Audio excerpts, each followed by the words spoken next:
You're watching a Fox Sports presentation of B.A.S.S. Canadian Jeff Gustafson drew up a winning game plan for this tournament on the Tennessee River and executed it perfectly over the first 2 days to give himself a margin ahead of his competitors as we start day 3 of 4 days of fishing here. Welcome to this tournament, the Guaranteed Rate Bassmaster Elite at the Tennessee River. Tommy Sanders with Mark Zona. And Jeff Gustafson, perfect through 2 days, but the thing to remember is, well, he's got to outsmart the rest of the field for 2 more. We're barely halfway through. Exactly, Tommy Sanders, and he has done that to perfection so far. He has figured out the deeper smallmouth in Fort Loudoun and Tellico here. That being said, some of the best largemouth fishermen right on his tail. Yes, absolutely. We're looking forward to a great, exciting day here on Fort Loudoun Lake and Tellico Lake here. A great fishery and a very tough fishery that presents itself differently every day. Let's hear from our host, Dave Mercer. When Tennessee pro Ott Defoe won the Bassmaster Classic on this very river, he had a famous saying, and it was, "Today is history and tomorrow is a mystery." And if you look at our leaderboard, guys, it definitely plays out. Outside of really the top 10 and maybe the top 20, it is the haves and the have-nots. And what I mean by that is consistency is key on this river. And if you look at our top 10, they're about the only group that got them both days. If you look down our leaderboard, once you get below 15 to 20, it's guys who got them one day and didn't get them the next day. Staying consistent on this river is always a challenge. Our top 10 has done it so far, but we are only halfway through this event. The question is, who can keep the wheels on until the end of this tournament? That is the question, one which will keep us enraptured all day long. Our rules of the game, this is, of course, a 4-day tournament. Days 1 and 2, we fish the full field of 100 anglers, cut the field to 50 for today. 8 hours to fish every day. The 5 biggest bass is what you can bring to the weigh-in, and the biggest aggregate weight at the end of it all is going to win this tournament. Our leader, Jeff Gustafson, Mark Zona, has got some tough customers behind him, that is for sure. No doubt, Tommy Sanders. And again, you know, the more consistent play here is largemouth bass. That being said, Gussie is on these bigger smallmouth. And the thing is, the biggest key is getting off to a fast start. Gussie definitely knows that. Okay, Gussie, 2 days in the bag. You got a substantial lead, but it's only halftime. Tell me about what you're thinking. Yeah, I mean, we're halfway there. Got a long way to go. If I catch 10 more smallmouths, I'm gonna probably be in a good spot. And it's gonna be hard, but that's my plan.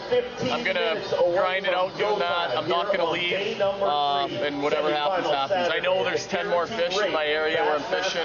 Just gotta put them in the boat. So you just got this plan. You're gonna stick with it all day, no matter what. Yeah, absolutely. I spent a good chunk of my practice in 6 hours the first day, largemouth fishing, and I think I caught 4 keepers the whole time, biggest maybe 2.5 pounds. So I have just as much of a shot of luck catching a keeper smallmouth where I'm fishing, in that area. So that's what I'm going to do, and that's, if I'm going to win the tournament, that's how I'm going to do it. Okay, so every bass fisherman that I know would love to be sitting in your shoes right now, leading a Bassmaster Elite Series tournament. I know you got to dreamed of that for a long time. Yeah. How much do you want this win? Oh, big time, man. I mean, I've been doing this for 8 or 9 years and finished second a few times. It's super hard to win one of these. I know it, and these opportunities don't come along all the time, as you know, and you want to just, you hope you maximize the opportunity, and yeah, I got a good chance, so hopefully I can wrangle up 5 of those things again today and keep the train going. Good luck, man. We'll be watching you. Thanks. Jeff Gustafson, the top man through the first 2 days of competition here, really put on a show here for us. But the thing is, we're on a place that's notorious. As Dave Mercer put it, it's not going to give you the opportunities you had yesterday on this day. And that's what we got to watch for when we take a look at Gustafson today. Exactly, Tommy, and he really knocked their lights out in the first, call it 90 minutes of competition on day 1. It took him almost all day long yesterday on day number 2 to get to that 5 bass limit. Cannot stress it enough. Getting off to a fast start will be key. Going to take a look at our Humminbird Unlock the Lake here in Knoxville, Tennessee, a place we've been to before with the Bassmaster, the Bassmaster Classic in 2019. And it's a monster playing field. You have Lake Tellico that connects into Fort Loudoun Reservoir. It's really the headwater of the Tennessee River. And that sounds like a massive playing field, about 90 miles of water. But this time of year, it actually fishes small. A lot of our anglers fishing around each other as you kind of go up near our takeoff there in Knoxville. Our leader, Jeff Gustafson, going to the bottom end of Fort Loudoun, about a 35-mile run. That is your Humminbird Unlock the Lake. It is a tough, a challenging playing field. Of course, there he goes right there, Jeff Gustafson. On his way still. It takes about 50 minutes at least to get down there from our takeoff in Knoxville. And now we know that he has arrived there. That was just a few seconds ago, going under that bridge and getting ready to set up and get his day started. Again, you're down there. Hang on, I'm gonna get one here right away. Okay.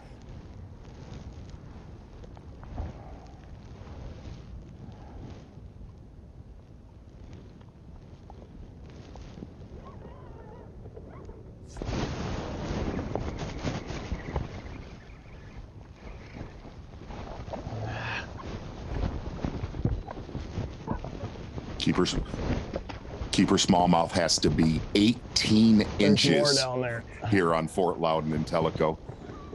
Fishing vertical in 20 to 24 feet of water. You just heard Gussie say there are more down there.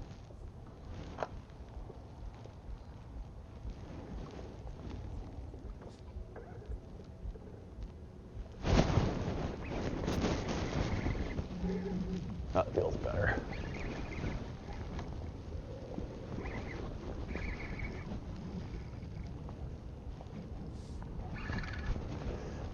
Come on, baby.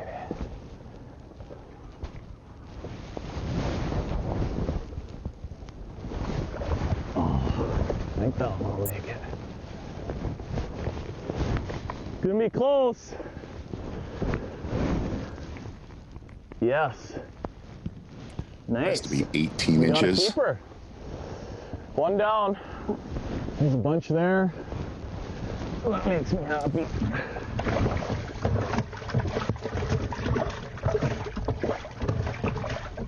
Oh, that water's cold. 45 degrees. Woo!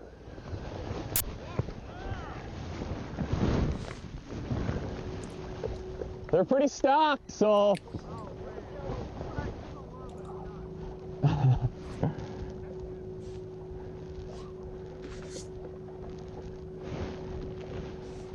Just out of a new color they haven't seen yet. They liked it.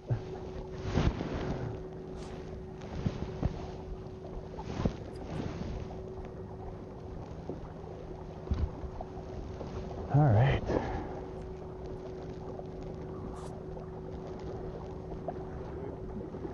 That? Probably 3 1/4. Just over 18, but it's stockier than those. Some of those ones from yesterday. Officially 3 1/4, and that's what you get when you catch a keeper smallmouth, Mark Zona, and that is gold here on this fishery. The biggest difference is the guys that are between me, like you're pretty close to it, so just maybe don't get any closer than that. Just I'm gonna come hit that in a sec once I get done with this. I've got my friend turned out. Okay, thank you. the guys that are trailing Gussie are fishing for largemouth, which is only a 14-inch size limit here. So if Gussie catches keepers that are smallmouth, they're going to be 18 inches. They're just going to be a better, way better average size than a 14-inch largemouth. Again, taking a look right there. Gussie's first keeper.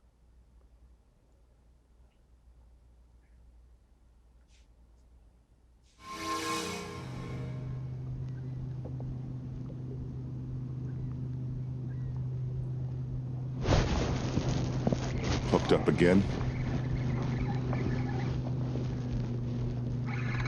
Oh yeah, it's a beauty. Yes! Woohoo! It's happening. That's gonna make it. Yep. A little bit of a beat up tail, but all right.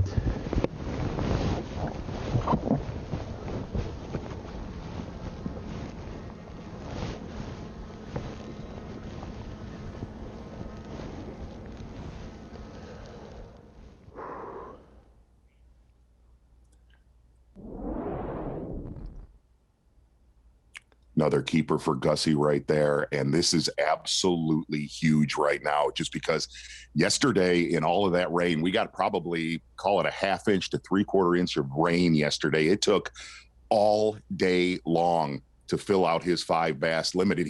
And here's the thing, he is not around largemouth right here. He doesn't have that benefit of maybe catching a bonus 14-inch largemouth to put in his live well. He is solely targeting those bigger smallmouth. Off to a very fast start here on day number 3. Here we go.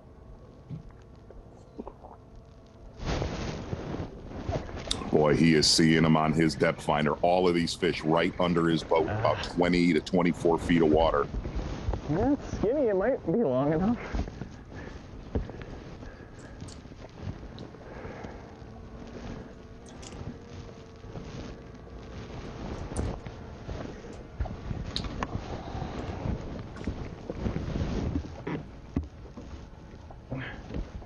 Skinny.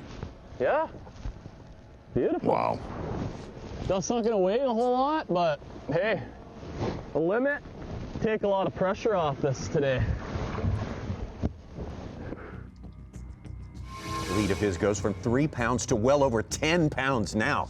Such incredible work being done very, very early on this day. As you said, Mark Zona, in contrast to yesterday, it was a little slow going to start as we get down to Scott Martin. Scott Martin, one of those anglers, solely targeting largemouth here, only have to be 14 inches. Little bit slow on day 1, but backed it up with a good stringer yesterday. Get the right rod. There's a good one. There's a big one right there, dude. Oh my gosh.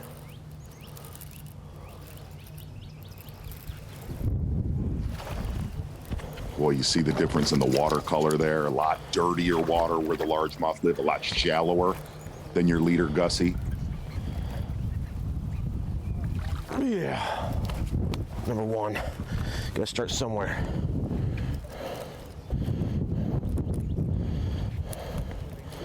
Number 1. That's a good fish right there. Thank you, Lord. All right. Here we go, guys. Number 1. Every day I get up and I'm like, Scott Martin starting Biggest today key in for- 6th place. So really the biggest key is getting in the backs of these creeks where these largemouth are headed to, and said the number 1 key to finding largemouth on Fort Loudoun. That's where the majority of our field is concentrating, kind of ignoring Tellico. Very similar to what we saw in the 2019 Bassmaster Classic. Scott Martin said wherever you could find 50-degree water, you were going to find largemouth.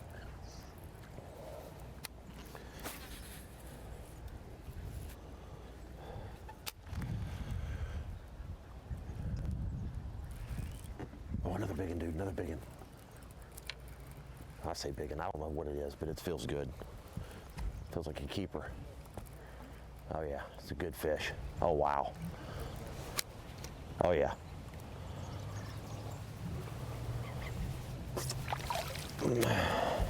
Number 2.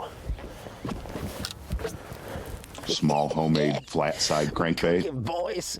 We done cooking. Switched it up a little bit this morning. Like I said, I haven't been fishing in here till about 9 o'clock. And my other deal, I think he's a keeper. He's got a funky tail. We gotta see. I'm pretty sure he is. 14 inches for largemouth bass. Number Take 2, a look baby. at Jeff Gustafson already. Number 3 2. fish in his live well. Pound and a half.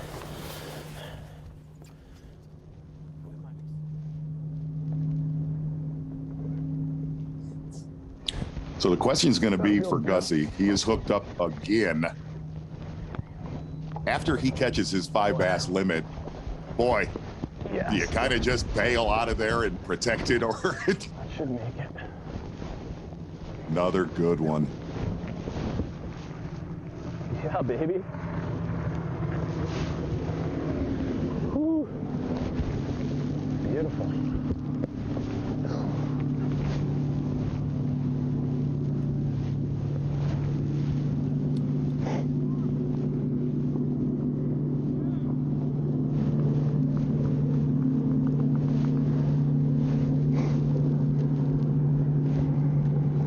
Dusty said he thought the first hour to 2 hours this morning were going to be really critical, getting these smallies fired up. And he's, like we said, he's in 20 to 24 feet of water, what he calls holes that just have, they have boulders and rubble, hard bottom. There's a bunch there too. Set the hook, and like a whole pack of them came up.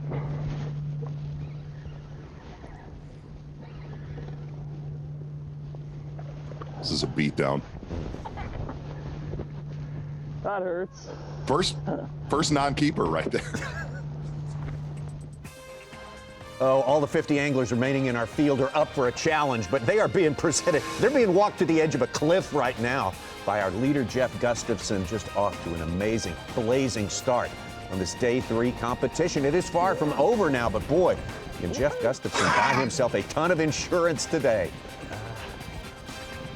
Yeah, that is a scary proposition that they have actually set back up on this deep water spot. Yes. And again, those are just spectators in the boat. He has that area all to himself, unlike a lot of the other anglers in our top 10. Yeah, everyone else is pretty much elbow to elbow. Look at the size of that lead right now, growing from 3 pounds at the start of the day to almost 10 pounds ahead of Brandon Card. Brock Mosley caught a giant at the end of the day yesterday. That may be the only kind of thing that can shake up the leaderboard in a meaningful way, the way it's going right now. Jeff Gustafson trying to win his first Bassmaster Elite Series event.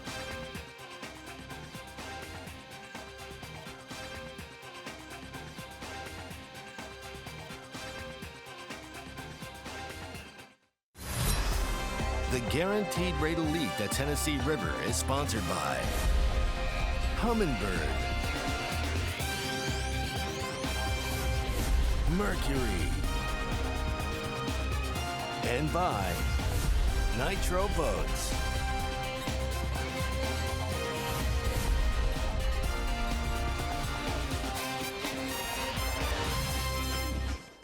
Day 3 of this second stop of the year for the Bassmaster Elite Series, the Guaranteed Rate Bassmaster Elite at the Tennessee River. 50 anglers out there today, gunning for 10 spots in the final. Championship Sunday, that's tomorrow. And Mark Zona, the burning question today was answered very early. Would Jeff Gustafson be able to keep pace with what he has done over days 1 and 2? And it is so rare. It's just so rare for one angler to kind of have free reign of not only a technique, but to have free reign really of an area where he does not have other competitors. And the biggest problem with what he's doing usually here on Fort Loudoun is consistency. Doing it for 4 days, well, he has pretty much done it for 3. Back out to Gussie live.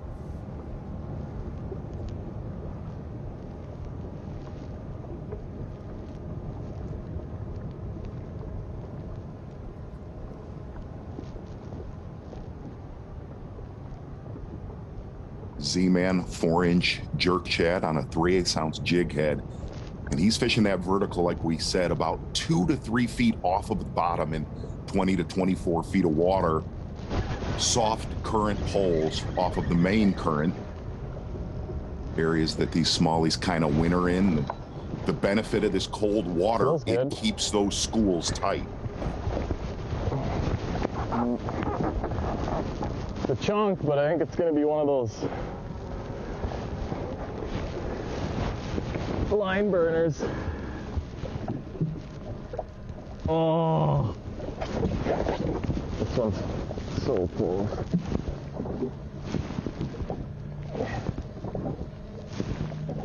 Oh, man. Smallmouth have to be 18 inches.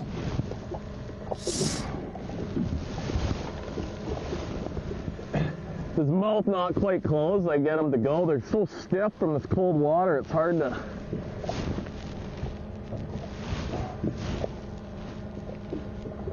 Yeah, I got him to touch. I mean,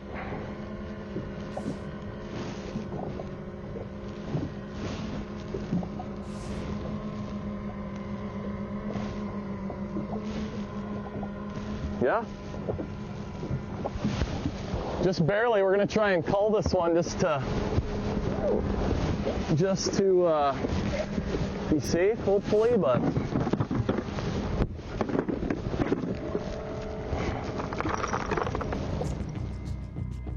That is fish number 5 for Gussie. Boy, that was quick work.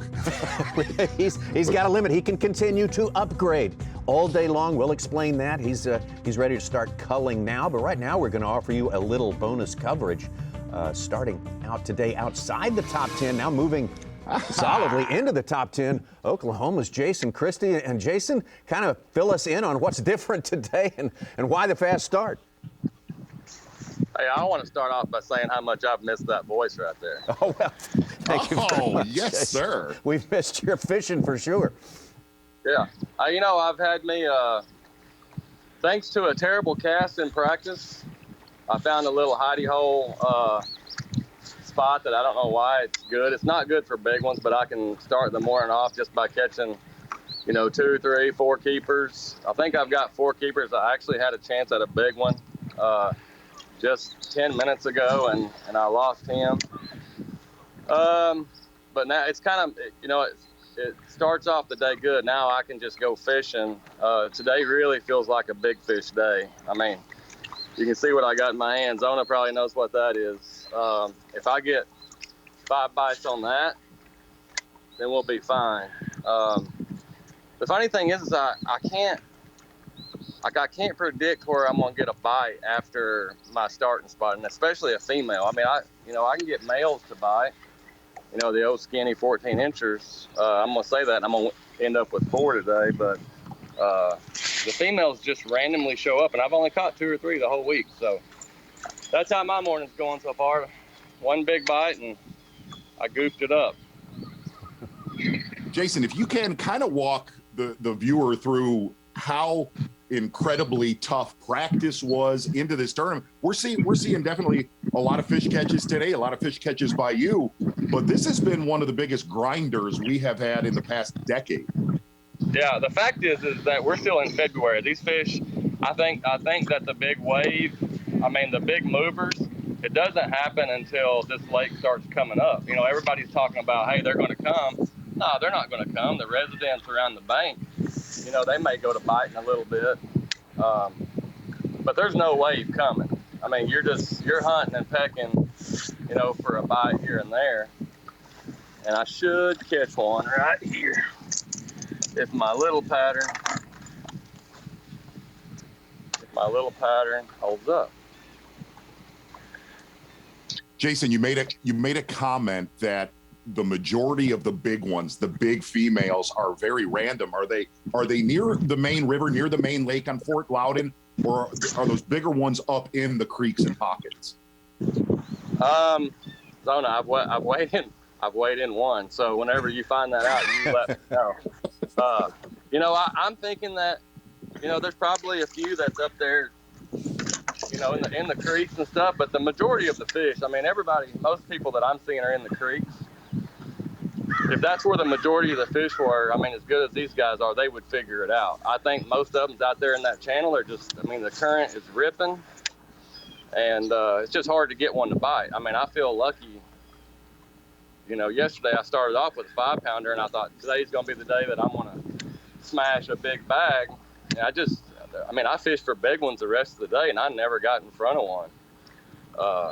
So it's tough by no means. I mean, by all means, it's super, super tough.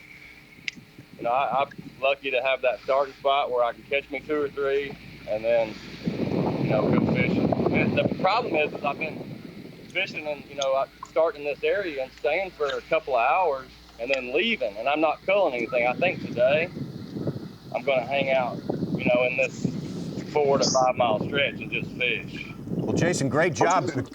Congratulations on the fast start. Hope you find another big one to show us later on. We'll keep our eye on Jason CHRISTIE all day long for sure. A very dangerous guy who knows how to win. That's a pretty important thing to have out here amongst these fellas. Brock Mosley yesterday had a great end to his day yesterday. We'll get into that later, but this was earlier today for the Mississippi angler. He's moved in.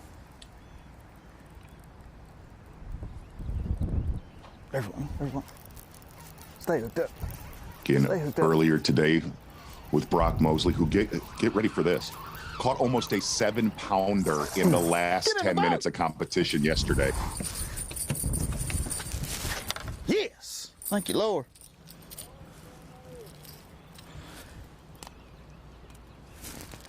I just said ain't nothing new moved in.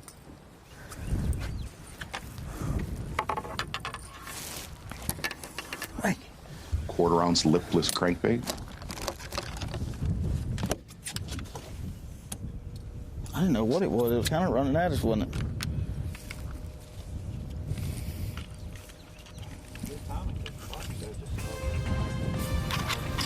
Mosley took him all day to catch a limit yesterday, but when it ends the way it did with the biggest fish of the tournament, that is good. It's all big fish for this man right here. Our leader, Jeff Gustafson, early on today, putting a limit in his boat. That is a shot across the bow for the rest of our anglers here. We'll take a break and be right back.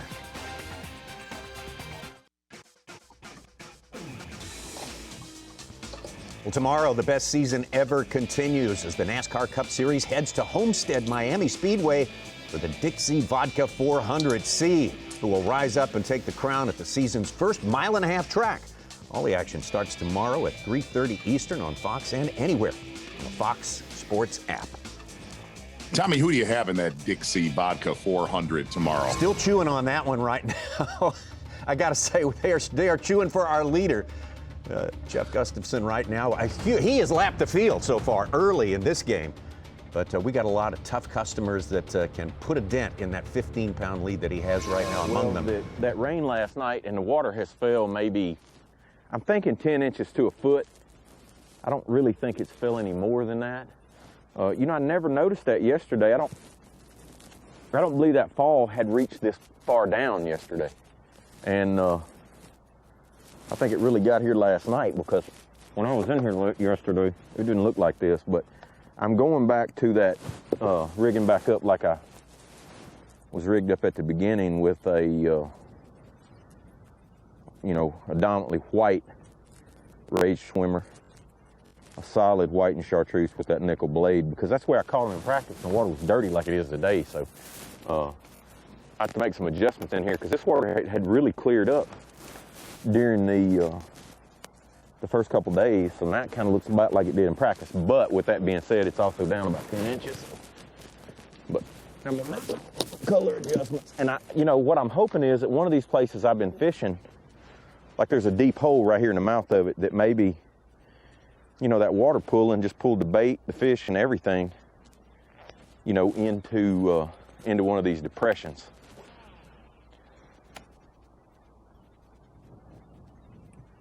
One-two punch for Greg Hackney yesterday. Flat-sided homemade crankbait, typical Eastern Tennessee fishing. Caught his numbers. And that may be the reason it was getting here, because that water was starting to fall, but I wasn't in here long enough to, you know, to really tell it.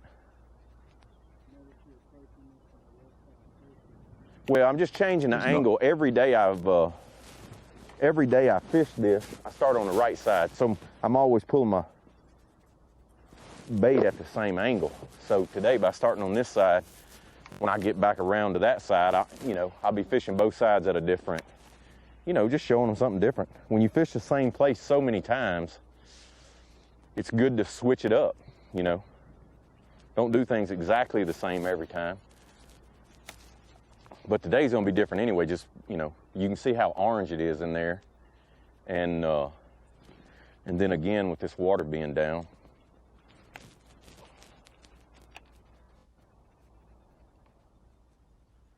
I'm really surprised. But that flat-sided crankbait, I don't even think it was, just barely got my plug for a second.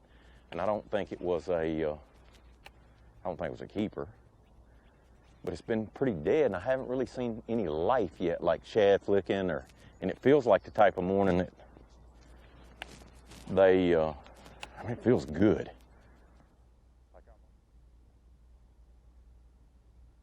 Greg Hackney out there, but we saw a bit of that flurry he had yesterday. That can be deceptive, Mark Zona. Otherwise, it was very, very tough for him and everyone else. it was a 1 hour flurry, and his meat came on that thunder cricket that he was rigging right there, a bladed jig. And he said he just pushed that bait way too much yesterday. His quality has been coming on that bait throughout practice and this tournament. But he said, I'm just getting more bites cranking. But somewhere during today, or tomorrow with Greg Hackney, you're going to see him push that bait again, because really the fish that have been over 3 pounds, the ones he needs to catch Gussie, he's going to have to lock that bait in his hand again, no doubt. He talked about that last night. Greg Hackney has been running roughshod over fields here in the Bassmaster Elite Series for so many years. In fact, his most recent win was 2018 on another very, very challenging fishery, the Sabine River, and he just masterfully took this one down.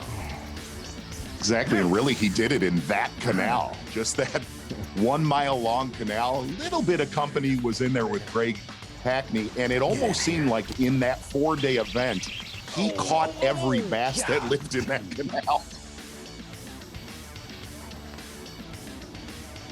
Just a master of shallow water cranking and flipping. Stay hooked up, baby. Stay hooked up. Yes, indeed. Yeah, and you notice one thing in that tournament, the Sabine, number one, huge crowds. Hopefully we get to see that again later this year. But repetition, throwing at isolated cover in that tournament over and over and over again, exactly what we're seeing with Greg Hackney this time around. Greg Hackney, definitely one of the guys we will have our eyes on through the course of this day. Welcome to you from the Bassmaster Studio, sponsored by Marathon. I'm Tommy Sanders here with Mark Zona, and we can't wait to bring you the rest of our Bassmaster live coverage for this morning. Exciting Day 3 action here on the upper part of the Tennessee River. The guys have less experience, Mark Zona, in this first impoundment on the Tennessee River than any of the other ones all the way down, and they're all legendary. No doubt, but really what's different about this tournament compared to that 2019 Classic that we had here is a lot of our anglers in the top 20 are really fishing the same way that we saw in that tournament. Shallow water, covering water, a lot of winding baits, cranking, bladed jigs. The thing that Gussie has done, the biggest problem with it, number one, smallmouth have to be 18 inches. Staying consistent is the hardest proposition whenever you're smallmouth fishing. But the biggest benefit to Gussie in this tournament is it stayed cold. Whenever it stays cold on a deeper water smallmouth, I don't care if you're in Minnesota, Michigan, Tennessee, it confines those schools together. And every single day, it does seem like, even though yesterday was slower, those schools tend to regroup. I guarantee you, we talked about this yesterday. If this tournament would have been in the middle of March and it would have got into the mid 60s, maybe possibly approaching 70 degree water temp, those schools break up. The colder the water, the tighter those smallmouth would be. And he has definitely executed flawlessly so far in this event, something nobody else found. Yeah, that's the remarkable thing. The only guy, a singular effort out there, and we'll delve more into that as this day wears on. We also have our friend Mike Suchan the Such in the studio here. And Such, you're working on the numbers, you're breaking it down, you're digging out those nuggets that we might not find otherwise. What do you got? It's been a go big or go home type of tournament. Our top 10 all have limits both days, except for Gussie. All of them have had a big fish, that 4 or 5 pound or 6. Brock Mosley would have been 23rd place, but he's third. He caught a 6 pound, 10 ounce fish on this last cast of the day yesterday. It's the big fish, and we got Brandon Cobb, who's 11th, 7 fish. So he's been really targeting the larger fish. He had a 5+ yesterday. Let's see if he can do it today. He's got 1 already. Somebody's going to have to catch 3 or 4 of those today to even gain any ground on Gussie. All right, well, a big bass like that is the only thing that can be an upsetter in this tournament, which right now is a runaway for Jeff Gustafson. To enjoy it more, Mark Zona, I think you'll agree, if you know your 3 species here, you can know more about what could happen during the course of any one of our tournaments. And really, if you don't follow the Bassmaster Elite Series, if you do, you might be entertained by this or not. But a largemouth bass, here's what he is, Tommy Sanders. In people terms, back in college, the dude that sleeps on your couch and possibly stays there, not for a day, maybe a week or 2, lives off of nachos. You know what I mean? Likes a lot of butter on his popcorn. And not only that, shade helps, but he tends to hang alone. From there, we're going to take a look at a smallmouth, totally opposite. More of a pack hunter, more of a velociraptor. You think you understand a smallmouth? Well, that smallmouth is studying you. But the thing is, a smallmouth tends to, at least a deeper one, tends to like to be around friends. From there, Tommy Sanders, the spotted bass. The only way to put it, a spotted bass is crazy. Like if you go into, I don't know, You go into the bar, right? Yeah. The hottest girl at the end of the bar, you approach her and then find out a few minutes later, she is totally insane. She's nuts. But what's intriguing about a spotted bass, very, very hot. Totally crazy. Likes to move around a lot. Okay. What you think about that? Yeah, it makes a good bit of sense there. That's what it is. That's how they manage these fish here. There's great bass fishery here on the Tennessee River. Interesting, good stuff, background stuff to know as we watch the action as it goes on through this day number 3 with 50 anglers out there gunning for 10 positions. Jeff Gustafson, the guy on top by a long shot. You're watching a Fox Sports presentation of B.A.S.S. Day 3 action, and it has been hot and heavy here at the Guaranteed Rate Bassmaster Elite at the Tennessee River. Jeff Gustafson started the day with a 3-pound lead. He has increased that lead by a factor of 5, lapping the field. But I tell you what, it's not over yet. That's for sure, Mark Zona. There's a big mountain to climb for the rest of these guys, though. Tommy, I will tell you, I'm actually going to, I think the first time in my life, I am absolutely going to disagree with you. Watching what Gussie has done, I believe this could be one of the biggest runaways of the entire season. We don't necessarily want that, but yeah, you're keeping it real for sure. You know, we were talking about what a largemouth is. Let's get on the water right now with one of the best largemouth fishermen in the world. If somebody was a largemouth, it'd be this guy right here, John Cox.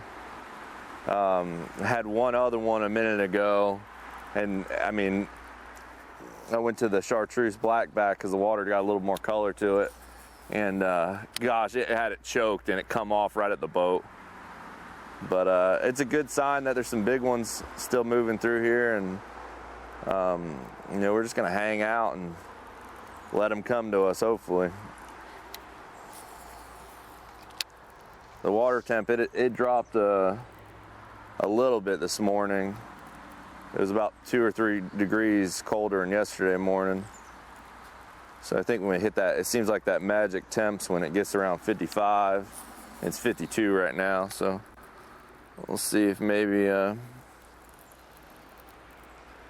hour or so if it really turns on.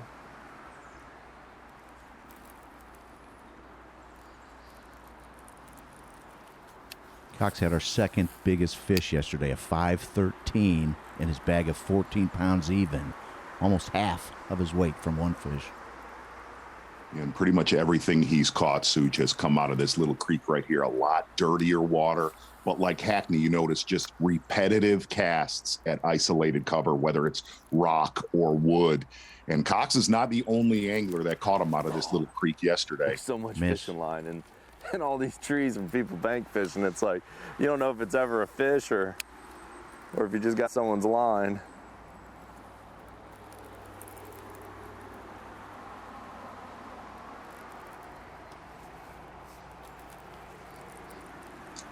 So, Z, we know the fishery is off limits for 28 days and they can't gain any information from anybody but another competitor. How do these guys break down? They have the 3 days before the event to practice and look at the fishery and the current conditions. What are the things they do to figure out where the fish are, where they can catch them? Just more of a time of year thing, really. You kind of go off the history. You know, I think a lot of the guys really went off of that 2019 Classic. Besides Gussie, everybody's pretty much fishing the exact same way they got caught in that tournament. And, you know, definitely this time of year, the largemouth on that body of water just want to be shallow. Let's take a moment for our Skeeter Boats Bassmaster Rookie Watch right there. Another great crop of rookies. In fact, last week, our first event of the season was won by rookie Brian New. They come here full-blown and ready to go. These newcomers to the Bassmaster Elite Series, and right at the top of the list you see there, Justin Hamner, 29 years old from Northport, Alabama, and Justin Hamner is among our top 10 to start this day. Sounds like a bite.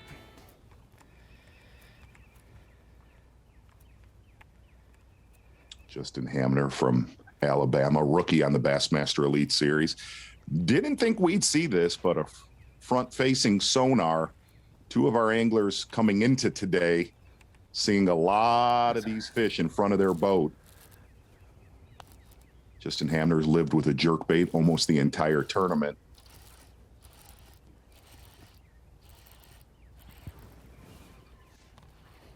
Shallow water, they just big.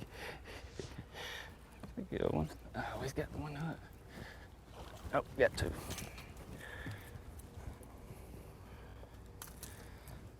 Same thing. I mean, it's crazy.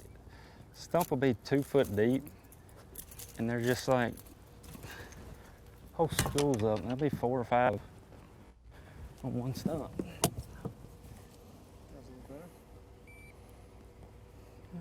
Drop some knowledge here, Tommy Sanders. Justin Hamner actually was a groundskeeper down at Alabama. Really? Caught a lot of the practice fields for Crimson Tide. Well, yeah, real good start. Obviously, catching 5 was the main goal today, so I got that.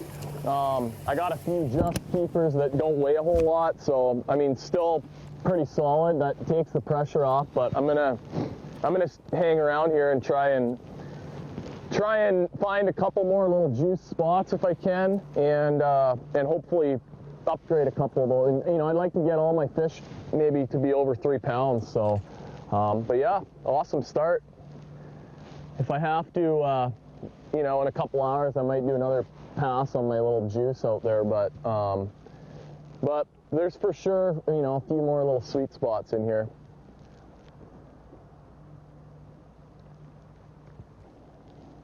Justin Hamner, good start. 2 solid ones there for the man who, yes, as Mark Zona informs us, kept Bryant-Denny Stadium looking good back in the day. I wasn't expecting everything to go that smoothly this morning, so that's, you know, that's awesome when that happens, and yeah, have some fun here today. Well, let's dial in our associate Davey Hyde out there on the water where it's happening. He has been all week long. Former classic champ and 2-time angler of the year. And Davey, what obviously we have seen just lightning strike early this morning. Yeah, we were all thinking, including Gussie. I talked to him this morning at the dock before takeoff, and a lot of concern whether this place could hold up or not. You know, yesterday it took him basically all day to catch the 5-fish limit that he caught. That 5th fish took 3 or 4 hours in itself, but this morning a very, very different picture here for Gussie. Was able to put a limit in the boat in the first hour and a half or so. The one thing I noticed different, and we talked about this yesterday, will it help or will it hurt him? There is more current here. The water level hasn't risen, but there is more current, and these fish are much more active this morning than they have been the last 2 days. Davey, if you can, for the folks at home, now that we're in the semifinal Saturday, kind of break down those 3 really key, what he calls his little juice areas, because this is not it's not a mile-long stretch, very small area. Well, Z, there's 2 things, and I've talked to Gussie about it. He's been on top of them a lot. I've graphed over them. But with the 360 imaging, you can see the boulders, some depressions, some high spots where some boulders are up. And the smallmouth use that to get out of the current but stay close to the current, and when they want to feed, they'll get right in that current seam or that edge, and that's been a big key for Gussie. And there's something that we don't always know about the current 20 feet under the surface of the water, and that's what's going on. There's a lot of boulders in this canal, but there's a few key ones, and it has to be current related. Davey, we know that these smallmouth here in this body of water relate to those big gizzard shad. Are you seeing more or less of those as you look at your equipment this morning? There are a lot of threadfin shad here in this particular area. I know I've talked to some of the anglers, especially the ones that are targeting the largemouth bass, back in those pockets a little farther. The gizzard shad spawn a little earlier, a colder water temperature, so they seem to be shallow. But where Gussie's fishing the 20 to 23, 24 feet, a lot of these shad are gizzard shad. He caught a non-keeper smallmouth just a few minutes ago that had about a 4-inch gizzard shad still in its mouth. Wow. Davey, thank you so much. Good stuff there from our colleague Davey Height. And just watching, staying close there to Jeff Gustafson, who has drawn up the perfect game plan to win this tournament. And it's looking better and better all the time, and he's executing flawlessly. Back out on the water now into Fort Loudoun Reservoir. And Scott Martin Spent some time with him earlier this morning. He seemed to be on to something, too.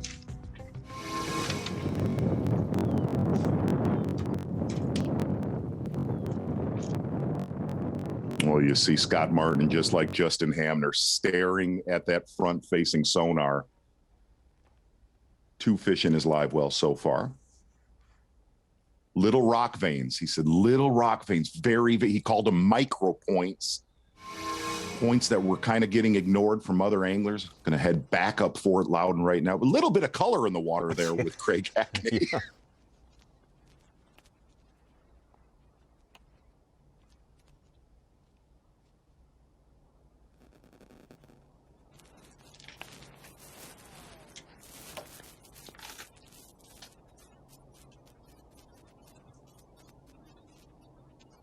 You're looking at your current Bassmaster Elite Series Angler of the Year leader.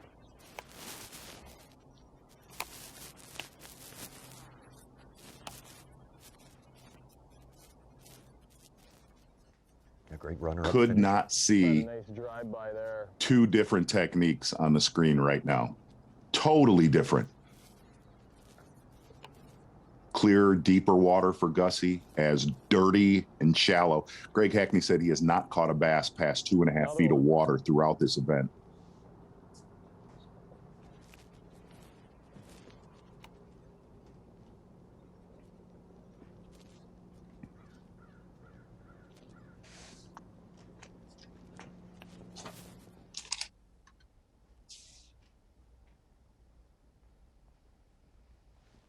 And that canal that Gussie's in between Tellico and Fort Loudoun, a lot of current. That current shifts, changes every day. But the softer current areas off of the main canal, he called them soft spots, you know, wintering holes, 20 to 24 feet of water.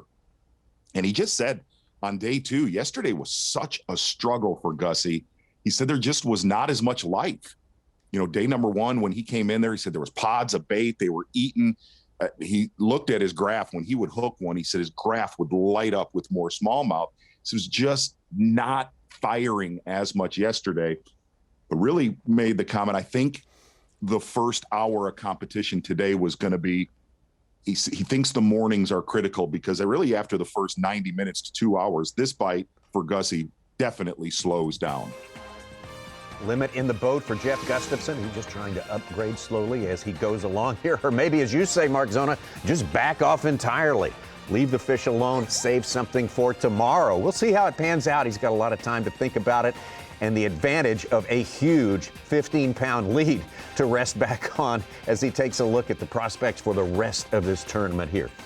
Brandon Card, second place, far back, Brock Mosley, the rest of them in pursuit of Jeff Gustafson.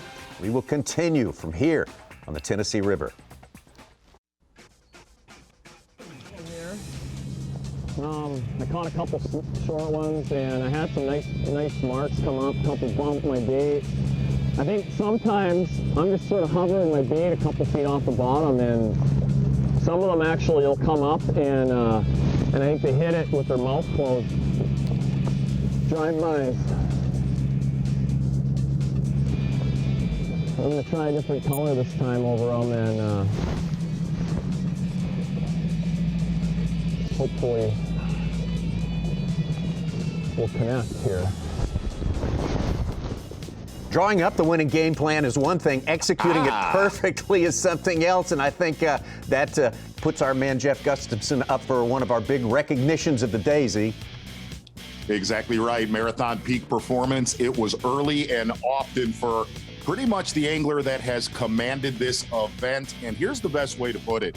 You talk to a lot of locals, they said you are going to need a mixed bag. You're going to have a lot of different techniques. Gussie has concentrated on one species of fish with one technique. That is your marathon peak performance. No arguments whatsoever about that award right there. Jeff Gustafson, large and in charge, looming large on this day 3 competition. Welcome to Bassmaster Studios, sponsored by Marathon. Tommy Sanders here with you. We've got plenty more Bassmaster Live on the way. We got so many more questions to answer about what's happening on the rest of the lake, Fort Loudoun, and we will get to all of that. But right now, let's get to our man, Ronnie Moore, at the screen of knowledge. ready to bring that knowledge, I know. Well, and for the viewers at home, we're seeing one guy really dominate and do something a little different than everyone else. I wouldn't even say a little different, a lot different, dropping on those smallmouth with that Demiki style bait, a great wintertime presentation. But for everyone else, Tommy and Z, that are trying to reel him in, trying to catch up to him and stay in contention in this event, here's some of the lures that they're using, and they're pretty similar across the board. We're going to see a lot of these moving baits, a lot of reaction baits. A lot of these fish are pushing up shallower, especially largemouth. That type of species of largemouth, those fish live shallower and enjoy being up there even in the cold water compared to smallmouth that want to fish or want to be in deeper water. But we're looking at some of the baits of the guys trying to reel them in. Big days yesterday from John Cox, focusing on that Berkeley Fritz side, a 5-foot or so diving crankbait on the riprap, those rocks that really attract the heat and get warmer. Then we're seeing a guy like Scott Canterbury jumped into 7th place coming into the day using two primary baits, mixing a lot of things in, but one of those shallow crankbaits like we saw Cox using, but also a chatterbait style, a vibrating jig with a swim bait on the back of that. And then you get to a guy like Greg Hackney mixing it up and keeping it all in contention. And one thing that you notice here with his bladed jig, totally different than Scott Canterbury's colors-wise,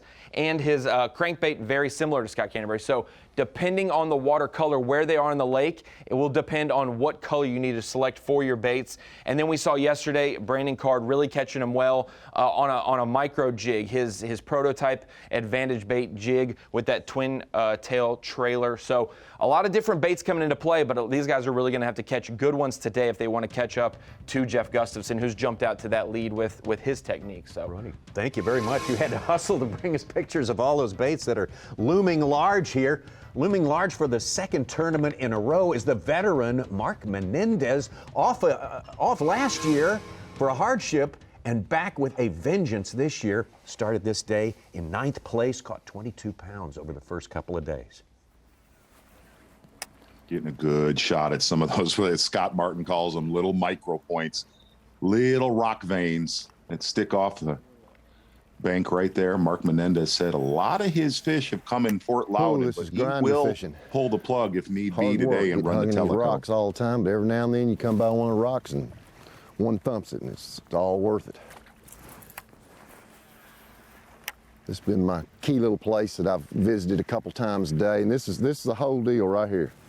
That's the whole deal. I'm catching more shad than I am bass. That's why they're in here.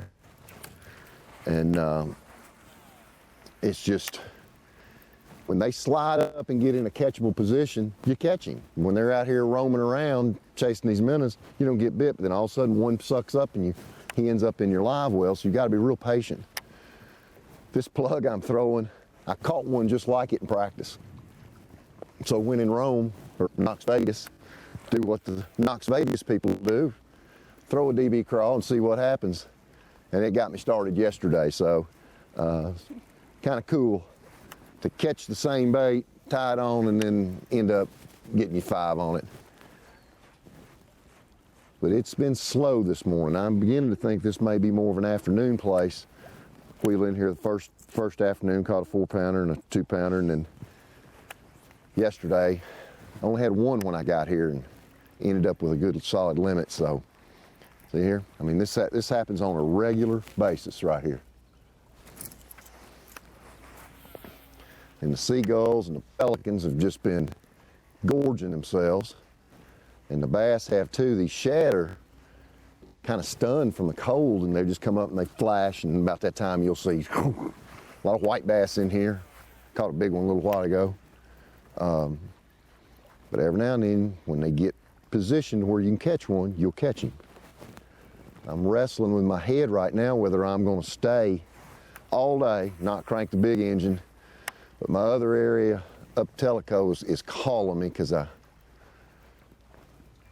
think I can catch me a couple keepers and then come back and finish up here. So that's been my plan. Might as well stick to it at this point. Never leave fish to go find fish, so that's what I'm going to do.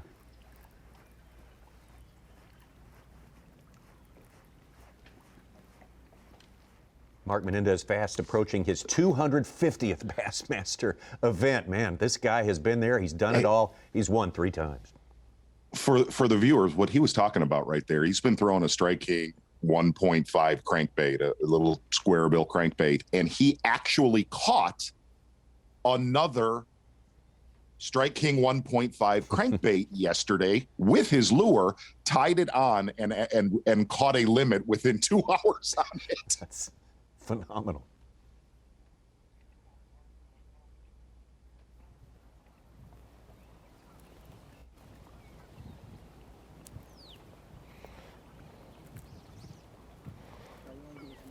Both anglers said shad are a big Yeah, key. so I've got 2 so far, and a backlash. 2 so far and a backlash is what I have. But it's not fast and furious, you know. I've just I got really lucky the first day, and I just settled down and fished really slow and thorough, and at the end of the day I had a good bag, and I did it again yesterday. So I'm not in any big hurry.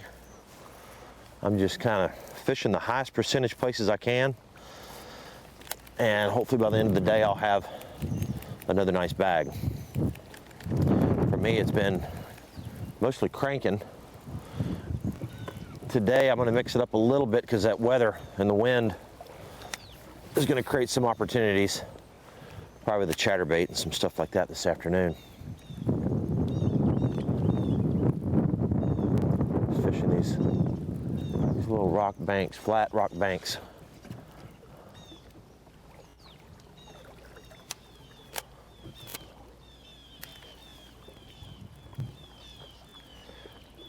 Boy, we got to give a hats off, man. We missed the forecast today. We were supposed to get another ½ inch to inch of rain like we got to see yesterday. It's been pretty stable so far here on day number 3. Yeah, this kind of a unstable area from Memphis all the way to Boston, really. And right now it seems to have sagged back northward. For the time being, we'll take it. Taking a look at Scott Martin here.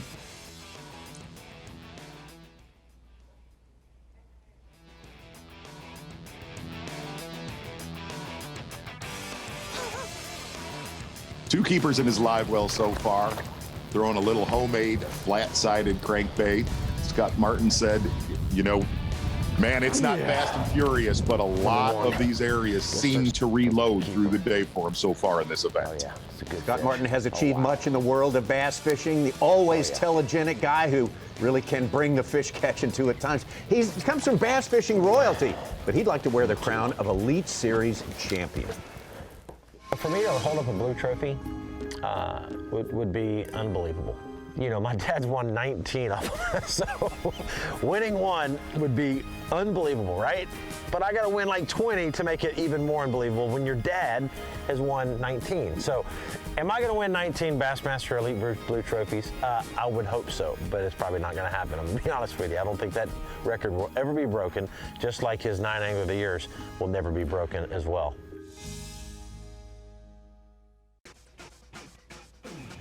Big sports weekend and a big weekend in the sport of bass fishing for sure. We're right in the middle of it. The guaranteed rate Bassmaster Elite here at the Tennessee River. Second stop of the year for the Elite Series, and we got more live coverage coming your way tomorrow, same time, right here live on FS1, Fox Sports 1.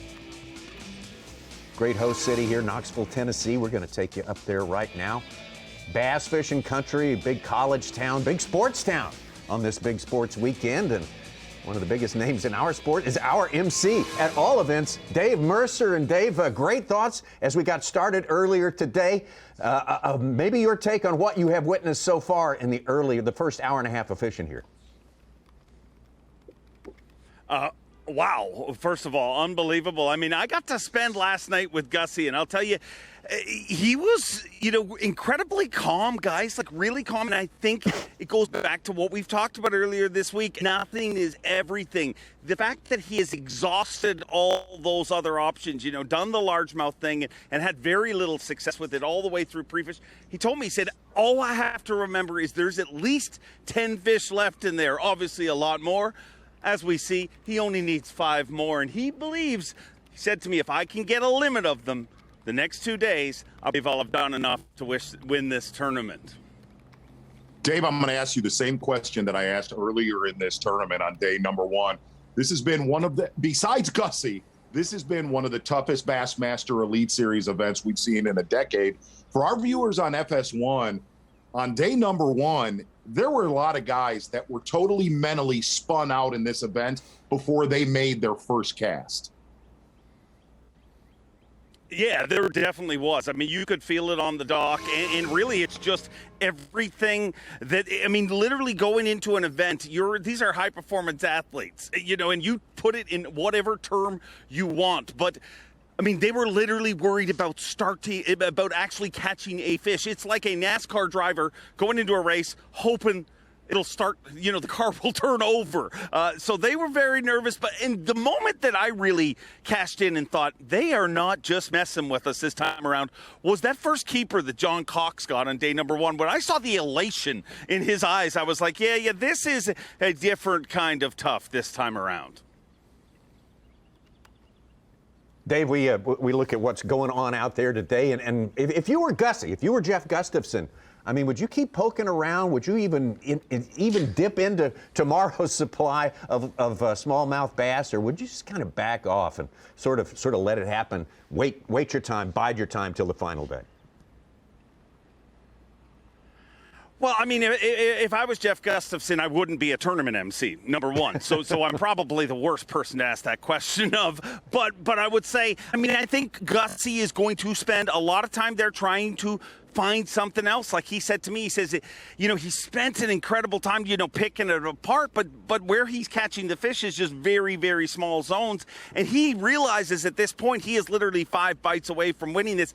But I also think you can't play small ball at this point. When you look at Brock Mosley on his last cast, I mean, he showed me the rod he caught that fish on. He said halfway back to the boat, you know, it just loaded up, and will often happen with a big largemouth like that on, you know, like soft spinning rod, like he caught it on a little jerk bait, and it loaded up, and he said, I kind of felt like, you know, I had, you know, picked up some line or something. It was just weight coming back, and then it tilted its head, and he's like, whoa, this is a fish. And he kept, you know, did the bass fisherman pray, please be a bass, please be a bass, and then all of a sudden it erupted at the side of the boat. But when somebody can catch a 6'10" on their last cast like that, and what we saw, you know, Brandon Card do with the big smallmouth at the end, Gussie's got to keep him honest. I mean, I don't think we're at the point where he can play small ball yet.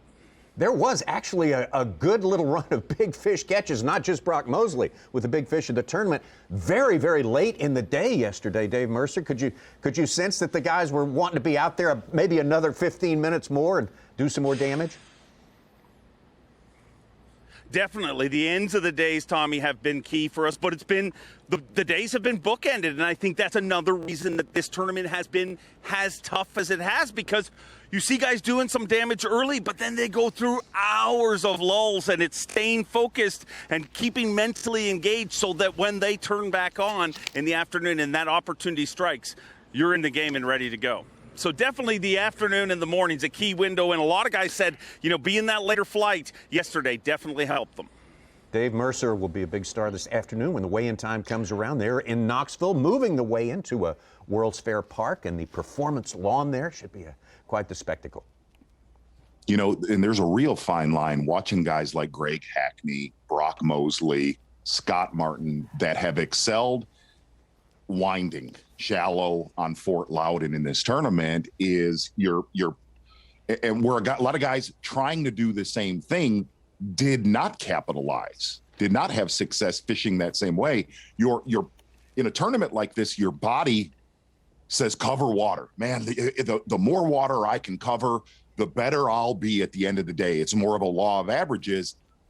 But if you talk to guys like Greg Hackney and Scott Martin, both of them said it's repetition. Your body wants to speed up, but your mind tells you slow down and just be repetitive on anything, whether it's a twig, isolated lay down, a little vein of rocks. It's been repetition, cast after cast after cast on individual pieces of cover that have made guys like Hackney and Scott Martin rise up the standing.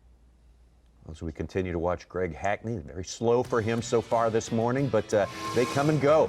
Big spurts. We saw evidence of that at our first event of the year, St. Johns River. And Greg Hackney, as soon as that rain started to pour down, Z, man, it was nonstop. east side of Lake George, and we really kind of were ready to crown Greg Hackney a little bit like we are right now here on Fort Loudoun with Gussie. Greg Hackney on the east side of Lake George kind of had it all to himself and said he grossly underestimated the size of these fish in practice. The only thing that we got to see with Greg Hackney, it never transpired on Championship Sunday. But a big welcome back for a big fish player, Greg Hackney. No doubt about that. Let's get our first look at the tournament. One of the big stars from his rookie season last season on the Bassmaster Elite Series, Takumi Ito, who did great work up north, but really working on his shallow game as well, as you informed us yesterday, Z. Really, Takumi Ito, if you look at his mannerisms and what he's doing, frighteningly similar to Justin Hamner. I think. So yesterday the fish suspending, so I caught a many morning bite, but today the jackbait is no bite. I don't know why. So today I caught 2 fish, so all crankbait. Maybe yesterday's cold rain, so fish soaked down, I think.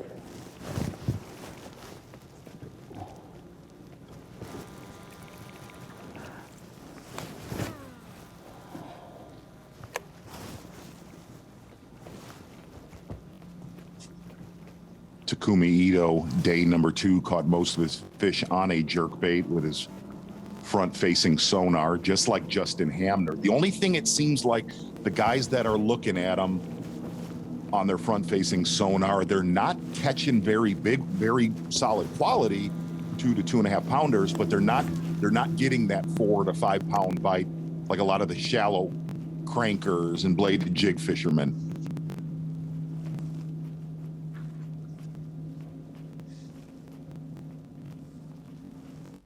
A different spot, a little look for Jeff Gustafson. Maybe trying to expand his territory, maybe just visiting a place that he passed by earlier. So tough. Again, Gussie's throwing a Z-Man 4-inch jerk shad in colors Bad Shad and Shiner. A 3/8 ounce jig head. It's a Smeltonator jig head, and we're gonna get a picture. We sent Ronnie a picture earlier. Very, very. That jig head is as pretty as it gets. Very, very lifelike.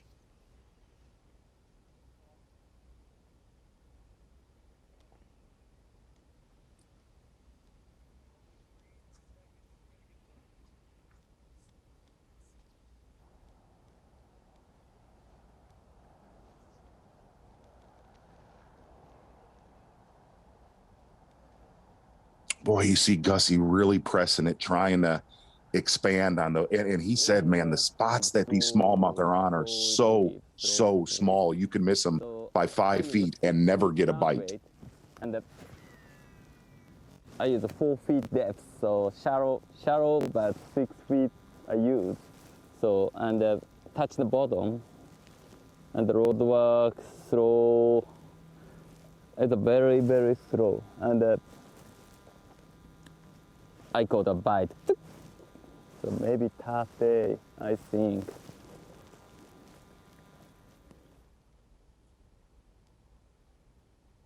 A little bit slow on the Tennessee River this morning for Taku Ito last season. Had a good rookie start, but really took it long when he went back to back top 10s in the state of New York. Very talented fisherman out there today, starting the day among our top 10. 2 fish early and been slow ever since then for the angler from Japan. So many great ones out there today, but they are chasing a guy who has really cracked the code, really figured it out. Jeff Gustafson, the Canadian, looking to be the second Canadian ever to win on the Bassmaster Elite Series. The Guaranteed Rate Elite at Tennessee River is sponsored by Minn Kota, Power Pole, and by Skeeter Boats.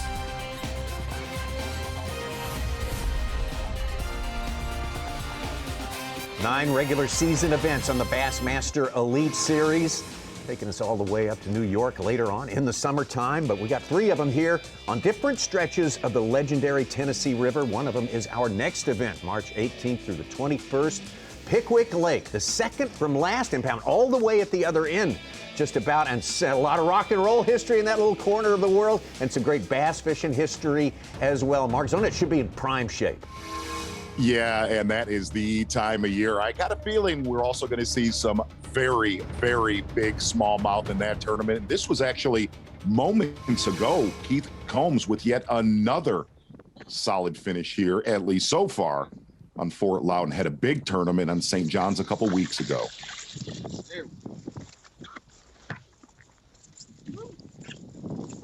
Fish hit it. Again, just a little bit ago for the great Keith Combs. And hey, we're going to get to talk to Keith. Our B&W trailer hitch is on the line featuring Keith. Fast and furious for a little while there, but you can't get ahead of yourself in a place like this. You gotta work every place so diligently. Is it going according to plan today?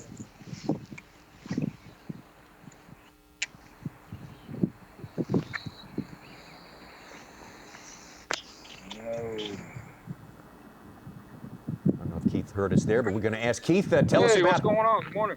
Good morning, Keith Combs, Texas bass fishing star. Yeah, good. Tell us how it's gone today. Had a little flurry earlier, and but maybe picking up.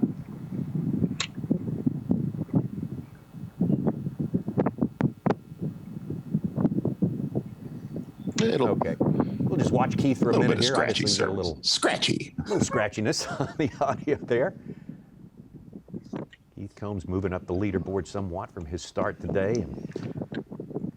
Uncharacteristically tough 2020 for him, and to miss out on the Super Bowl of bass fishing, the Bassmaster Classic coming up in a few months, is tough for Combs. But the way he started this year, he's going to punch that ticket pretty quick. Oh yeah, absolutely. 3 fish in the live well. Brock Mosley on the left. 1 fish at the end of his day yesterday has been the big fish of the tournament. Watching Keith Combs, he has lived in that creek the entire tournament. Watched him on day 1 and day 2.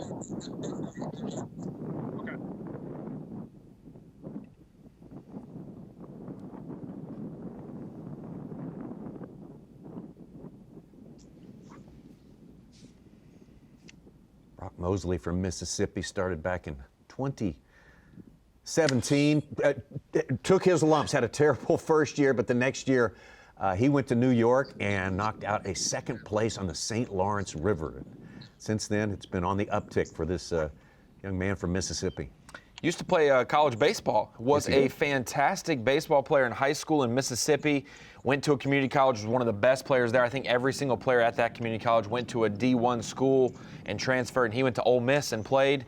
And then he also got into college fishing there, won a couple of the college events, and then jumped in the opens and qualified for the top level of fishing very quickly once he started. Caught a huge bass in the last 5 minutes yesterday. 8-pound line on a spinning rod and a really small shad rep. He literally told us after the weigh-in, I had no idea what to do when I saw that fish.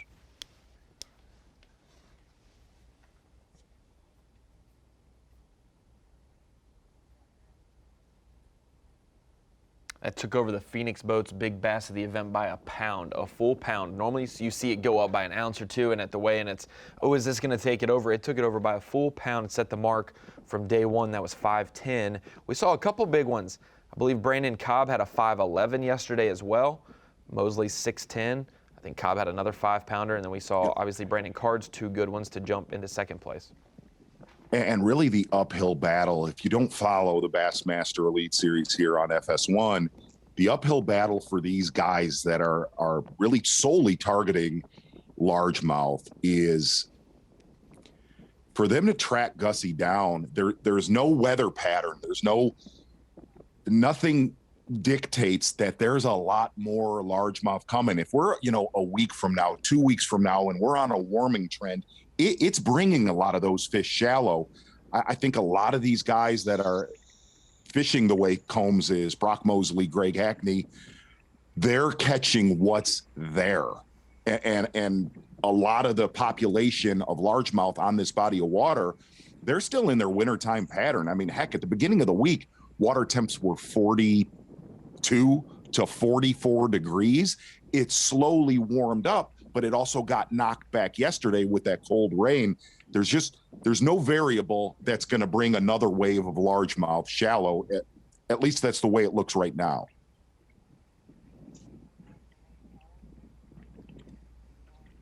Hard to find those giants, as you say, Mark Zona. The big ones that have been caught up here, yeah, pretty much outliers, but anomalies. But let's take a look at our Minn Kota Unlock the Lake, which shows us where the catches have happened. Well, if you look at the bottom of your screen, that is Tellico. If you look up towards the top of your screen, that is the canal that goes from Tellico to Fort Loudoun. That's where the damage has been done by your leader, Jeff Gustafson. Fort Loudoun, just like the 2019 Bassmaster Classic, way more consistent. And it's really been consistent in the same areas, Ish Creek, Turkey Creek, Sinking Creek. But right there, if you look at the bottom of your screen right now, that little red dot, that Little River area was said coming to this tournament, it would be a big player. And if you kind of look at Little River and Fort Loudoun right there, within 2 or 3 miles, some of the biggest stringers in this tournament for largemouth have come so far this week. One interesting aspect, Z, Tellico is kind of like Rodman was at St. John's a few weeks ago. An aspect, will it be adventured? Will it happen? Only 5 anglers of our top 50 are over in Tellico, not counting Jeff Gustafson, who's obviously straddling the line between both lakes. Exactly, and looking at his morning, if you're tuning in right now, it has been a display, a deep water smallmouth display with Jeff Gustafson. And besides Jeff Gustafson, this tournament kind of has played out like that 2019 Classic. Fort Loudoun just a lot more consistent than making that run to Tellico.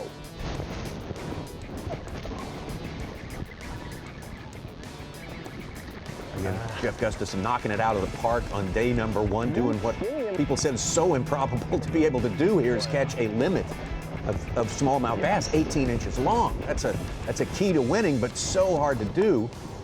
And he comes here yesterday, falls off the pace, but gets his limit. And boy, what we witnessed, what we're looking at right now this morning was just enough to take your breath away. And a lot of the locals will tell you there are great. Gussie's not in a secret area, okay? Those smallmouth live there. In that canal in between Tellico and Fort Loudoun, they live there. But to do that multiple days, doing it one day, hey, hats off. But to do it in a 3 or 4 day event, that is unbelievable, because a lot of the folks coming into this tournament said there is no way you could duplicate that technique. Not only duplicate that technique, but it's basically been one spot, one bullet. You know, one lure really the entire tournament.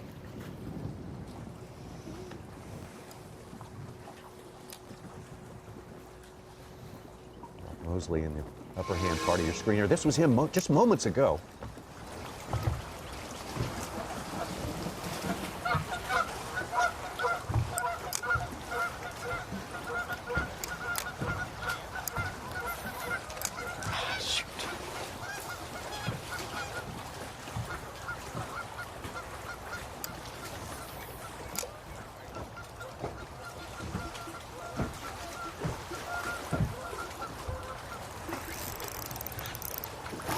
My God!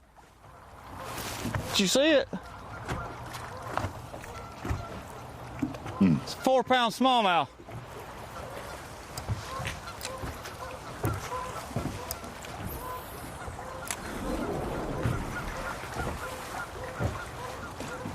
Big smallmouth right there for Brock Mosley.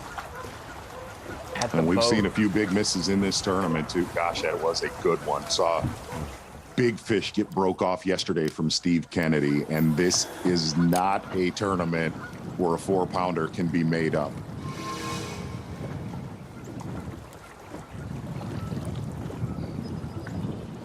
Man, it's the exact same spot, exact same cast that I caught a nearly 4-pound smallmouth the first day of the tournament, and it hit it, and I mean, just, you know, suck it in like they do, and kind of went slack, and I leaned into it, and she come up to the surface, and I mean, like, just got on, just hook popped out. It's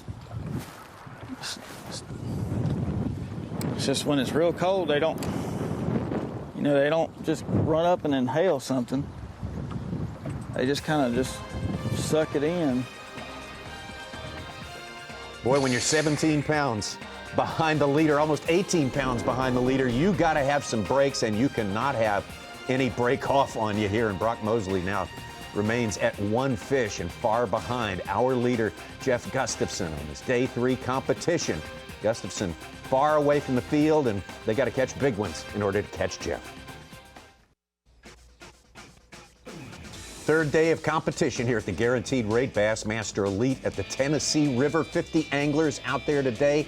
You're at the upper end of the Tennessee River, a place that has the reputation of fishing differently each and every day. We've had different weather each and every day as well as we look at our TH Marine Weather Watch here today. Warmer than it was yesterday, not as much rain as yesterday. Mostly cloudy, just like yesterday. But day 1, Z, we had bluebird skies. It's different every day, and we look forward to Sunday and warmer still. And more you know, rain. Really, and the one thing that really could help is tonight's supposed to be warm. You know, it's not supposed to get into the low 40s again. That could help these largemouth guys that are solely targeting largemouth, unlike Jeff Gustafson. Taking it back out to our leader, Jeff Gustafson, and 5 others. Jeff's sort of in and out of Tellico here, and 5 others running. Moore informs us are there in Tellico, so really just 10% of our field. Yeah, 10%, and only about one of those anglers really has a good shot at making the top 10. The other ones snuck into the cut at the bottom of the top 50.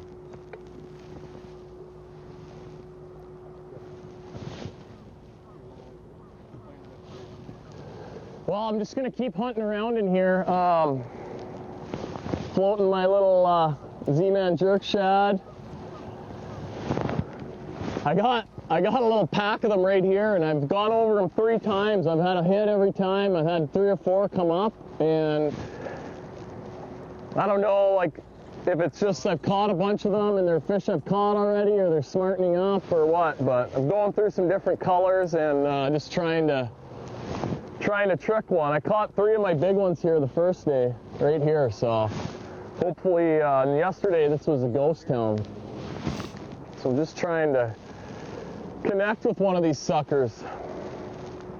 But I'm gonna just keep floating around. I mean, I know there's a bunch of fish out on where I caught them this morning, but I'm gonna do some exploring here before I'd like to not have to fish that again, but I do want to get rid of 2 fish in there, so I'm gonna try and catch one off one of these other places so I don't have to gas that, but we'll just sort of see how it goes here. But I'm not leaving this canal until I go back to Knoxville. I know what that music means, Tom Sanders, Ron Moore. Yeah, we do, don't we? Yeah, I know exactly what it means. Hey, Gussie, our Canadian friend, Canadian snow leopard, Jeff Gustafson, early, furious, and often small little wintering holes, 20 to 24 feet of water. We were all a little bit worried on day number 2. It took him almost all day long to catch his 5 bass limit, but it was an extremely vulgar display of power from Jeff Gustafson early this morning. Z-Man 4-inch jerk shad, colors Bad Shad and Shiner. Woo, Tommy Sanders. We still have another day in this tournament, but I got news. The guys that are largemouth fishing, they use the word random. Catching big, random largemouth, don't know where they're going to catch them. Well, that is not the case for Jeff Gustafson. He knows exactly the rocks these smallmouth are living on. Gussie, you are the power pole replay of the day of the week. Very nice. Just barely, we're going to try and... Thank you. Thank you. Well done. Vulgar display of replay of the day. Greg Hackney's still looking for his first keeper. That's a shocker.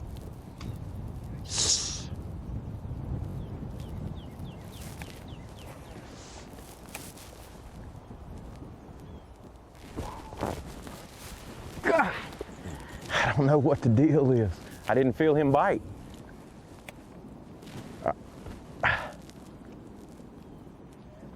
golly, I thought it hung just for a second. And I said, well, it's hung. It was like no bite. Then when I loaded up, woo, he was good. He was there. I don't know.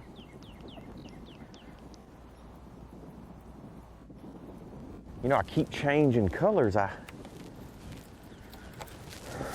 had one on the shad, I had one on the red, I don't know. I mean, they're not getting on there long enough to, you know, well, the big thing was there was no bite. Like, I didn't know he was, when I pulled, to keep it from getting hung, I just pulled a little bit, and then I felt him.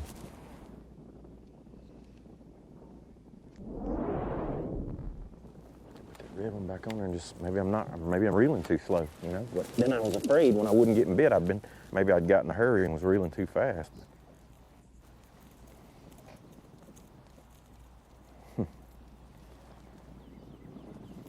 But you know, the first one I lost was on the shad, and the second one I lost was on the red. Makes no difference.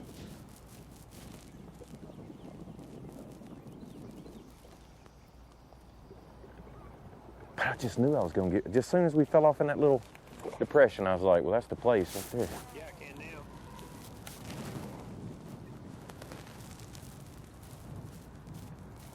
Well, kind of a slow start. I've had slow starts this week. Got one right now. Start the spot. Watching Gussie stare at his graph right there as Humminbird 360. He said there's a lot of current off to his right-hand shoulder. It's a little bit softer where his boat is. He said you could miss these isolated boulders, a little bit of rubble on the bottom and 20 to 24 feet of water. But when you can miss them for 3 to 5 feet, he said you will never get a bite. Said there was a lot more bait on day number 1. Not as much yesterday. He said there wasn't much life. Just seems like that first hour is so critical for Gussie's bite.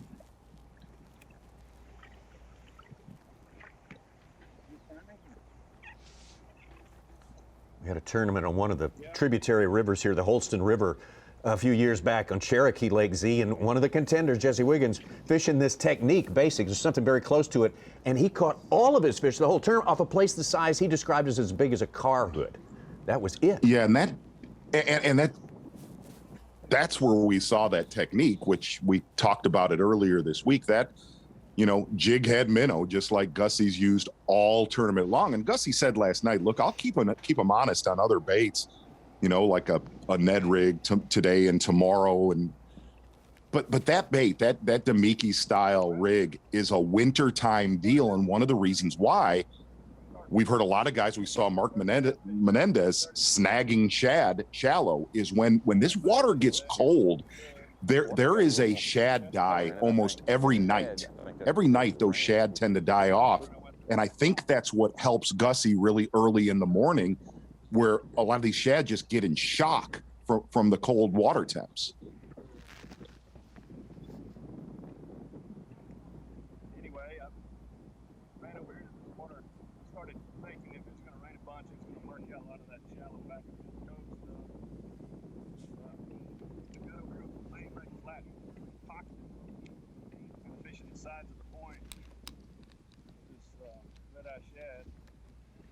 Well, still out there, hanging with our leader, Jeff Gustafson. He's our man on the water, Davey Height out there. And Davey, I know you've got other things to check in on as well. I don't know if you heard this. Gussie said, you know, I'm trying to expand my area, find a couple of new places, but I probably am going to go hit maybe my very first spot again because he wants to get rid of a couple of smaller ones there. Does that surprise you at all? Yeah, it totally surprises me. I talked to Gussie when he caught his 5th fish, and he was saying, man, I didn't plan on having to leave here. I was committed to stay here all day long, but he said, I've got one more that's just barely an 18-inch keeper, and I'd like to get rid of it, but he hasn't done so. So I'm actually maybe I'll stay with him when he goes back there for a little bit, but we've seen this happen every day. Gussie has jumped out to a big lead. It was slower for him yesterday, but he did get 3 or 4 fish in the boat early yesterday. It just took him a long time to get that 5th fish. But what we've seen each day is the people that are fishing for those largemouth, they send to close the bar a little bit and get closer and closer to Gussie, just like Brock Mosley yesterday. with 10 minutes left to go, catch that 6-pound, 10-ounce largemouth, that makes all the difference in the world. So I'm going to go find one of the top anglers that are fishing for the largemouth and watch them for a few hours. Davey, if you can, walk us through that Demiki style rig, which is really just it's a jig head minnow, why it is so powerful this time of year compared to as we get into spring and summer. I'll do that, Z, but you know, that technique is used throughout the country. Even Gussie does it a lot in Canada, so I had to ask him this morning because I call it tight lining. But I had to ask Gussie, I said, you do this a lot, what do you call this technique? And he said, hanging.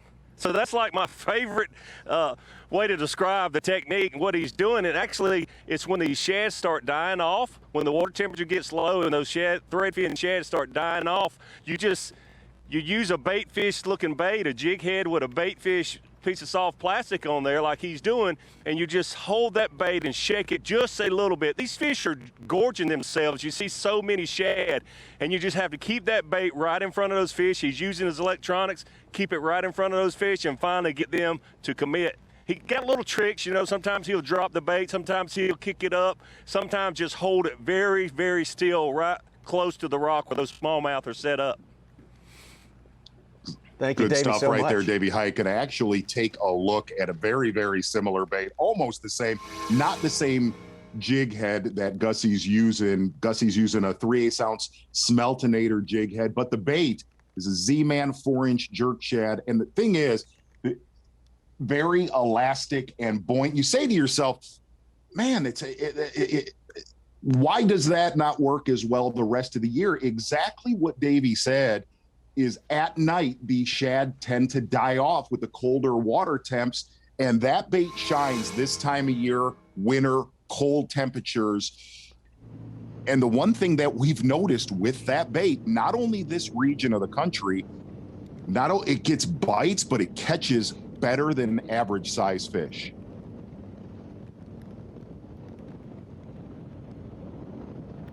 Gustafson on Taking the a move. look at Gussie on the move right now, definitely. And if you watch the way he's fishing, Gussie lives in Canada and ice fishes every single day.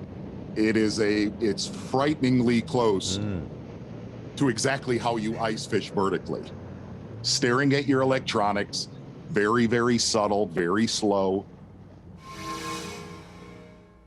And the one thing that really deters that we won't have to worry about this week, we always wonder, is light penetration, with it a sunny day, a cloudy day, those kinds of things. But when we mentioned the last time we've had Demiki style events like that jig head minnow, it's been heat. When it's gotten warmer, it has killed that bite, and we won't have that this week. It's going to stay pretty consistent. Well, at one point, Jeff Gustafson's lead was 15 pounds ahead of second place. The man who started the day in second place. On your left there, Brandon Card, as we watch Greg Hackney pull one into the boat. Probably not going to keep for him right there, but Brandon Card, another one of those who caught a good one a little bit later in the day yesterday. As soon as it hit the water, you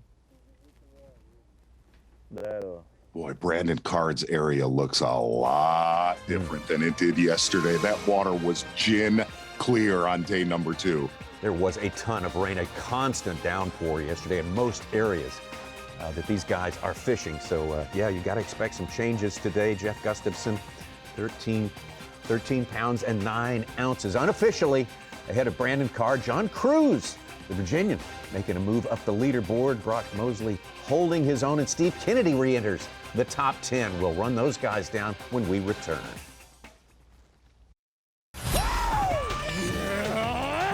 You're watching a Fox Sports presentation of B.A.S.S.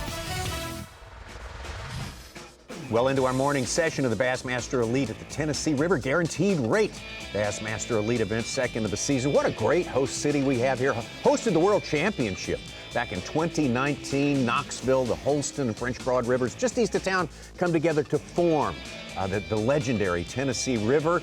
And it's joined by some water flowing out of the Blue Ridge Mountains of western North Carolina in the form of Tellico. Farther down by the dam here makes for an exciting, a very diverse fishery. You can take a lot of routes to get to the same place, Mark Zona here, and that's what we like. We like to see different techniques, different places play. I think diverse. Every time that we come to Fort Loudoun and Tellico, diverse is the #1 word to use. And this has been really a winter time event. If you look at the techniques, a lot of flat-sided crankbaits, suspending jerkbaits. You see what Gussie's doing with the Demiki style rig. This has been a typical wintertime tournament, but with a lot of wintertime techniques. Going to get out to Brock Mosley right now live.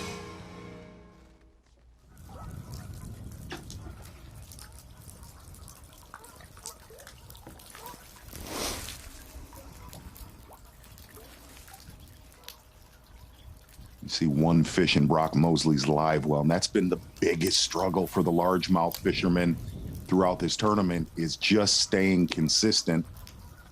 Brock did weigh in a couple smallmouth throughout the event so far.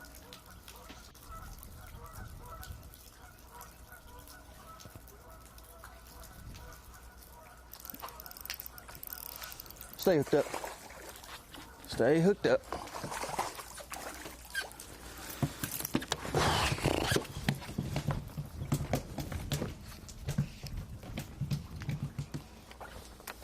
I think he's 14.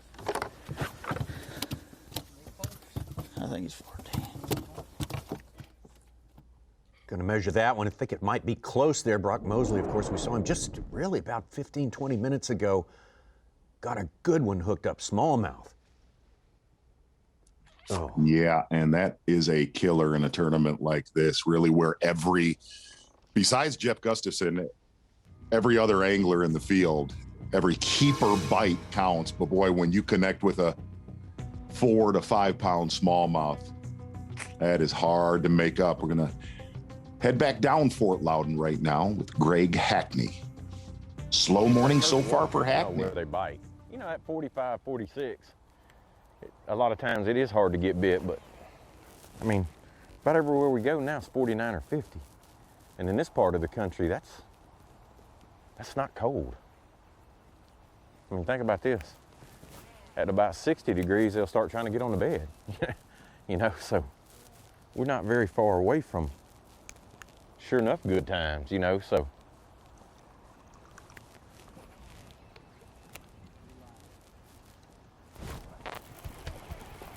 I don't think he's no keeper. Maybe. Close.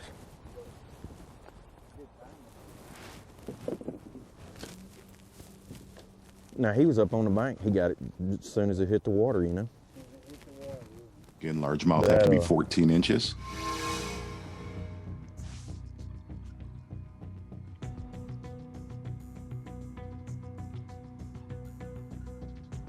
Head back in the Little River section of Fort Loudoun with Brandon Card. A big day, too. Almost 17 pounds. It's a different looking area today. Well, I got a big mover, David Fritz, well, we with a had 4.5 pounder. Had another slow start today. Well, I shouldn't say that. Caught one really early, a little under 3 pounds.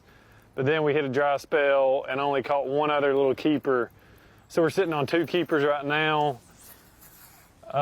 Just kind of sampling some of this muddy water. This is a place I love to fish whenever the water gets right.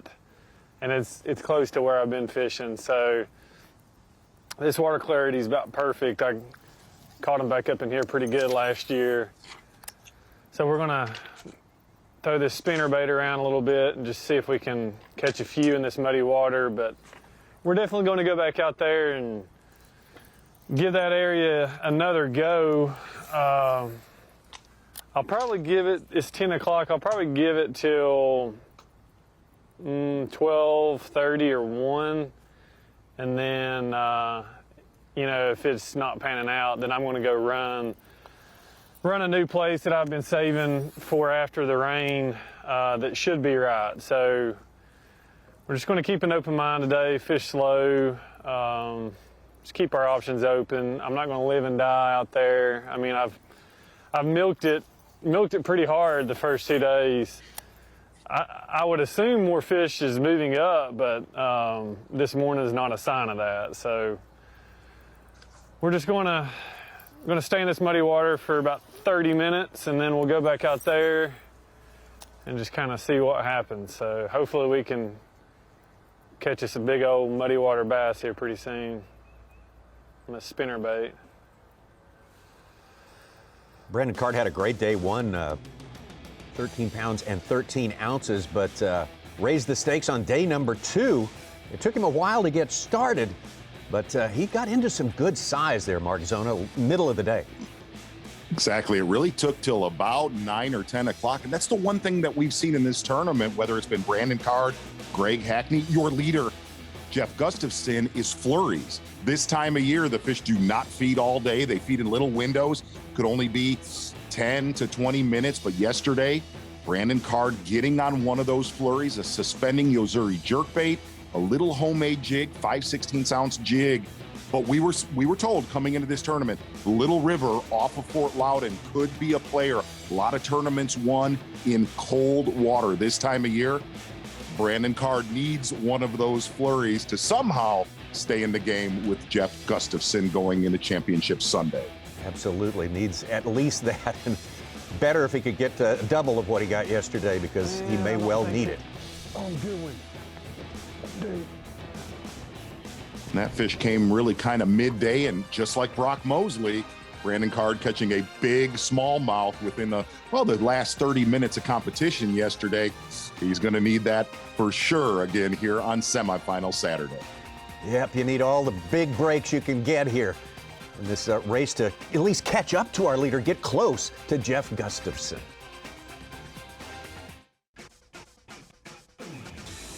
Tomorrow, the best season ever continues as the NASCAR Cup Series heads to Homestead Miami Speedway for the Dixie Vodka 400.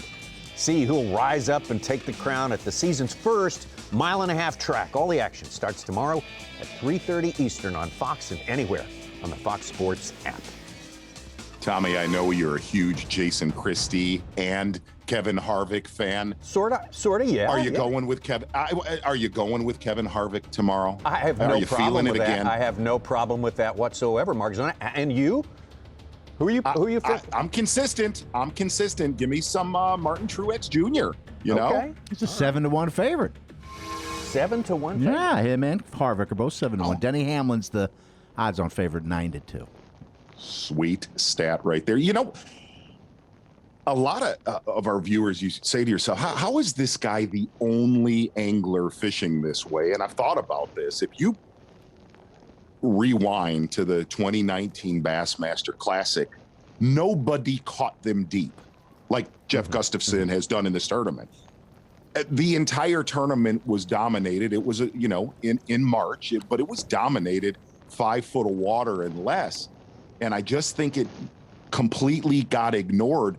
The only angler that was really close to Gussie was Chris Zaldane on day 1, and he never caught a bass. Had a couple mechanical issues, but he was right next to him while it was going down. And we had one viewer ask, with all of that current between Tellico and Fort Loudoun, how is he keeping that bait perfectly vertical right under his trolling motor? And basically, this is all boat control.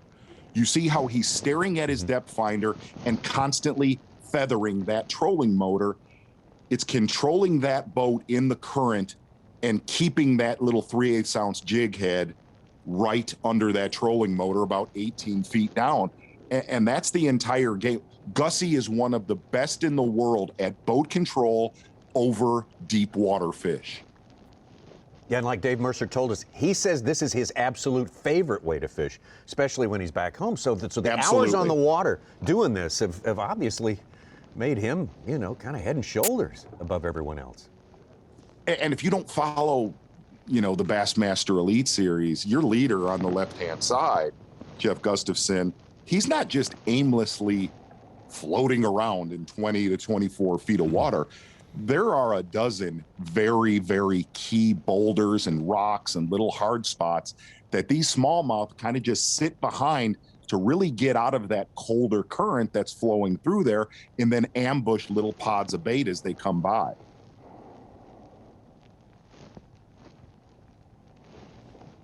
But deadly specific.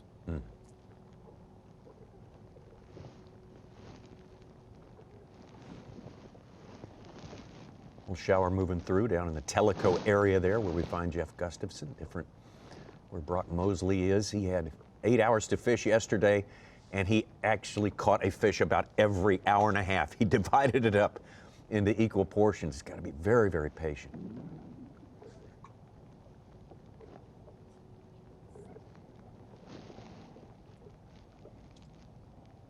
But boy, you could tell it's an early morning deal. He pressed it yesterday. You know, he caught one a lot later, a couple hours from now on day 2. But really on day 1 and today, it's the first 90 minutes is the prime bite for those smallmouth.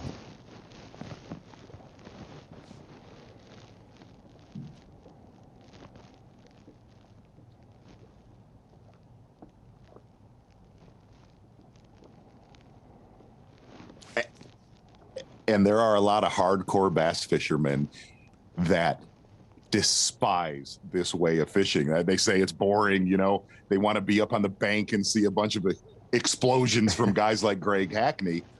But this time of year, though, if you find wintering smallmouth that are grouped up together, very deadly, especially the lake above here up on Cherokee.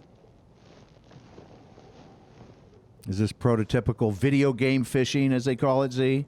1,000,000%. You could ice fish like this. That's somebody outside of my house right now doing the same thing. We saw Steve Kennedy moving to the top 10. How about Keith Combs? They got Jason Christie sandwiched at sixth place. Matt Robertson caught a 4-pounder, and David Fritz is our big bass leader today, 4.5-pounder. He's jumped from 35th to 18th. He's got 4 fish. He's about 1 fish away from getting in the top 10 from 35th today. Great big going, move. David Fritz, the legend, having to sit out our last tournament, just getting his health back from bouts with COVID during the winter time, and doing great, looking great now. He missed St. John's. He had a procedure. His heart rate was really elevated, and he looked great. We talked to him yesterday. He was zipping along. He said, "Get your vaccination." Was throwing advice out yesterday. Absolutely, good stuff. He's reeling in big fish, 4.5-pounder, the big one of the day.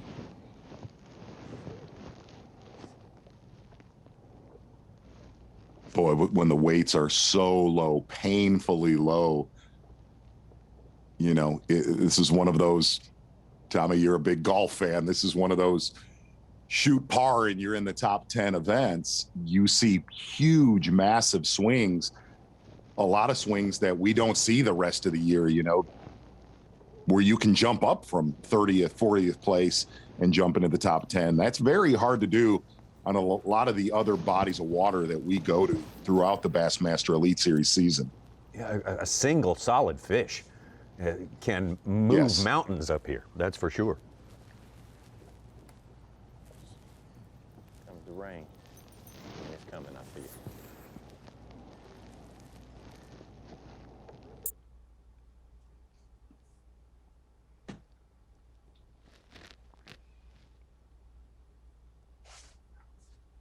Greg Hackney, our 2014 Bassmaster Angler of the Year. We're going to check in. Has it been that long? Yes, it has been a few years from up there in Michigan where he locked that down. 2019, that was a wild season, but this man right here from Alabama, Scott Canterbury, nabbed the Angler of the Year title. We're going to check in with him right now, having a good tournament.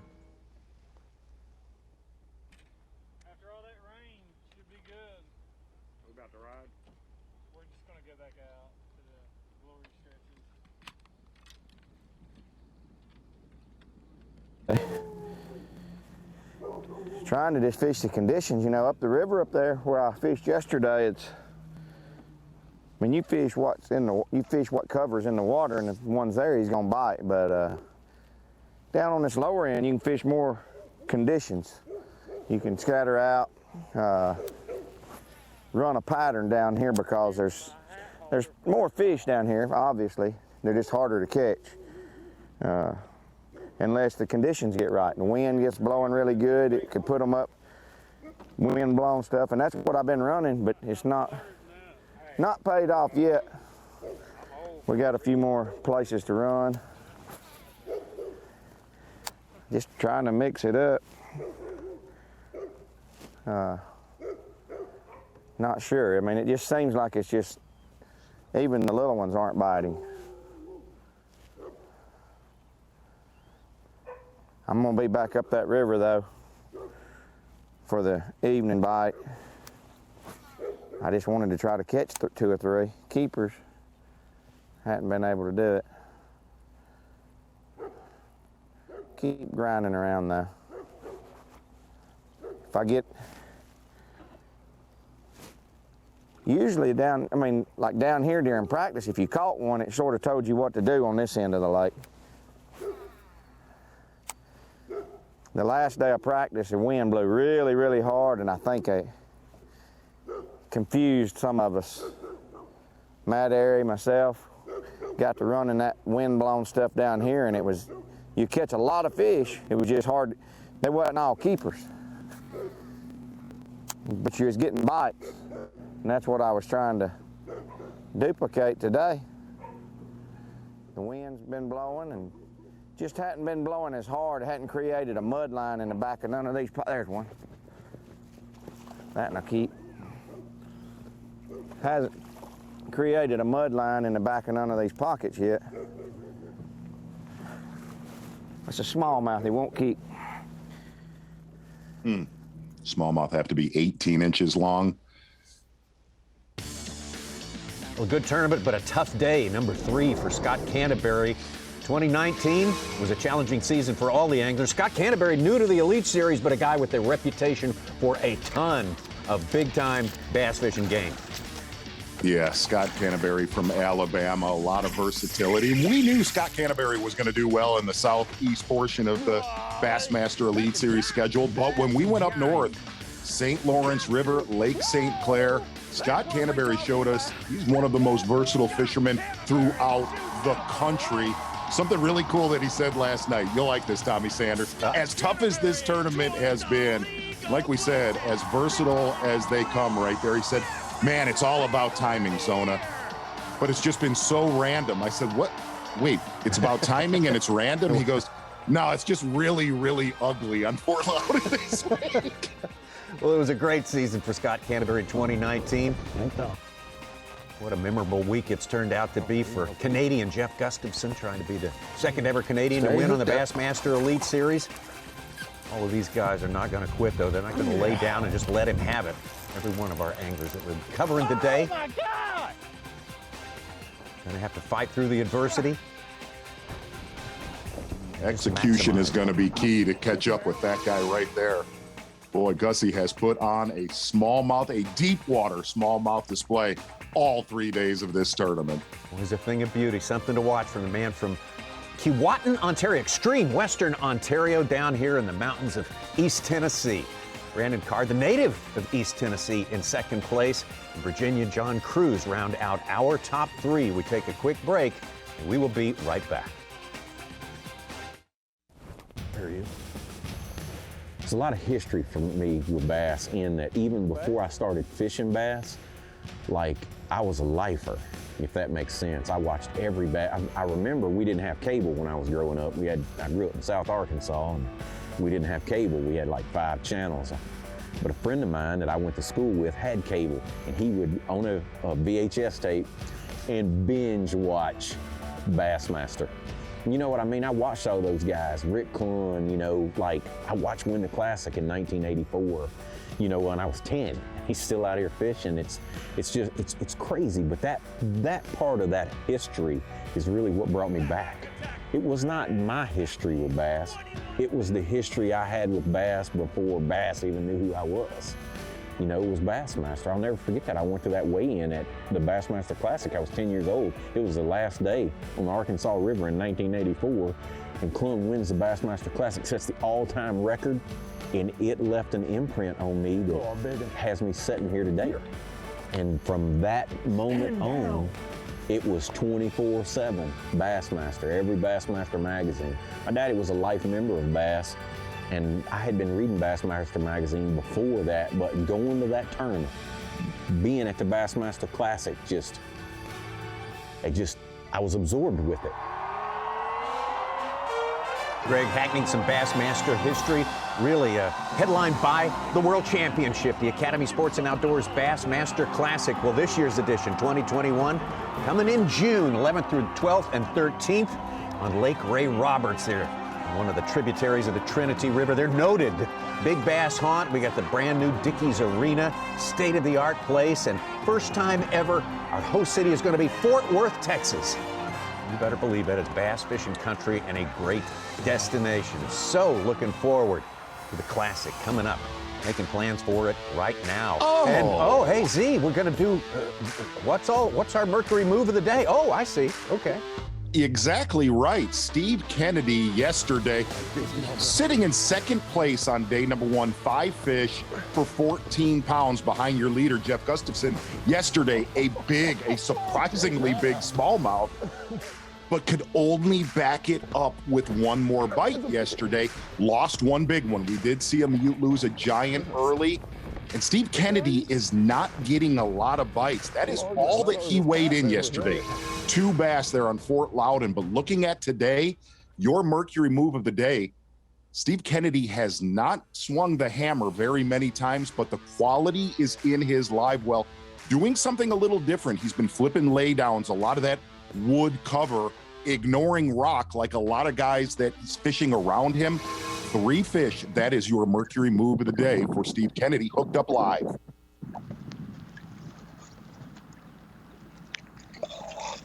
Check that out. Are you kidding me? But yeah, I managed to get 2 4-pounders earlier. And I looked down at his throat. Look at the shad they're feeding on. You see that? It's kind of off the side, but anyway, that's toad. I caught 2 4-pounders earlier. I caught one on my jig. They don't talk about shaking. And I went around this black nothing pocket and I ran over that log. The water's dropped so you can see it. It's coming in at 6'1" on my scales. It's coming at 6'3". Can you believe that? Wow. That is an absolute giant for Steve Kennedy. Steve, you've been threatening all week long that you might go to Tellico, but you've kind of bunkered in on Fort Loudoun. What has changed today since yesterday? I didn't hear all that, but what's changed? The water is not flowing like it was. It appears to have dropped 6 inches. I mean, you look at that bank, it's pulled back 6 or 8 foot.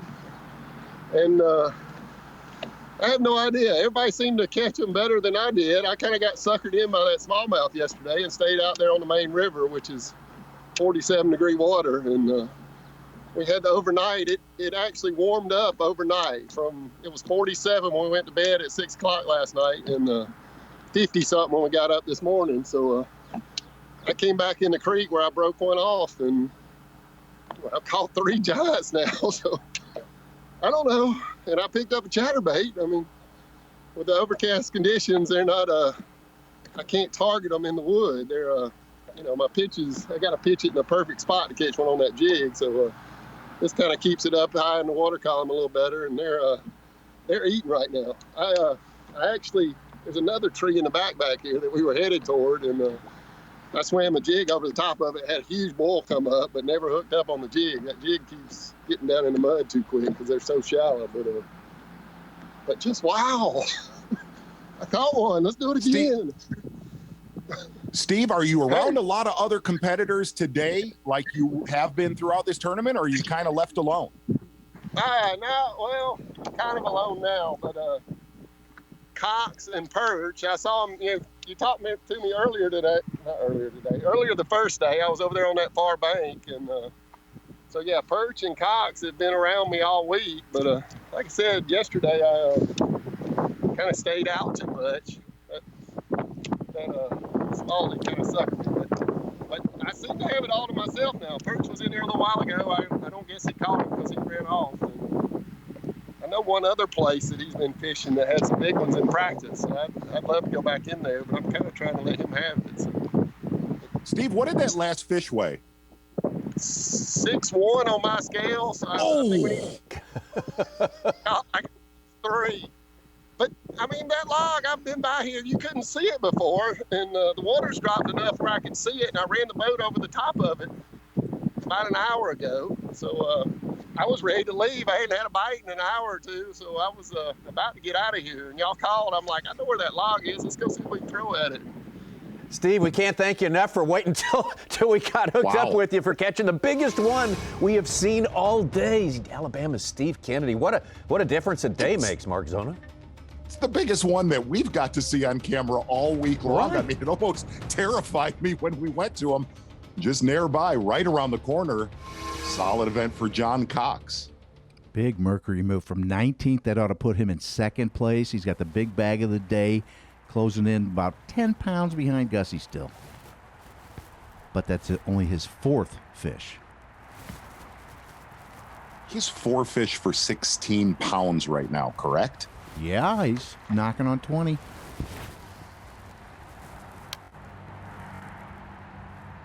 Did not see that coming. Really struggled yesterday. 2 fish only yesterday.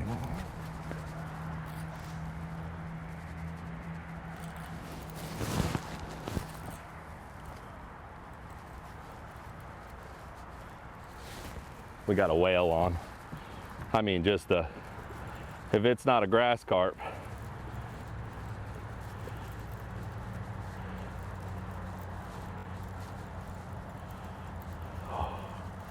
Oh, my heart's pounding.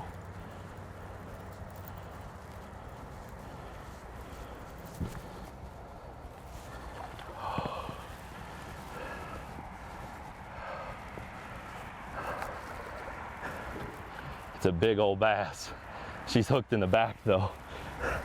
I got her like barely hooked in the back.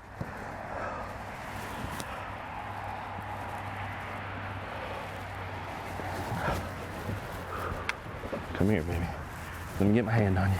Get my hand on you. Yes! Yes! Look at that. Look at that. Got her in it. They do not want to eat today. Whew, that's number 4. Oh my gosh. That right there. Man, my heart is pounding. That was incredible. That was freaking incredible. Go from like, I was thinking, I'm like, well, my kids are gonna fly in tonight. Maybe there's a zoo or a park or something we can go to tomorrow. Oh gosh, I love it. Oh my gosh, what is going on? Oh, one more big one, jeez. Man, hey, that was, yeah, that was the kind of luck that, you know, I mean, to win tournaments, like I mean, that one little hook in the back, like just barely got him. That was, I'm gonna hook my bubbler up here. Perfect example of that feeling you get when it looks like you might make it to Championship Sunday. John Cox absolutely elated. Davey Hype made the comment, Gussie does his work really early in the morning with those smallmouth, but we've seen guys make big shifts on largemouth. We've seen that with John Cox and Steve Kennedy, the biggest turn in this event so far. Boy, that little corner of Fort Loudoun Lake coughing up some big ones for us right here. Maybe things are about to get unleashed here. We'll be right back.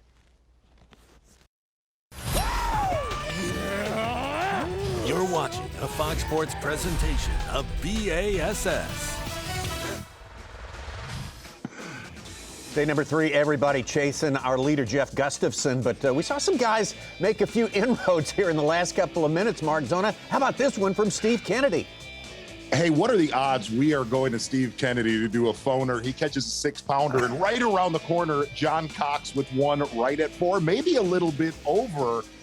And those are the ones it is going to take to press our leader, Jeff Gustafson. But Steve Kennedy just became a very big factor in this tournament with really one swing of the bat right there, and that was the biggest fish that we've seen on camera all week long.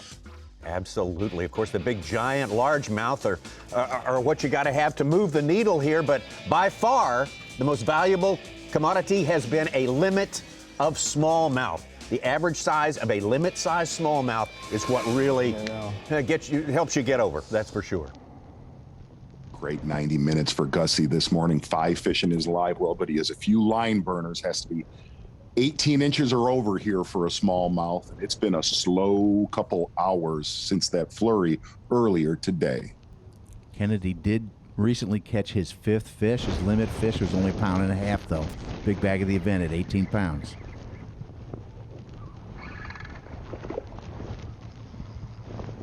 Possible. Oh.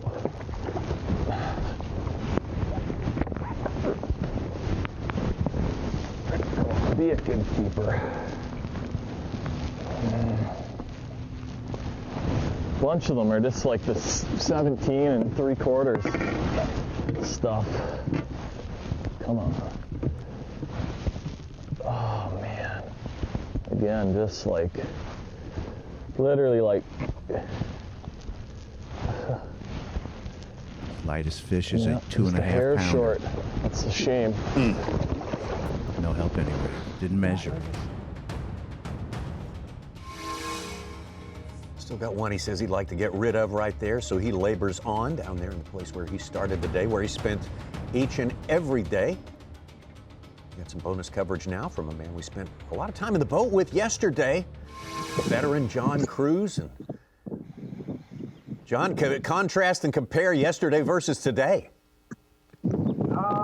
Yeah, yesterday I started in a different area where I caught some keepers the first day. That was dead as a hammer.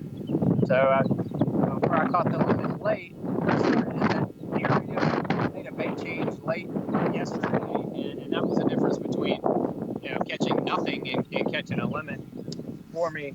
And I've started out kind of expanding with the baits, and just kind of got fortunate and caught a 2.5 right away, and then had be able to scratch out a limit, called once. So I feel like I'm one decent bite away from being able to fish again tomorrow, and it's already it's only 9:45, and I think we got a good chance to make it happen. Hopefully it'll work out. John, for the folks at home that are watching this, definitely better day today. What has been the key bait change compared to day number 2? Well, on day number 2, I made a bait change. I had thrown a chatterbait and some finesse baits, crankbaits in practice, and never had a bite. And I don't know if it was just a little bit early, water temperature wasn't quite warm enough or something. And then I went back to it. I went back to those 2 baits late yesterday, and that's what I was able to fill out my limit with. And that's been the damage maker so far on the keepers, the 2 pounders today has been the chatterbait and the little finesse crankbait. John, is it random where you're getting bit, or can you look at it and go, that's the right stuff right there? Mostly the latter. Mostly I can look at it and go, that's the right kind of stuff. I'm trying to expand because in this creek, I think there's probably 8 tournament boats or 6 tournament boats. It's getting the crap beat out of it. So I'm trying to expand a little bit and fish some stuff that's not so obvious, and maybe get a lucky bite with the water continuing to warm up and the fish hopefully coming towards the bank, which it kind of seems like that's what they're doing. John, good job today, and good luck for the rest of the day. Quest to make it into the top 10 for John Cruz, definitely one of our decorated veterans out here. We look at some footage from yesterday. He really had a tough time yesterday. Yeah, it was definitely a tough day yesterday for John Cruz, mixing up a jerk bait, a bladed jig, small crankbait, and really that is the problem here on Fort Loudoun and Tellico, is staying consistent.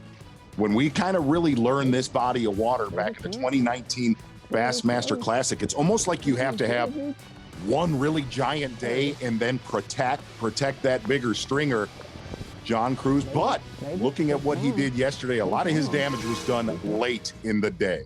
Difference was day one he had a 5 pound, Take it out 7 to our ounce. guy, Davey Height, right now.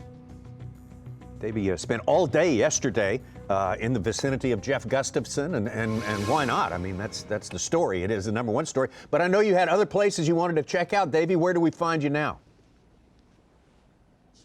Well, I just was watching Kyle Welcher, who had a really good day yesterday, had 2 big smallmouth and a couple largemouth, I think 1 shy of the limit. And I wanted to break down for the viewers kind of what's going on and why it's so difficult to catch fish on a consistent basis. We're hearing so many of these anglers say it's random. Well, when you go to a body of water, the first thing you want to know is the seasonal pattern. And right now, most of these fish are still in their winter pattern. That's why Gussie's doing so well catching those smallmouth deep.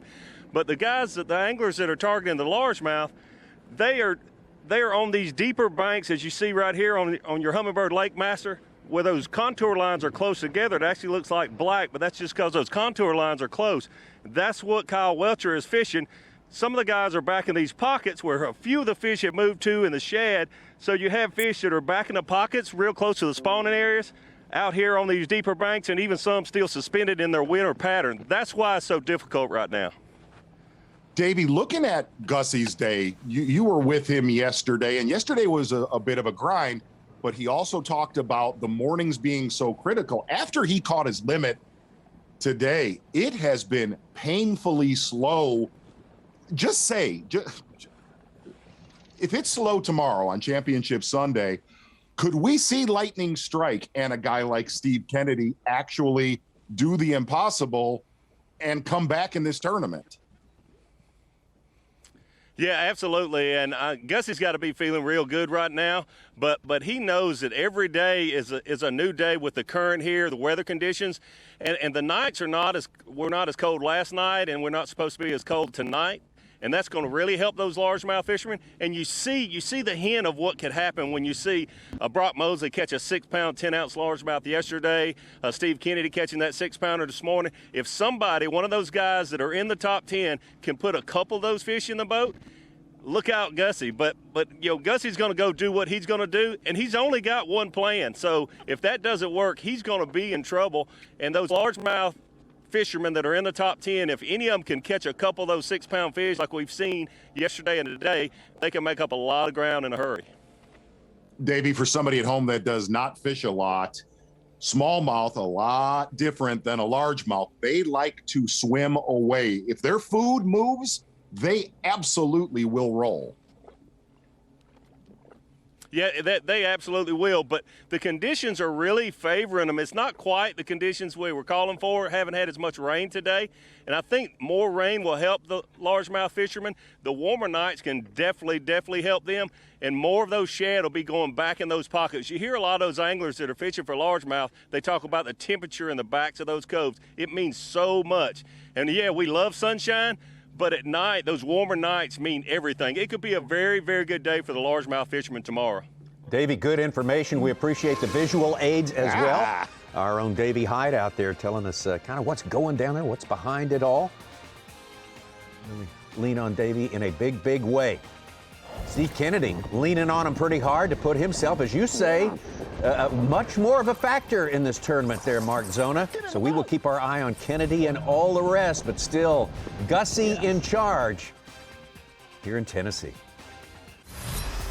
The Guaranteed Rate Elite at Tennessee River is sponsored by Ranger Boats, Yamaha, and by Toyota.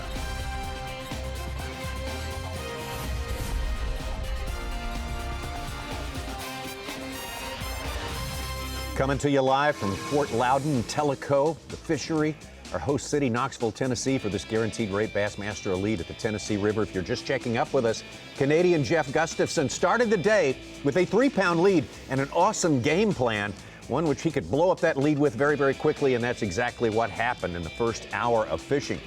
Down there near Tellico, the confluence of Tellico and Fort Loudoun, and really made the difference. Jumped out to a 15-pound advantage over the rest of the field. Just recently, Mark Zona, we dropped in on Steve Kennedy at the moment when he changed all of that.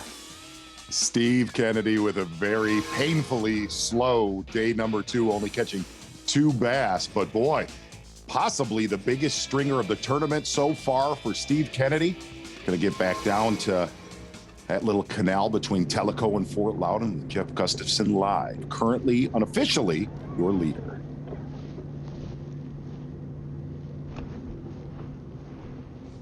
Again, he has a 5 bass limit, but he has a few line burners. 18 inches for smallmouth here, and he has a couple that are really close to that line.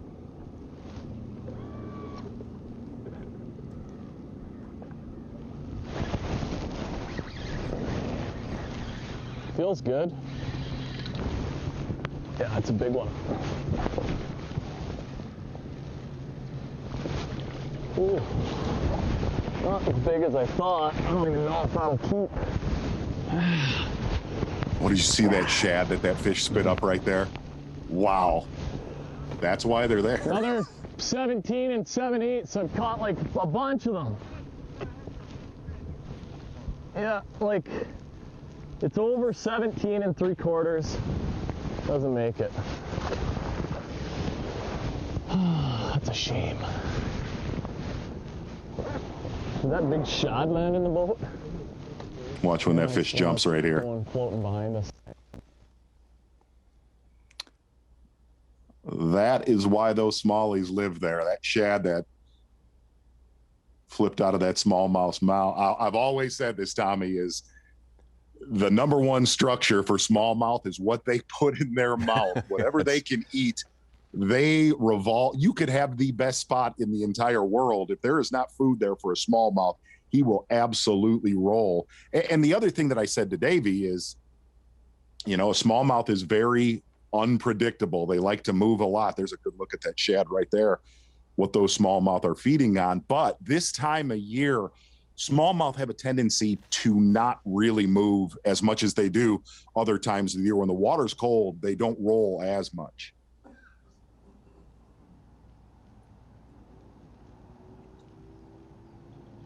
You saw that one right there. He thought it might be a keeper. 17 3/4. Got to be 18 inches if it is a smallmouth bass. But if it is, it's better than average. Everyone's seen, I've caught every one of my fish on a 4-inch Z-Man jerk shad, scented jerk shad. I'm fishing it on a jig that a friend of mine at home makes.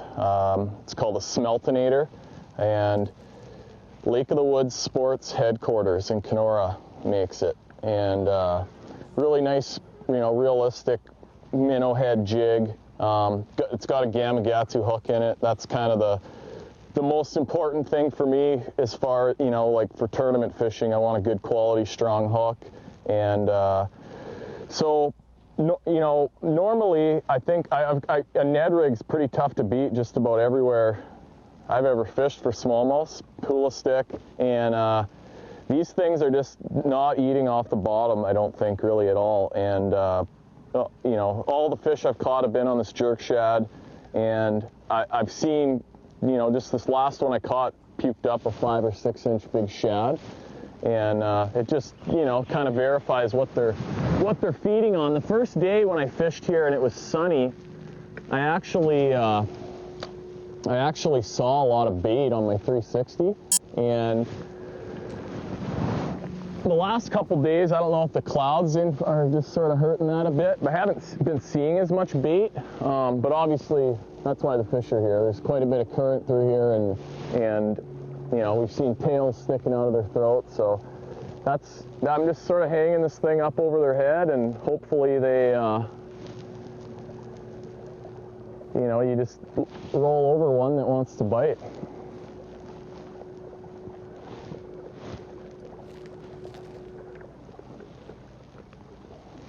Jeff Gustafson fishing 20 to 24 feet of water. Keeping that jerk shad about 2 to 3 feet above those key boulders and hard spots. As far as this technique goes that I'm doing,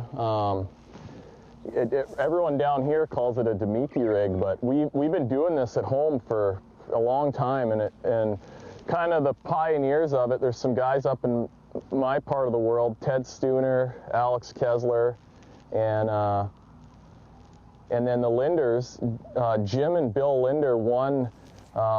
We have one of our bigger tournaments that we have up there, the Fort Francis Canadian Bass Championship on Rainy Lake. They won it a couple times, like 03, 04, doing exactly what I'm doing. And then, you know, up there, it's a really popular technique from midsummer sort of through the fall when they get out deeper. This is the best way to catch them. And so I've caught thousands of bass doing this. Just something that I'm comfortable with, and I've been waiting for years to get to do this in a tournament down here, and this is kind of the first time that it's really been a good deal for me.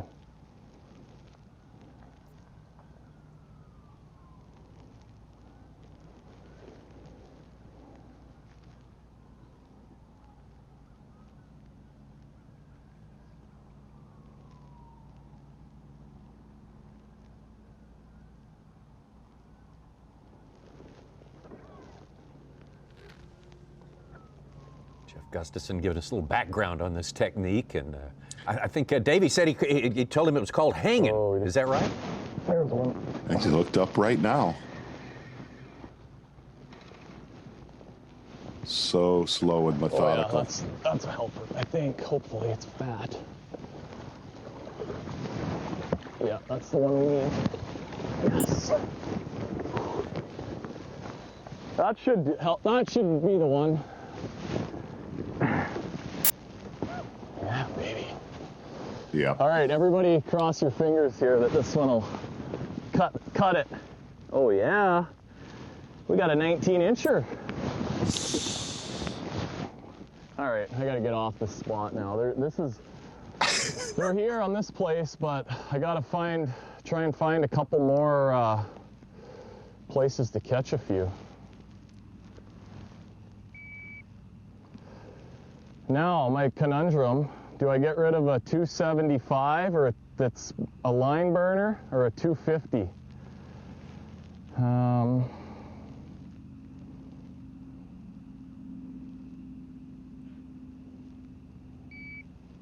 We're gonna measure that one again, but I'd get rid of that line burner, Tommy Sanders. Yeah, I tell you Play what. it safe. He is as good as it gets at that technique. And the nice thing to see with Gussie right here is they're definitely reloading. We were a little bit worried about that. Yeah, absolutely. And he's so good at it. And the reason, well, he told us, it's what they do at home. He feels right at home doing this. Unbelievable, the Great Canadian Snow Leopard. What a tournament he is having. Yeah, so I'm catching them, fishing pretty deep, and marking them on my Hummingbird, and playing with them, trying to make them bite. And it's just a way that we fish a lot at home up on Lake of the Woods, Rainy Lake. And I've been waiting this is 8 or 9 years I've been fishing down here. I've been just like dying to get to fish, to do this in one of these tournaments. So it's worked out good so far. It's been fun to watch. I can't wait to see the weekend, and I know Canada's looking forward to seeing it. Ooh. Beautiful. Boy, he is not letting anybody close that gap. As much as we want to say Steve Kennedy's starting to press him a little bit, Jeff Gustafson kind of sneaks away. Now we know he does have 5 solid 18-inch smallmouth or better in his live well. Yeah, that is a terrific game plan, but so hard to pull off. Jeff Gustafson making it look very, very easy. And as he says, just doing it the way we do it back home. We'll be back with you in just a moment. You're watching a Fox Sports presentation of B.A.S.S. Tonight, the former 2-time super middleweight world champion Anthony "the Dog" Durrell returns and will face off against the rising Chiron Shut It Down Davis. Don't miss the action tonight on Fox and the Fox Sports app. That is going to be a dog beat down, Tommy Sanders. Oh, you're making the call now. Absolutely. Okay, all right. 100% back in a big way. Will be a big night here in the Zona House. Taking a look at Tellico and bottom of your screen. Mark Menendez did make that move Taking a look at Fort Loudoun and really your Yamaha midday report, you have to say it. Steve Kennedy, after a miserable day 2, getting back in the game in a big way. Has 5 bass in his live well. Unofficially, we have him with the biggest stringer of the tournament, officially with 5 bass over 18 pounds. Unbelievable. We just dropped in for a little bonus coverage with him, and apparently he was ready for us.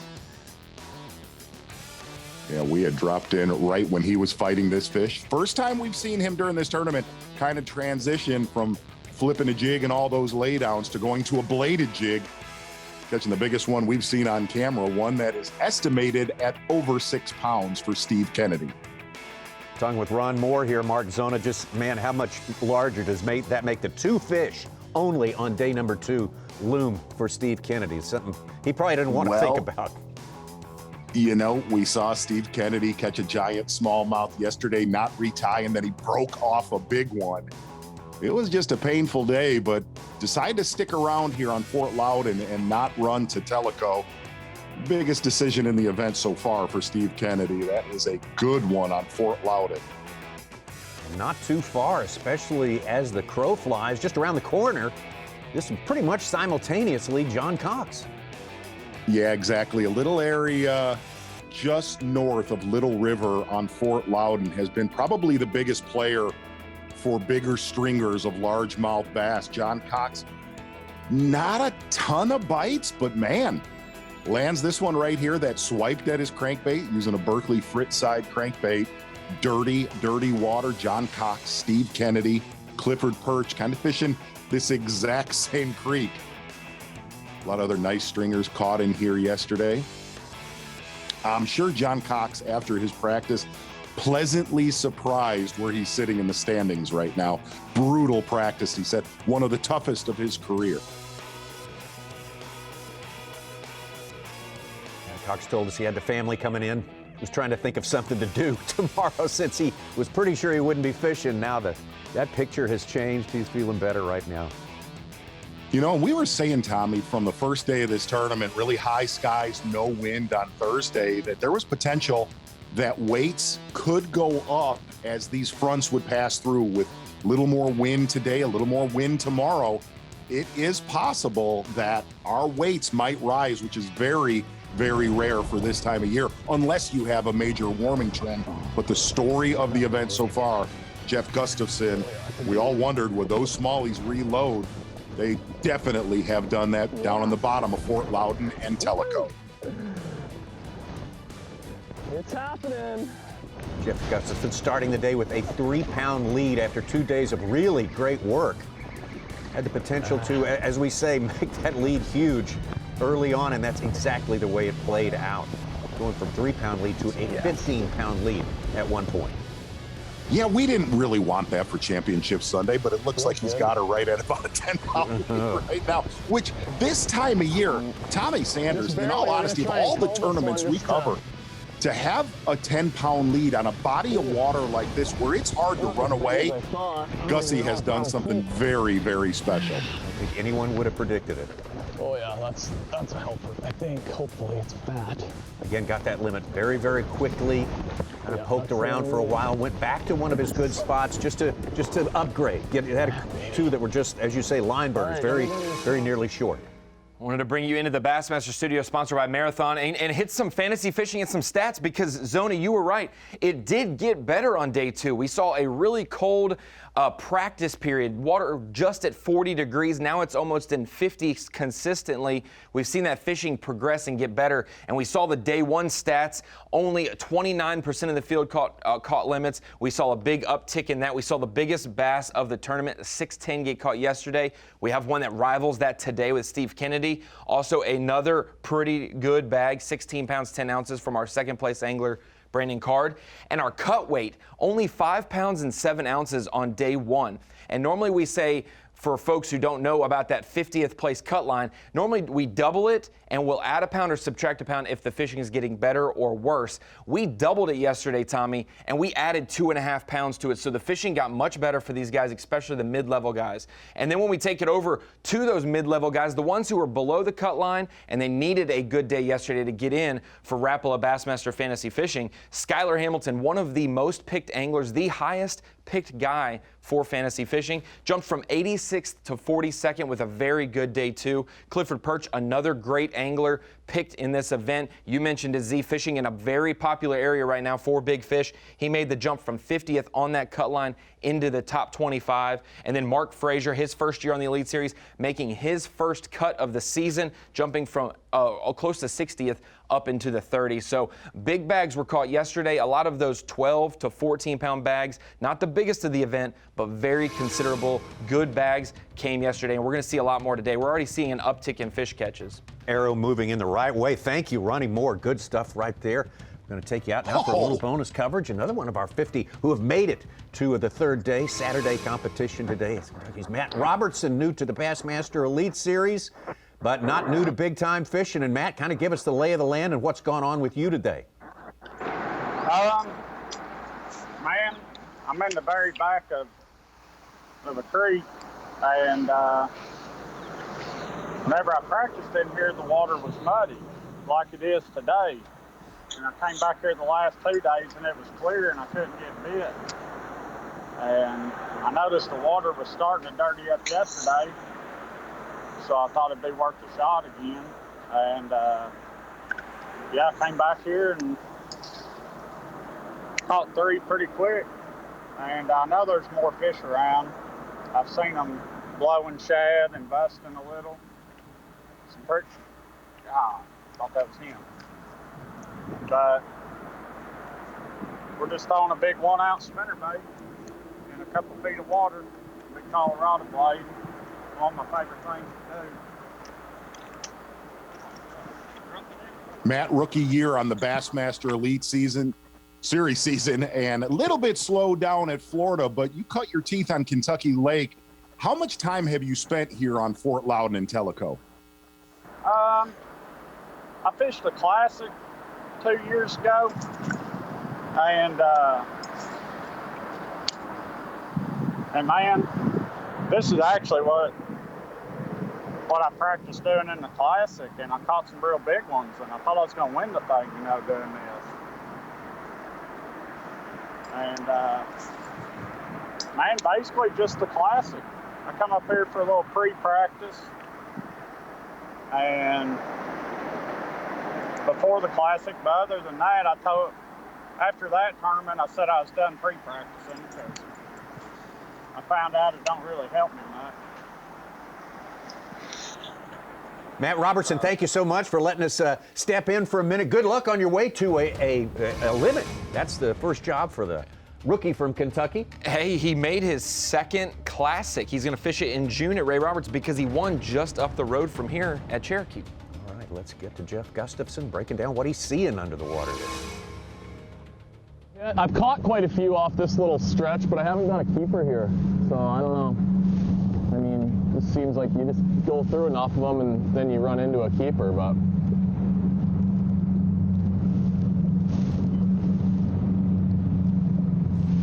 no, but I don't know if it'll show it here right now just because the current's pretty strong, but it will a bit. I'll show you what the fish are kind of sitting on. Turn this up so you can see it a little better. Had it turned down in the dark this morning. See right here on my side imaging? That's what I'm drifting over, that cluster of rocks right there. And I think what the fish are doing, like, it doesn't seem like, it probably doesn't look like there's a ton of current in here, but you watch the trees when I go by here, and it's ripping. But that's the deal, that kind of stuff. So I'm floating my bait over it, and when you come over, I think when you come over the back sides of these rocks and stuff, they're just hiding behind, out of the current a little bit, waiting for stuff to kind of blow over their head, I think. Boy, that was a very good picture. I noticed the waypoint there too, Tommy Sanders. I But bet you looking did. at those, looking at those rocks right there, I mean, that is smallmouth 101 doing whatever they can to get out of that current. A smallie really does not like cold current. He likes warm current, but the colder it is, he likes to be in kind of that soft moving water. Going to move back up Fort Loudoun right now, moments ago, with Greg Hackney, who's had probably his slowest morning of this event so far.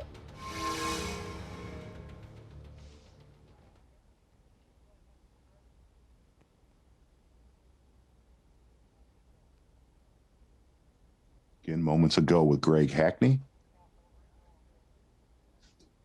A very, very slow moment for Hackney, morning for Hackney, and I'm just going to keep, it looks like. Oh, yeah. That's solid keeper. Looks like he got his bait, too, Ronnie. Pretty good. Wow. Really having trouble connecting with him today. That's a good one. It takes some time. Yeah, it's changing every single day with the water flowing down, the water coming from the sky, and also the time of day. Yesterday afternoon was great. How about Jeff Gustafson giving up the goods for us there, showing up some terrific pictures of exactly what's going on under the water. We'll be right back.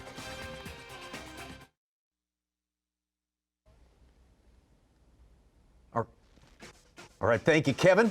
College hoops on tap on this big sports weekend here in these here United States. Big bass fishing weekend as well. Got the final day championship Sunday coming up tomorrow right here on FS1. Our live coverage, just like today, begins at 8 a.m. Eastern Time. You do not want to miss it. It's going to be a bang-up finish. Exactly right, Tommy Sanders. I'm going to tell you, I like the heck out of that Kevin fella, but we're going to get back out on the water right now and start to kind of break down one thing that Ron Moore was talking about at the screen of knowledge is the weights definitely have gotten better as this tournament has gone along. And obviously Gussie's going to have a really comfortable cushion going into Championship Sunday, but it's almost going to be like at the St. Johns River. Can somebody catch one of those monster bags? Because there obviously is a 20 to 23 pound stringer swimming around in Fort Loudoun, because that's what it's going to take to catch that guy right there, Jeff Gustafson. And we haven't had a 20-plus pound bag yet this week, and Kennedy's going to need two of them. He's going to need both of them if we have two of them, because he only caught two yesterday. And for the folks at home who may not know the intricate, day-to-day, this is a 4-day event. We don't zero any weights. You build each day on what you did the prior day.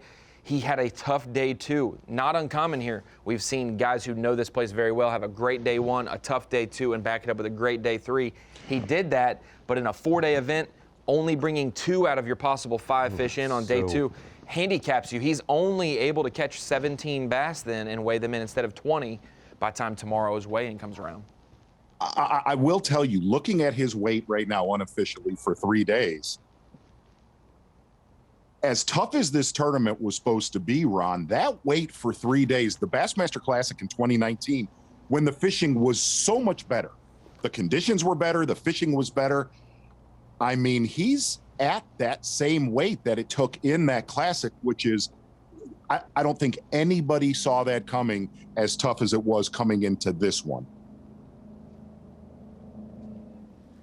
Every day's been different. Every day's been tough. This place presents itself differently each and every day. The weather differently.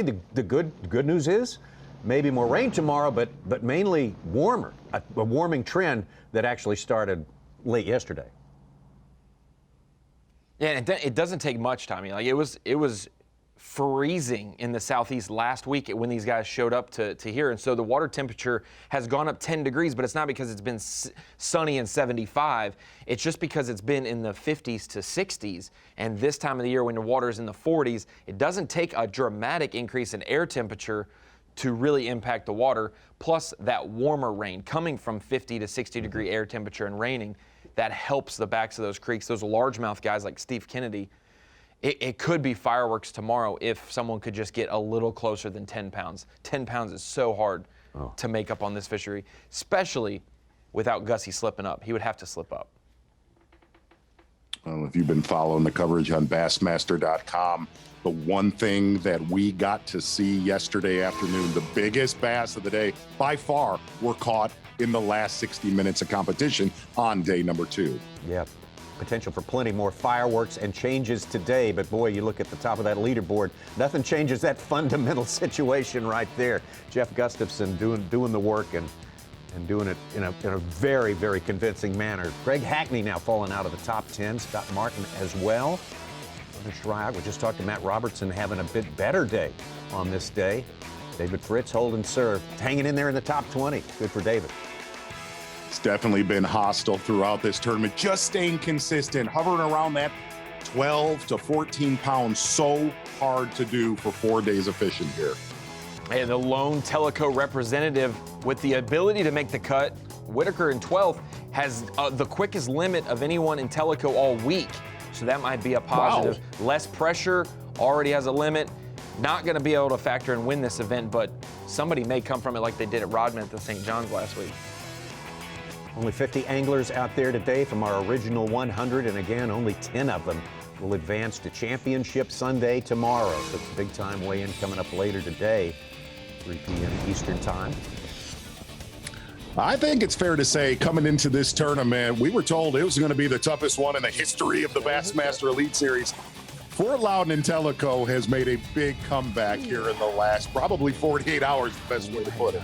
We'll check out the weigh-in there at Bassmaster.com. And tomorrow, Guaranteed Rate Bassmaster Elite at the Tennessee River. Our live coverage again begins at 8 a.m. Eastern Time. We'll have it for you tomorrow on Championship Sunday. Write it down now, our 3 p.m. weigh-in time, and expect some fireworks because, as we know, big things have been happening late here on the Tennessee River. Such a pleasure to be with you. It's got live Bassmaster action this morning. We'll see you tomorrow.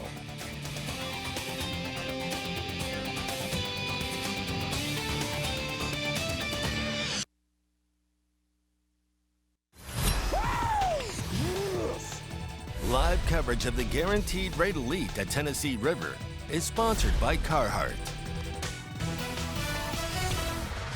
Hope you're having a great Saturday. Welcome to 3 more hours of Bassmaster live coverage from the Guaranteed Rate Bassmaster Elite at the Tennessee River.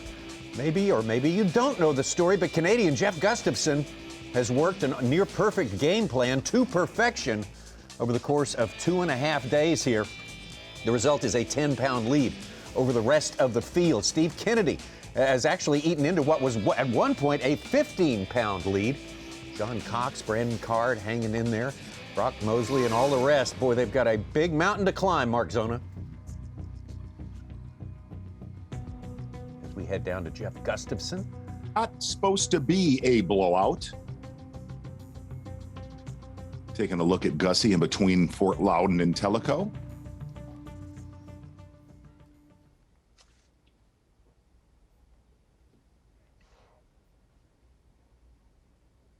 Jeff with a big first hour of fishing here. And it seems like every time that lead got threatened, boy, he would just pull a little further away so far. Sorry, boys.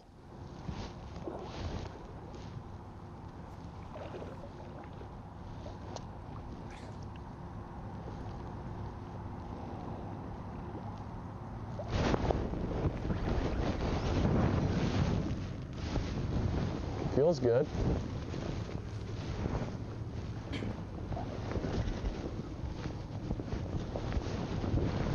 Again, Jeff Gustafson already has 5 bass in his live well, all smallmouth over 18 inches.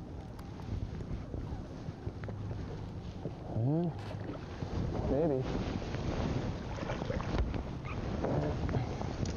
It's a chunk, but it's one of those 17 and a halfers. It is a chunk. 17. All right. Well, it's a new find.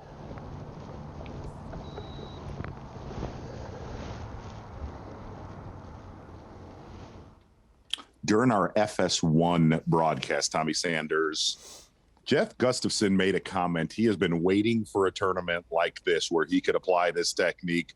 Does a lot of it up in Canada actually brought up the Lindners. And you knew there was potential. We were going to see this in the next year or two. But how weird is it that he got to do this technique pretty much alone, where 99 other guys were not doing? Like, here's what I'm saying is, if we went to Cherokee, yeah, he gets to do this technique. He loves it. He's obviously phenomenal at it. But to have it all by himself, are you kidding me? It's just Jack? unbelievable. And given, if you were to poll the field, what would be the most dynamite, surefire way to win this tournament? Hey, catch a limit of smallmouth every day. Yeah, everyone says that, but you know, everyone would also tell you you can't do it. It can't Absolutely. be done. It can't be done. Yeah. But here's the weird thing about that. Casey Madge and I, Mark Malden, guys that have fished here for so long, gave us a lot of good intel before this tournament, said, look, it's going to be the usual for Loudoun Tellico, mixed bag, catch one really big stringer, protect it, kind of like the classic, blah, blah, blah. All of them said, though, the X factor is figuring out the deeper smallmouth when you get near Tellico. Every one of them said, if one guy figures that out, he will dominate this thing. And that's exactly what has happened, because the hardest thing for what Gussie has done is doing it more than 1 or 2 days. Look, drift over that, yeah, you see one-day stringers here of smallmouth like that, but to do that for multiple days, unbelievable. Yeah. Well, and to think about the guys who had tried this in practice and wrote it off or gave up on it or didn't catch them or it just wasn't consistent enough. The Carl Jacobsons, the Yuskis, the Austin Felixes, the Chris Saldanes, all of them struggled. Yeah, Paul Mueller. Those guys do this very well. Yeah. And the fact that they didn't find it somewhere else, like this is the only region and that's the only guy to figure it out. It's something special. It seems like he has required super patience to do this. But we talked about yesterday and on day number 1, guys like John Cox, who never look over their right-hand shoulder, or Greg Hackney, that know that they're going to fish shallow, stay shallow, be shallow, because of time of year and body of water we're on. Gussie's the polar opposite. He doesn't want to be near the bank if he doesn't have to be. And, you know, you're seeing, just like a John Cox when they're biting shallow, or a Greg Hackney, this is this guy's wheelhouse. This is his fastball.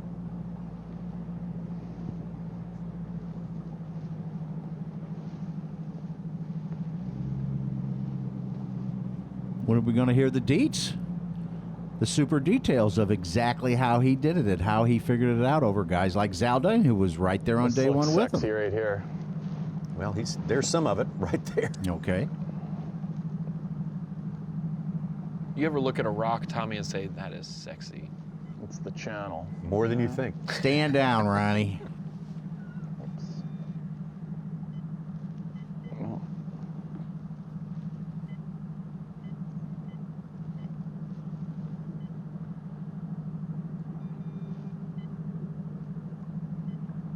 If you were watching our broadcast earlier today, Z-Man 4-inch jerk shad, 3/8 ounce Smeltonator jig head, very realistic jig head.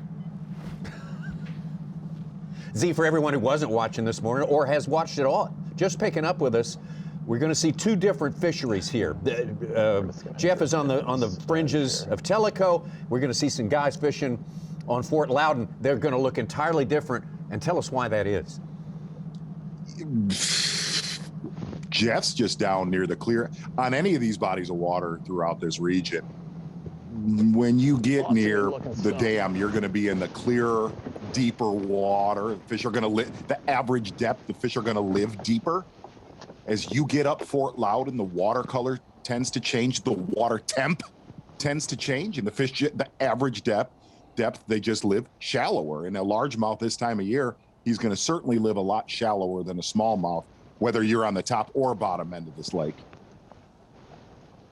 Really cool to get this drone footage aspect as well to sort of set it up where he is. Sick drone footage. Absolutely. Watch out for those high lines above. That's one thing I will say.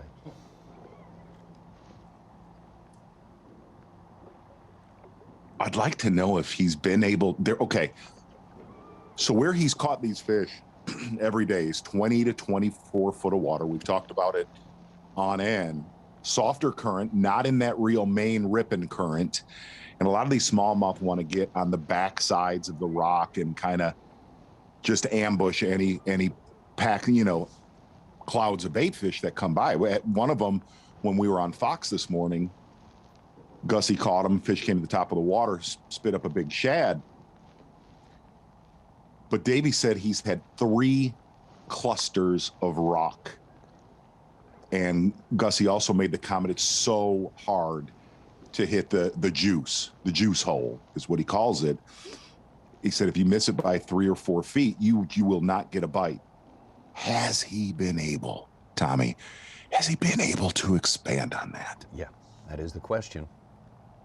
He's certainly given himself the luxury of time to do that.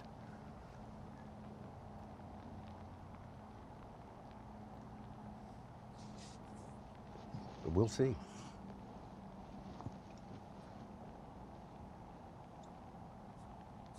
Every single bass has come on that Z-Man jerk shad,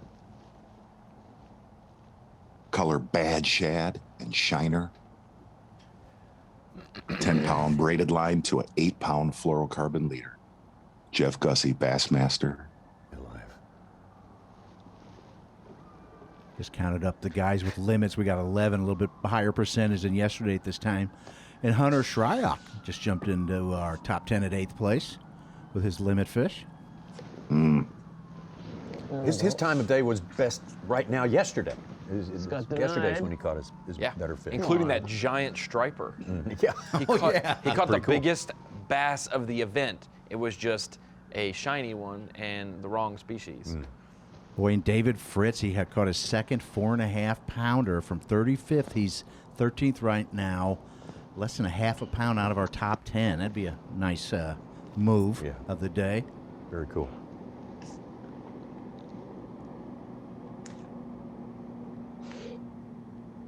See guys like Hunter Shryock, John Cruz, Ed Lochran, really concentrating on that Ish Creek area. And surprisingly, not a lot of company in there. But the boats that have been in there have definitely done well throughout the event. But it unlike Sinking Creek and Turkey Creek and Little River, just not as much company.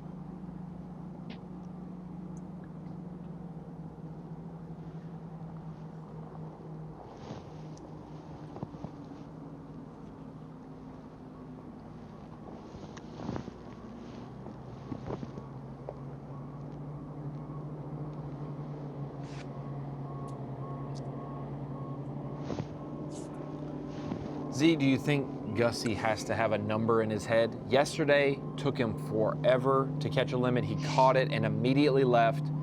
Today he catches a limit, wants to get rid of one. He does get rid of it. Now he's still fishing and trying to cull. How many do you burn today? I mean, obviously there's probably 5 smallmouth, but are they the 5 biteable smallmouth tomorrow that he's, what's left? Ron, I don't really think Gussie is pressing exactly where he caught him. I think he's trying to just add a little bit to the bank for tomorrow. I think he's obviously still in the area where he caught him this morning and the last 2 days.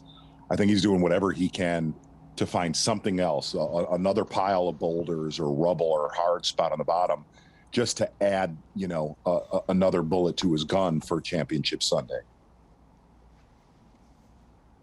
Total guess right there, though. Total guess. No, I mean, it makes sense to find something else, but it's hard to find something without catching a fish and realizing that it's going to be. No, it's not a creep. False alarm. That is not. False alarm. Yeah. Sorry. Good catch, though.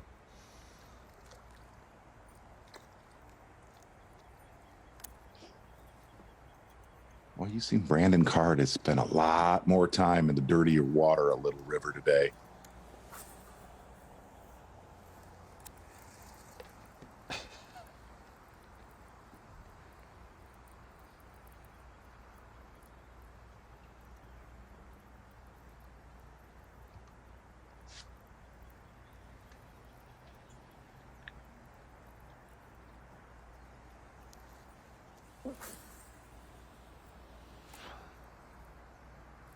Talked about it on the Fox show. Our friend John Stewart from Bass was texting back and forth. A lot of current where Gussie's at, and the whole thing is kind of slipping that current, a term you hear that on the Detroit River, St. Clair River, up when we're on the St. Lawrence, and you're really trying to just make a real soft drift over that cover into those soft spots, soft current areas that Gussie's on.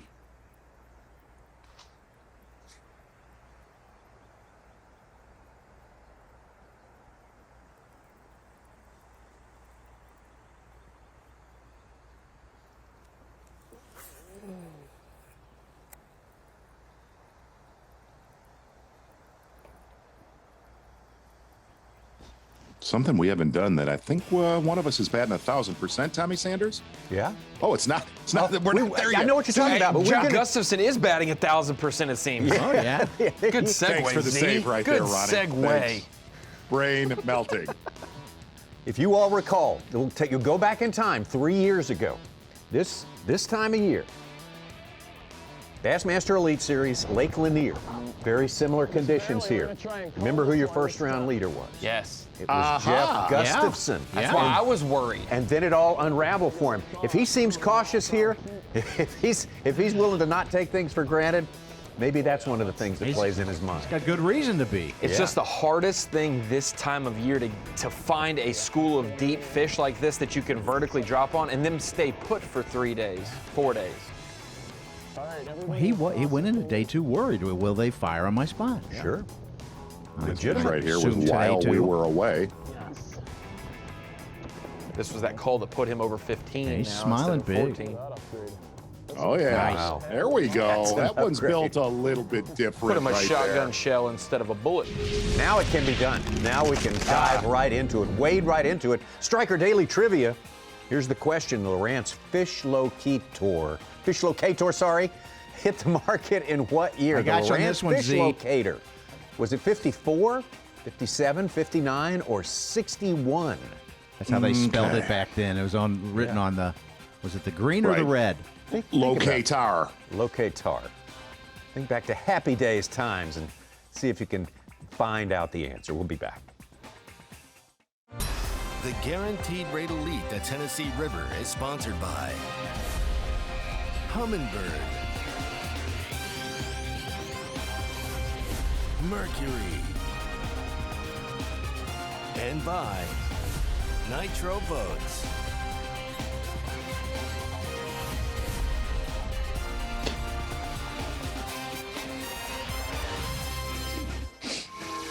Bassmaster Elite Series in Fort Loudoun and Tellico.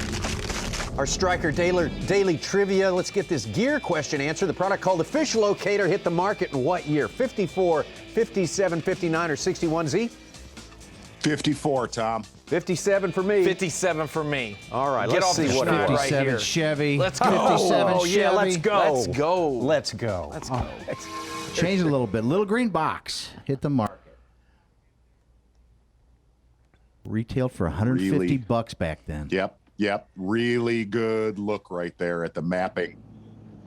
Darker shades right there, the deeper water of that canal that Gussie's been concentrating on. It almost seems like those fish that he's catching are up on that lip, kind of that 17 to 24 foot lip.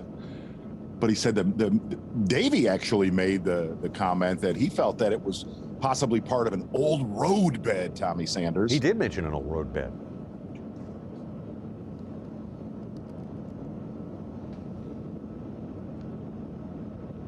We love old road beds, that's for sure. There's no doubt about that. They are such a treat. Exactly what I was thinking. Oh, he's doing whatever he can to add on to those 3 little spots that he has. It was interesting, that call that he made at our 30-minute midday break. That fish was built differently. If you've looked at a lot of his bass and a lot of the bass that we've seen on Cherokee here, it's stunning.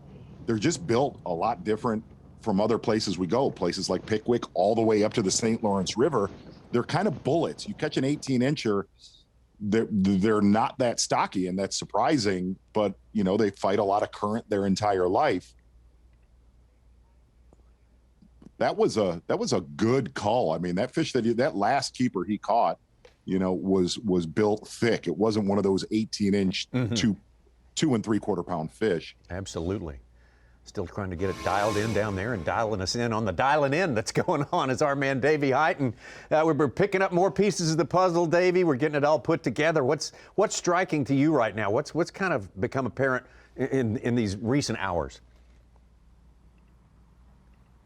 Well, it's becoming apparent that the largemouth fishermen, the ones that have caught those better fish, and it looked like things were picking up about, 10:30 or so today. We had John Cox catch a good one. We have Steve Kennedy catch a 6-pounder, and it just kind of has just fizzled out. I'm sure there'll be a few big fish caught. Remember that 610 yesterday caught by Brock Mosley was in his last 10 minutes of fishing. So hopefully we'll see a little bit of that. I'm sure Gussie is not hoping for any of that, but man, you're just waiting to see some of those bigger largemouth being caught. But the thing that's incredible is watching Gussie and the way he is using his Lake Master mapping, he is using his down imaging, he is using his side imaging.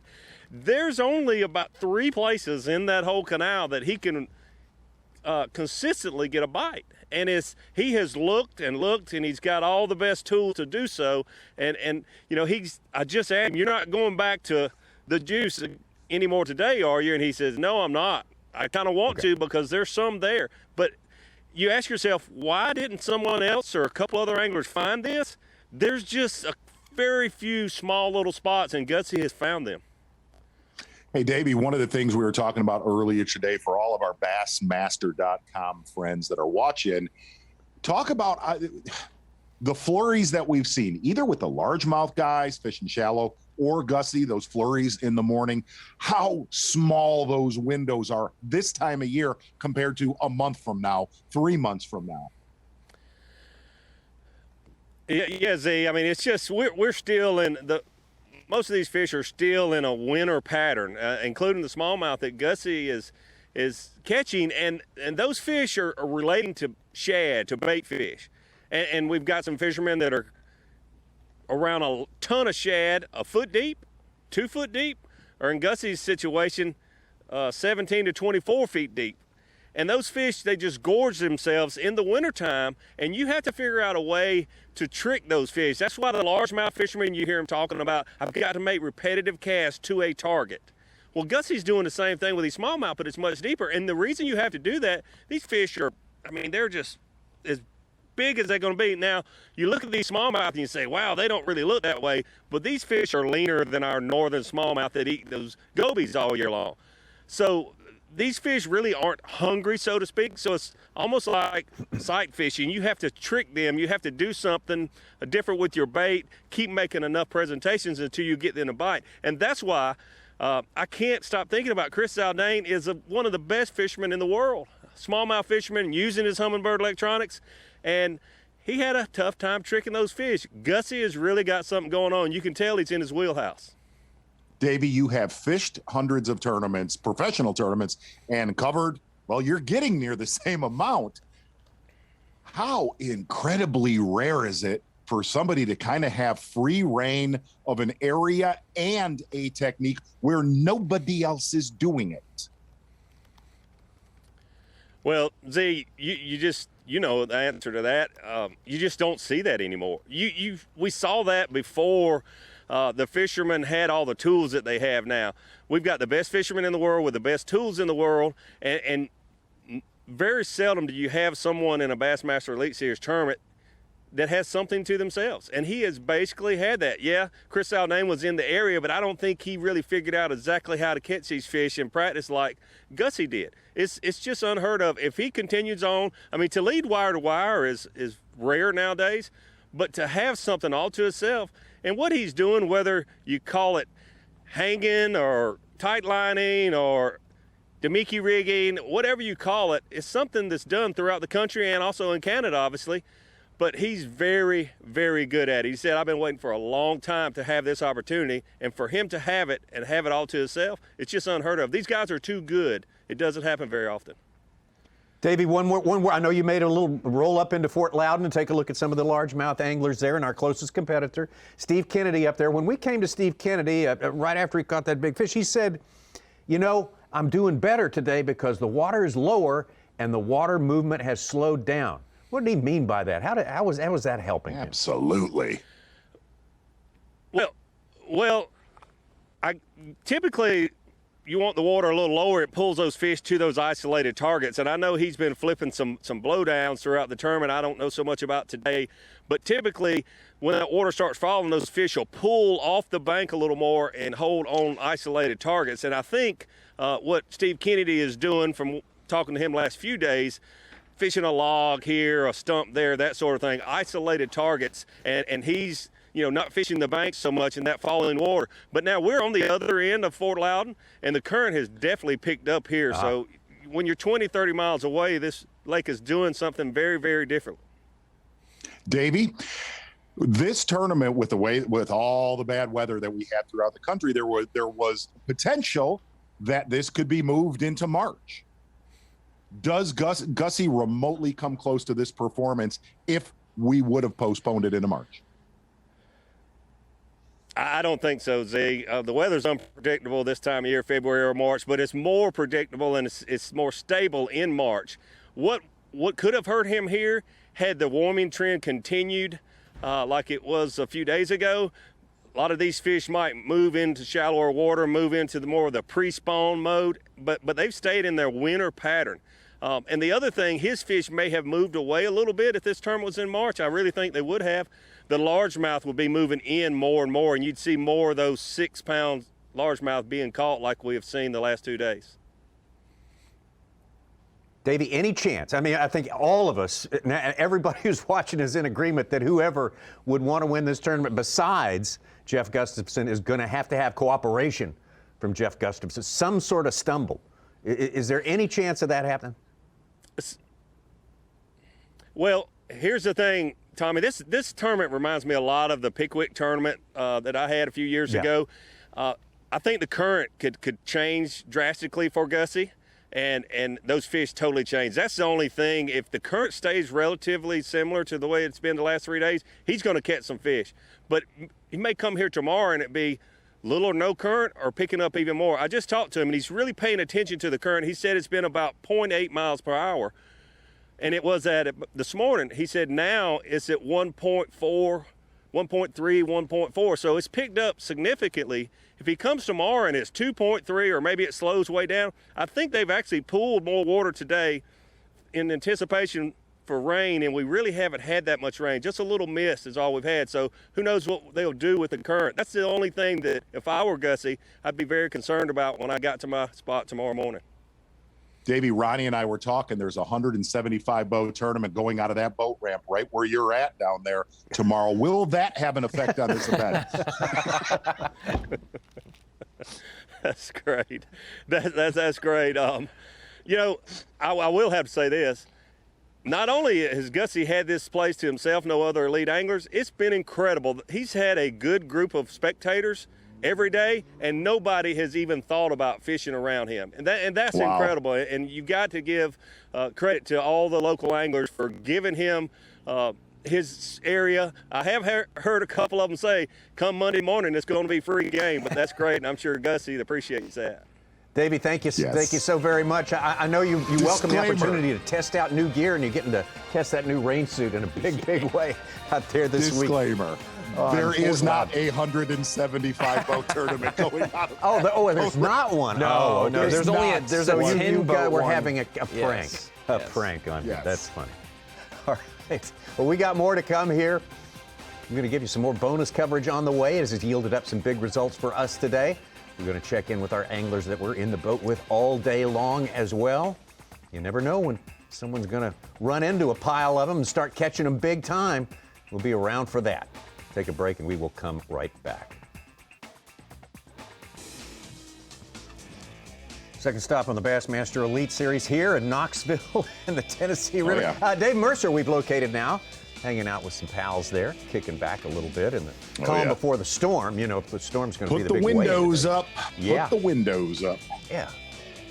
Not a perfect day to be out boating around, but hey, any day you can be out boating is perfect. Kind of looks ominous now. It's the fog is kind of come in. And a big shout out to somebody, our friend Brian O'Toole, Brian the Carpenter, said, hey, here's when somebody had free reign of a technique on a lake nobody else was doing. Duh, y'all just covered one called Lake Fork. Yeah, that's right. Patrick Walters. Yeah. Oh, I love being put in line by Brian O'Toole. Well, you know, sometimes you just got to take your medicine. Take your beating, as they say. One thing to follow up on what Davey said about how awesome the locals in East Tennessee have been. Knoxville is a fishing town. It is a place that loves bass fishing, and we saw that at the 2019 Classic. But it's also a place that they dream of having an Elite Series event on their tough fishery. Fort Loudoun and Tellico can be tough sometimes, and they want to see the challenge that's put before these elite pros. So to see them behave this way is not surprising to me, knowing how much of a fishing community is. It's not that there's a bunch of fishermen there. It is a dedicated fishing community that is avid about this sport. Because there's a lot of places we go to that those areas would have been throttled at about 3:01 when Gussie made his way out. Gussie hesitated on day one when he went to leave. He said, hey, are you guys going to, I'm about to leave. Is this going to be okay? And they were like, yeah, you're fine. And he's like, okay. He had to make sure, though. Yeah. We'll watch it for you. Brandon Card, second place to start the day. A little slower for him today. I'm going to fish that point here in just a second.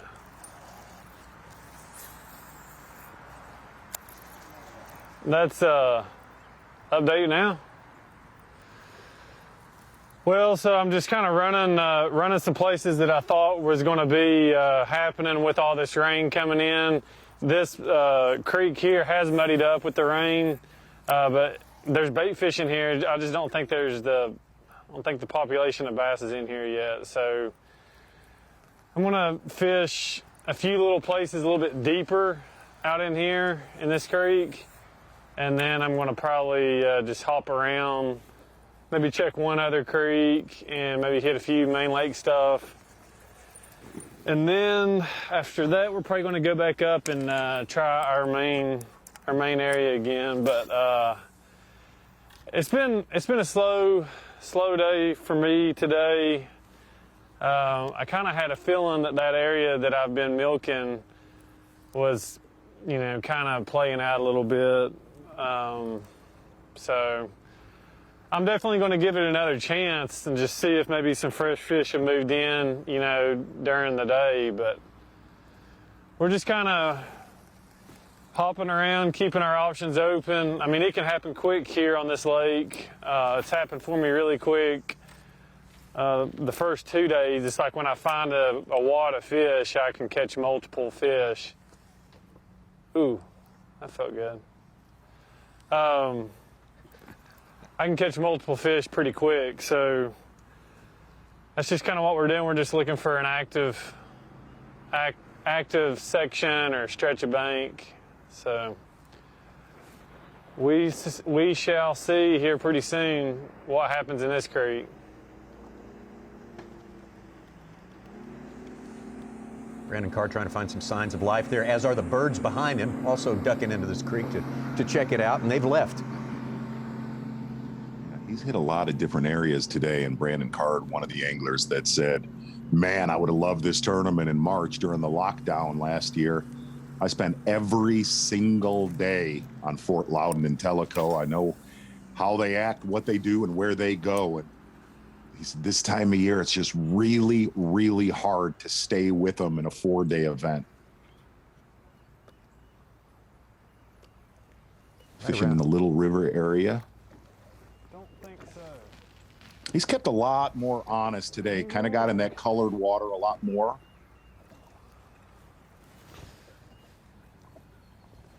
And I don't think it. Oh, good one.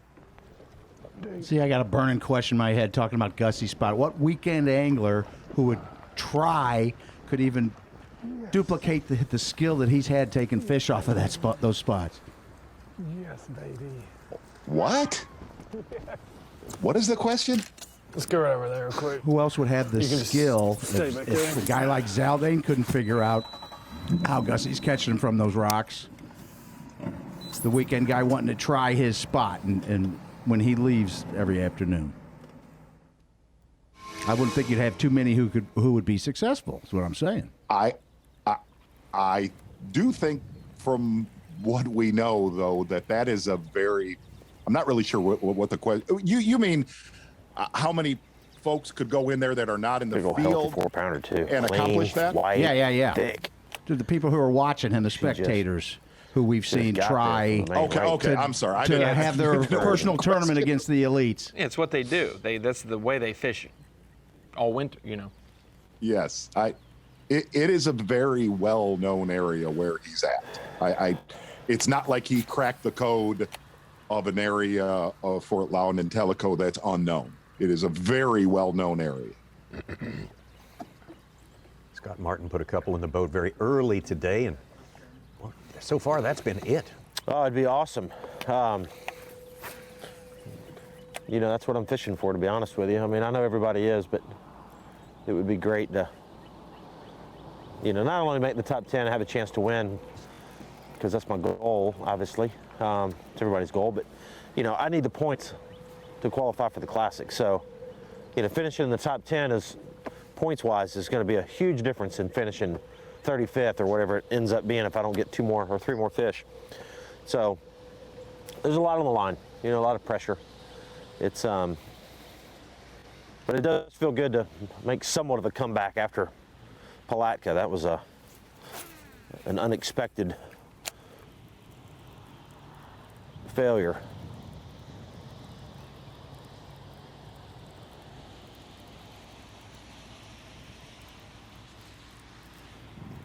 I believe right where he's at, you can see over straight ahead where the car's going by where he caught fish earlier. But then Patrick Walters caught a fish or 2 right here on this specific boat ramp, like casting at the boat ramp. But Such, I thought you were looking like for an exact number of how many people. No, yeah, I was. Exact number. That is the next striker trivia. Right. Dang it. 3. Right. Also, what's a Such, state bird of Saskatchewan? Yeah, where the flowers and candy come from, kid. So, Who's your angler of the year now, see? Hey, but listen, man, just because Gussie's good with his electronics and a jig head minnow does not mean that there are not phenomenal locals at that same exact technique. I mean, there's people that did, Ronnie just nailed it. There's local fishermen that do that technique daily in this region. But they would have the respect not to hit on an elite angler's winning spot. You would hope. I mean, but, you know, again, all of our bodies of water that we go to are definitely different. You know, some. Trying to get another one to bite. A slow day for Mark Menendez. Something's changed today. I just don't know what it is. Water level, or I believe the water. It was high when we got here and it's been falling all day. We should have them right back there, backed up my little gut. But that has not appeared to be. I will say that Mark Menendez has fished for about 27 minutes today, and the other time he's been running. Okay.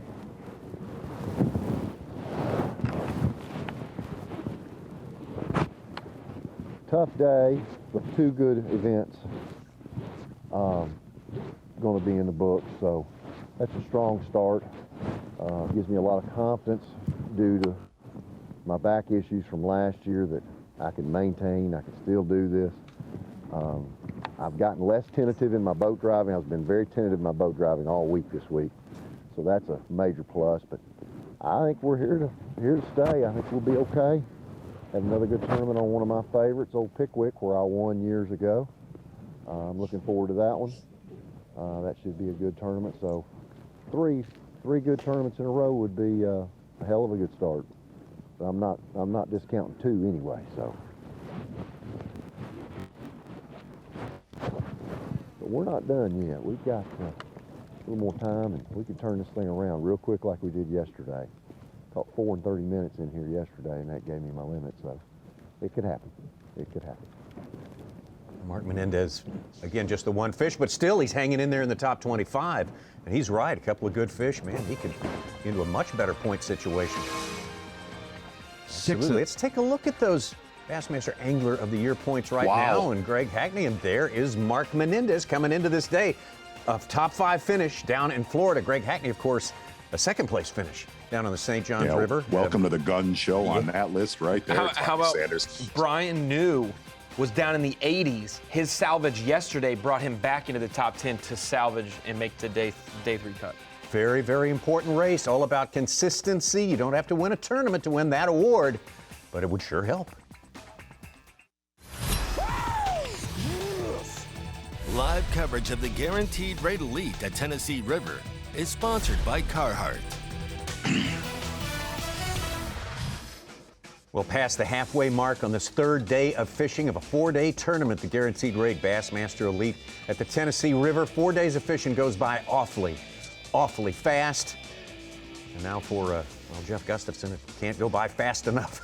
The faster those hours tick away, the closer he gets to grabbing his first Bassmaster Elite Series trophy. Steve Kennedy would like plenty of time to fish today, do something, maybe catch a couple more giants like the one he caught earlier this morning when we went to him. Hey, we got some special coverage for you now. B&W Trailer Hitches live on the line. We're going to Jake Whitaker. Jake, I tell you what, I hope you can hear me. I'm going to turn it over to Ronnie Moore. He's got a stack of questions like a foot tall for you. Ronnie, kick it off. Yes.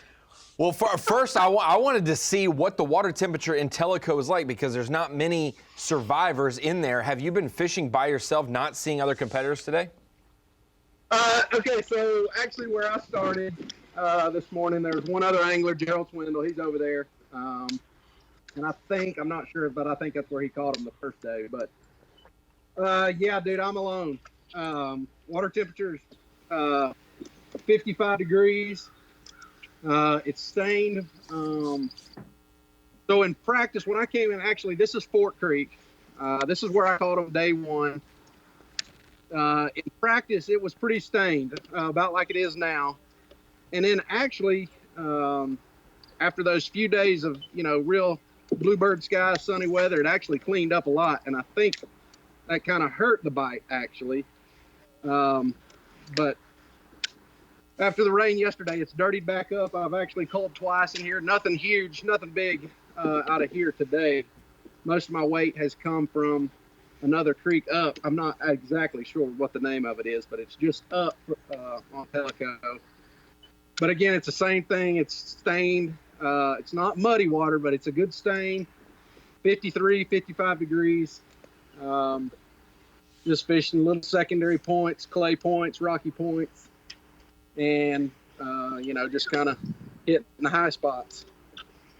Young Jake Whitaker looking at Tellico right now. A lot of time, coming to Fort Loudoun and Tellico, Fort Loudoun always a little bit more consistent. And Tellico's a lot more iffy for a 3 or 4 day event. How have you stayed consistent in there?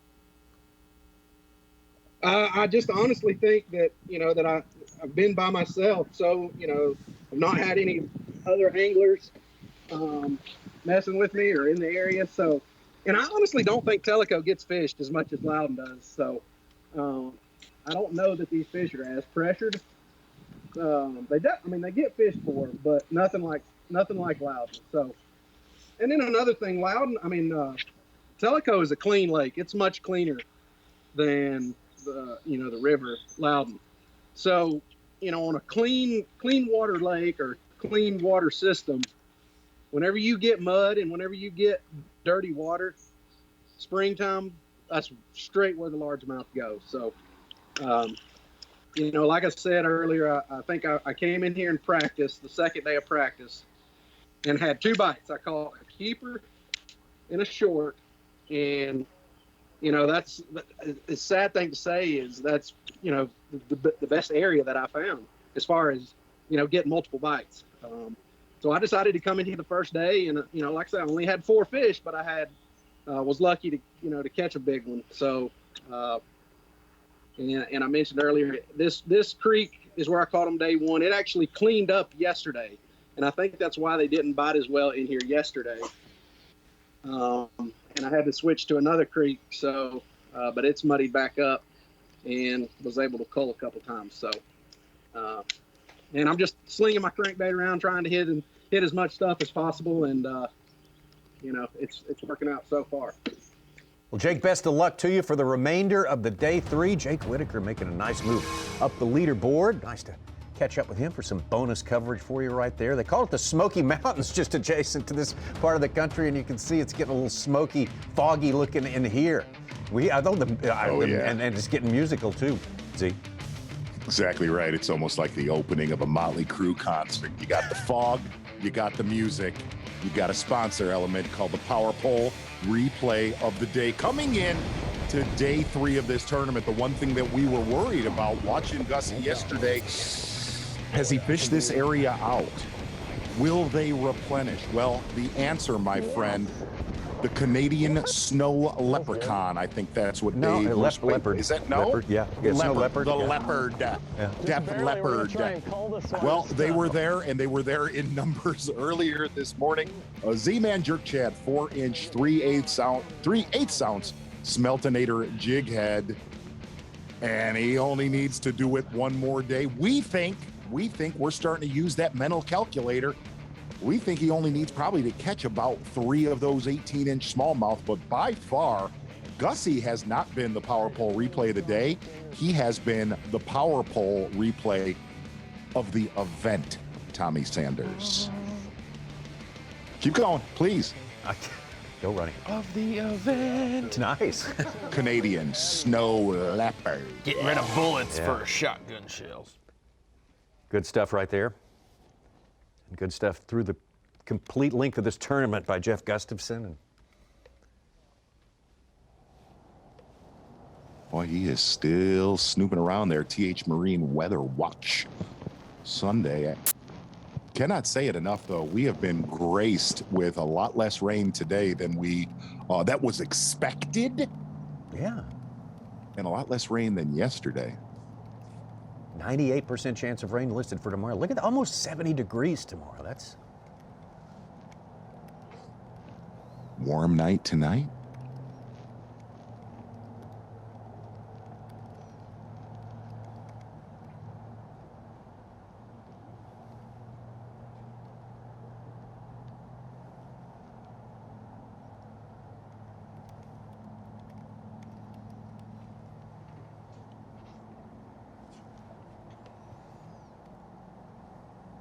Tom, I throw a question to you. Yeah. I'm gonna throw some striker trivia. I wanna climb inside that brain of yours real quick. Most people wouldn't like it. You have commentated 5,314 Bassmaster events.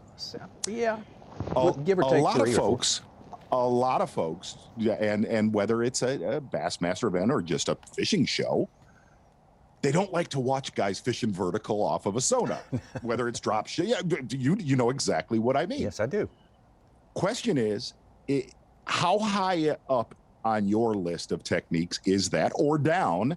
And if it's not your favorite to commentate, what technique is? My favorite Tom to commentate? Sanders? I think you know the answer to that, Mark Zona. I think we have our favorites here, and probably the majority of the bunch inside the building here would rather see someone work that old frog, that old topwater lure, the old, exactly right. 3, so I'm going to leave probably around between 130, 145. Which we've seen how much of here? I think the answer is... I don't know how bad the fog will be, and it's a long ride. No. So 0. I should probably just go now, but... it was like 40 minutes, 42 minutes. You guys live around here? They'll be living there Monday, that's for sure, if they don't live around here. Yes, it's a very same look. Everybody looks the same when they're doing that, but you wised us up to the fact that he's using his fine motor skills to do some very, very intricate boat positioning right there, while he appears to be just staring at a screen.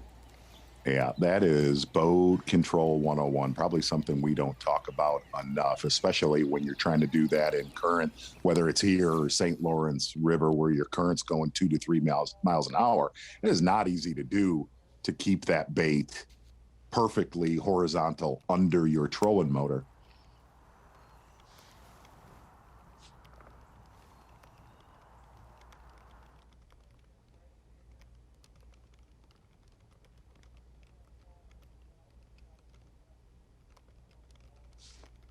I think that winning weight is going to definitely end up Scott Canterbury. I believe he's hooked up.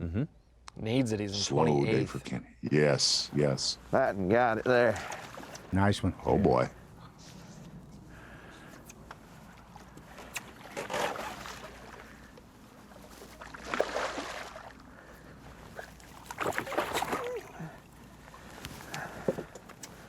Another freaking big one.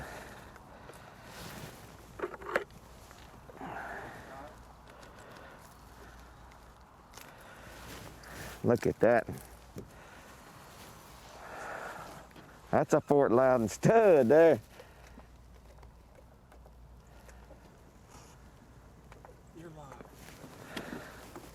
It's a Fort Loudoun stud right there, boys. Just lost one, a big one, about 30 minutes ago. Finally, first keeper of the day. It's been a absolute good one to have. Yeah. Got some big ones showing up in the dirty water today. Absolutely, Scott Canterbury started in our top 10 today, and boy, how frustrating is it to go almost to 1 o'clock. He fell to 27th place before that fish. 6 of our top 10 had fallen out of it. Good one right there for Scott Canterbury. Said it is all about randomness and timing. Talked about it earlier today. I said, explain what that means. He goes, it's just been really horrible. I can't predict anything on the spot. The bad thing is there are the haves and have-nots, like Dave Mercer said. If that's a 5-pounder on Bass Track, it's only going to move him up 10 spots, where normally 10 spots is a pound or two. They've kind of fallen back. Uh-oh. No, not agree. That's a heron. He's on him. He's always on him. Look at that. Yeah. Little one. Perfect execution. There's another example of it right there. It's what our leader has been showing all tournament long. We'll be right back. Live coverage of the Guaranteed Rate Elite at Tennessee River is sponsored by Carhartt. Bassmaster Live with plenty of fishing time left on this third day of competition. All 50 anglers who've made it this far. Got to make that next step. You got to be in the top 10 if you want to fish Championship Sunday. Tomorrow we will have the coverage for you. Absolutely, more Bassmaster Live coming your way tomorrow. Our Humminbird Unlock the Lake's going to show us some fish catches, Z, and how they're spread out. Exactly right, and we're going to start on Tellico. Taking a look at our Humminbird Unlock the Lake, all the catches in Tellico today. And really only about, let's call it, like Ronnie said, 5 to 8 survivors from our 100-man field made the cut in Tellico. So you go to the bottom end, kind of right where it makes its canal into Fort Loudoun, where it connects. You see all of Gussie's catches, certainly right there at the left of your screen as we go up Fort Loudoun. It has been very eerily similar to the 2019 Bassmaster Classic, but we are seeing a lot more largemouth caught way up in the creeks pockets today compared to day number 1. That is your Humminbird Unlock. Before we go away, if you see that little river section right there and just north of it as you go towards Knoxville, that has been the biggest player as far as better stringers for largemouth in this tournament than anywhere else on Fort Loudoun. That is your Humminbird Unlock the Lake. And Tommy, we are gonna do it again. We're gonna do a power pole replay of the day. Wow, like a twofer. Back to backer? It is. It is. Another freaking big We just had Gussie as our power pole replay of the day, but whenever you get one, if you're going to catch one bass all day long so far, hey, Scott Canterbury, you nailed it. It is all about timing and randomness, whatever that means. You are the power pole. You are the new power pole replay of the day. Oh, yeah. It is a Fort Loudoun friggin' big right there, boys. Just lost one. Put in Bass Track is a 5.5. ago. Basically the second biggest fish we've seen today behind Steve Kennedy. Who just called with a 2.5 or so. He's up to 19.5 on the day. Deficit Scott Canterbury, you are the power pole replay. And only one fish in his live well, but that is the one to have. Solid fish right there for Canterbury. Let's hope he gets another one too. That's a stocky fish right there. Very nice. You're right. If you're going to catch one all day, that's the one you want. Matter of fact, let's go look over his shoulder for a little bit again. Just made can you hear me? Oh. Well, we finally got a keeper. It's been such a struggle, but every day, 12 o'clock, it seems like some fish start biting. Sure enough, about 12:30, I stick a dang, looks like a 5-pounder in a tree, and he didn't get the bait good, come off. 30 minutes later, I catch a big one. I mean, it's over 5. It's probably 6. It's the biggest one I've caught this week for sure. So they're biting. If I can get around a couple of more, maybe I can fish one more day. Gonna have to have a few more though. It's been a tough day. I know the shallow fish, I don't think the shallow fish have bit good early today because I just didn't even get any small bites, non-keepers, anything. So, another freaking big one.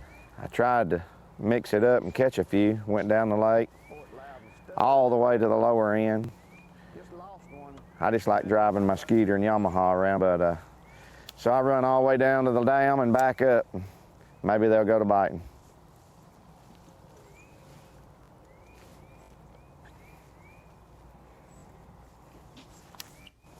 Little news note nugget on Scott Canterbury. He's been starting early on the lower end of Fort Loudoun, getting a lot of numbers days 1 and 2, but has to weed through a lot of non-keepers like you see Brock Mosley right there. Like you. Golly. But Canterbury made the comment, the most of his meat, his bigger ones, have all come up around that same region, just a little bit upriver from Little River on Fort Loudoun.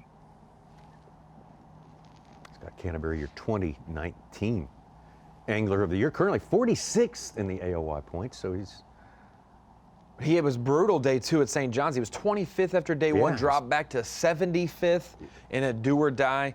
That's what in most of professional fishing, you see the tournament season start around the spawn. The fact that we have 2 before our designated classic, 2 events, we get some pre-spawn flavor at times, depending if there's a cold front in Florida or what our second event is. Just like in 2017 when we went to Okeechobee and we went to Cherokee, going to the St. John's and now Fort Loudoun Tellico, we get that taste of pre-spawn, and you're seeing some of the guys like Mark Menendez and like some of these guys that are just really good pre-spawn anglers getting ahead in the points race early.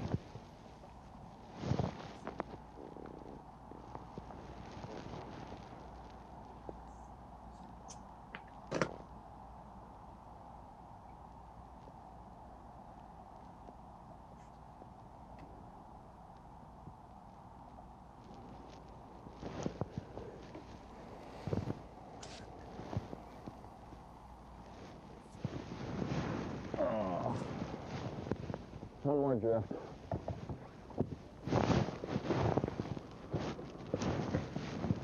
One more try.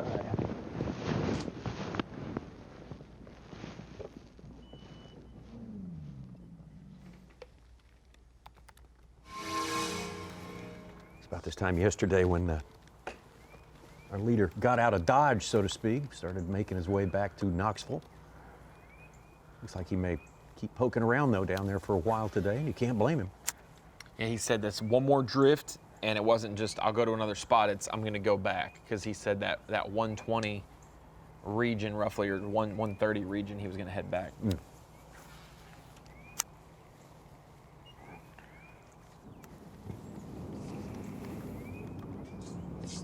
Give himself plenty of time to check in early.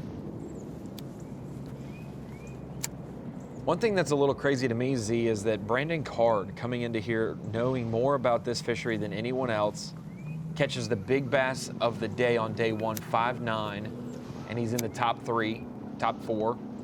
Then he comes back and follows it up with a pretty solid, even bag, distributed-wise, weight-wise, with 16-10.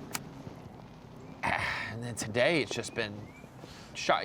He's had the big fish factor. He's had a solid, consistent bag for the second day, and then today it's just nothing, hardly. No, if you really watch day 2 with Brandon, have to cast that. It was a 30-minute pile driving. And the rest of the day, besides the one that he caught a big smallmouth right before weigh-in. The rest of the day was pretty painful for Brandon Card. It was a 30-minute flurry. Look.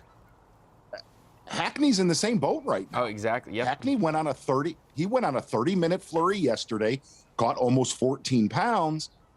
And today we've not seen that flurry with Hackney. It's insane that if you are not around one of those flurries, it turns into a brutal day.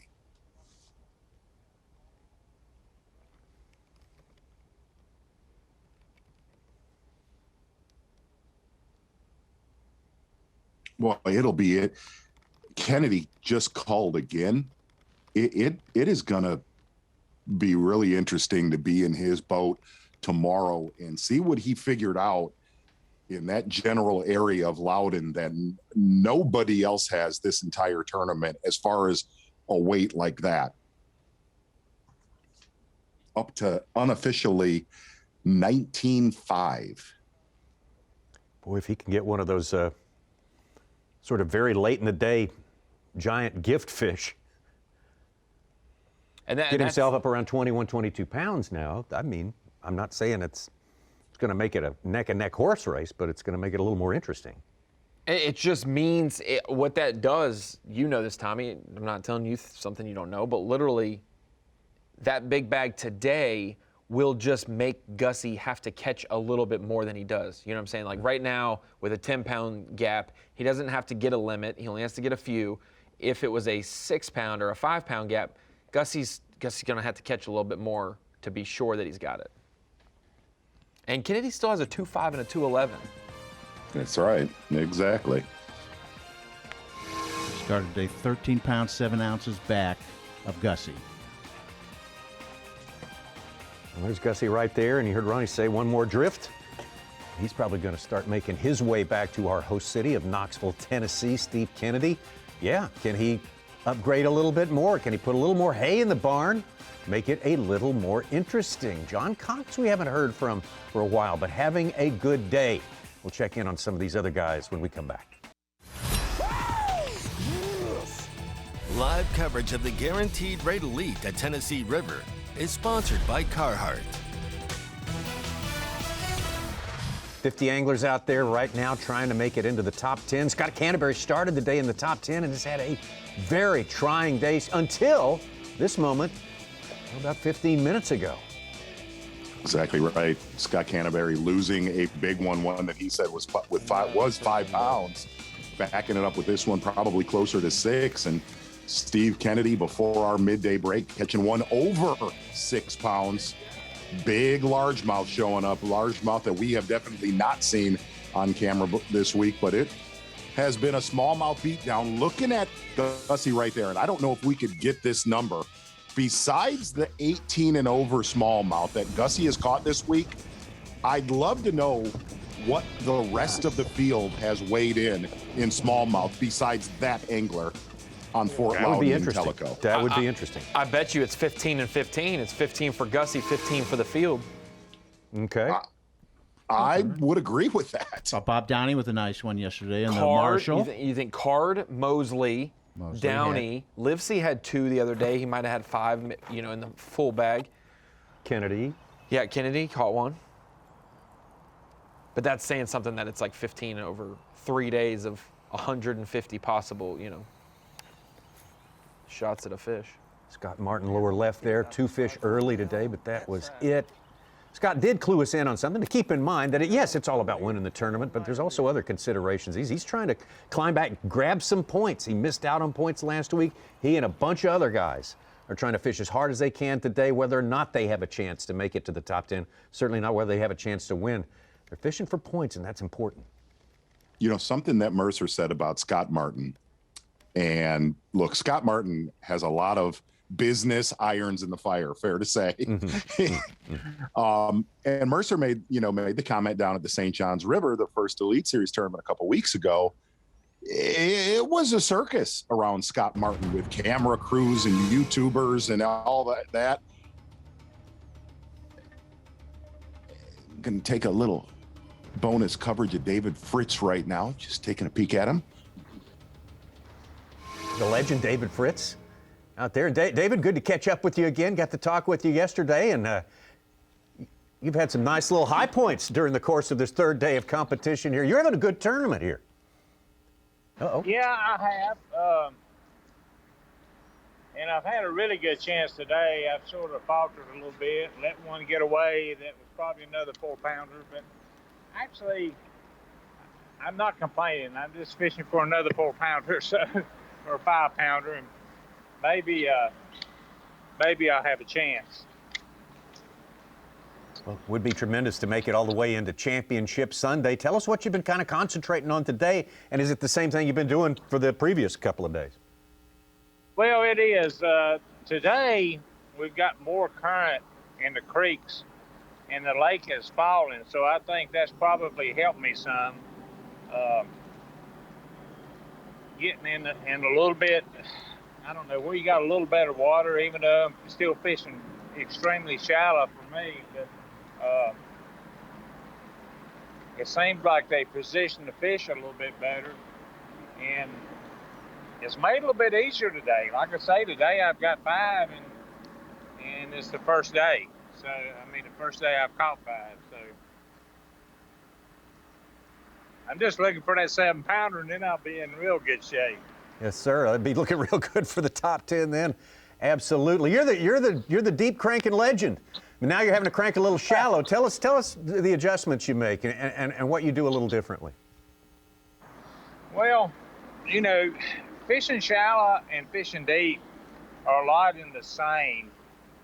It's just you move the scale up. When you're fishing deep, you know, you're right there next to an edge. Well, when I fish shallow, I like to fish the same way. And maybe 3 foot, but I'm sitting in 10 foot. So pretty much basically the same thing. You're just throwing different baits and trying to cover that water. And you know, this is one of those tournaments where it takes multiple casts to get the fish going. So, and I got my bait off. It's actually, if you look right here, it's 2.5 foot deep. Wow. So, you know, that's what I'm keying in on, shallow next to 10 or 12 foot of water. David, you are the true wizard, one of the pioneers of fishing with a flasher back in the day. Does the technology now absolutely, compared to, go back to the 80s when you taught the majority of all of us viewers how to fish with a depth finder, does the technology now absolutely blow you away? Well, it does. I mean, it's got to be where you don't find fish with your bait anymore. You find them with your electronics. And I was just telling Doug, the guy with me today, that's how it used to be. You used to have to get out there and do a lot of hard work to find the fish. And now it's like, well, you idle around. And you know, that takes some getting used to. And I'm still not used to it. I don't know that I ever will be. Just because I grew up finding fish with your baits and covering water and hard work. And not that it's not hard work now, but you know, when you can idle around and look at your little rants, and it sure makes a big difference. And actually, this is my last year's boat. I had my old flashers on this boat, and I just took them off. and my new boat is in, and they'll be on it. But I was sort of trying to get ready for my new boat, and then COVID sort of got a hold on me, and I didn't get my boat wrapped in time. I still have my Berkeley wrap, but everything's still about the same. It's just, man, it's a matter of just getting out here and working hard still. It don't matter what it is.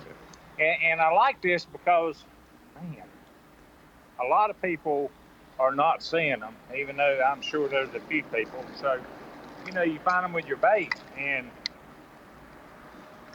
as you can see, I'm throwing a brand new bait. It's called the Berkeley Biggin, and it sure worked today because I caught 2 biggins. So it runs a little bit deeper than the 5. It's a little thinner, but I'm gonna tell you what, these fish will clobber it if you get them around them. Well, David, great job, man. Like we told you yesterday, you were looking great. We're glad that you are feeling so much better. Now catch another 4-pounder and just make it a sure thing, a lockdown that you're in the top 10 tomorrow, because we'd love to visit with you then. Yes. Legendary David Fritz. Stand down. Hey, what I was saying about Scott Martin with that circus that Mercer got to see on the boat dock, is Scott Martin made the comment last night. He said, man, I wish I could only worry about fishing, but during an event, I'm also making videos and posting, dropping videos. He said, but that works for me. And this is really bizarre, but he said, the more chaos that's around him, the better he does in tournaments. He said, if he was laid back and it was easy going, he would not perform well in tournaments. He said, the more chaos that's around him, the better, the more normal it feels for him. Well, you know this, Z, when you do a shoot, you're doing it for a TV show. That's the modern day TV show is people's YouTube channels at times. And for Scott, he's got the pressure of performing not only for his own expectations, for his family's livelihood, for sponsors, but for viewers that he needs to show up and perform. And that's sometimes the pressure that you need to, like, hey, I got to stay on. There's no time in my day that can be idle. I need to keep going because I'm not going to put out a 90th place finish video because who's going to want to watch that? He's a chip off the old block. He got that worth ethic from his father, Roland, who said would never sit down. Never say, Dad, let's go in early. Nope, let's stay out all day. And they would. I just thought it was really strange when he said, you know, I need constant chaos around me to feel comfortable because, trust me, the rest of the field is not really wired that way. I was fixing to say, everybody's wired different, and there are some people wired up that way. That's they find some sort of sense of concentration the more distractions that are piled on them. It's interesting. Jeff Gustafson still with the huge lead, 10-pound lead over Steve Kennedy as it stands right now. John Cox, Brandon Card, the rest of the guys, the top 10, David Fritz would be in it if we ended right now. That would be awesome to have David Fritz on camera tomorrow. But big hats off to Hunter Shryock, Bob Downey, going up the leaderboard slowly as this day 3 has gone along. CHRISTIE, Combs, Hackney, Hanselman, all with a shot of getting in there, though, and plenty of fishing time left. We'll take a quick break and come right back. The Guaranteed Rate Elite at Tennessee River is sponsored by Minn Kota,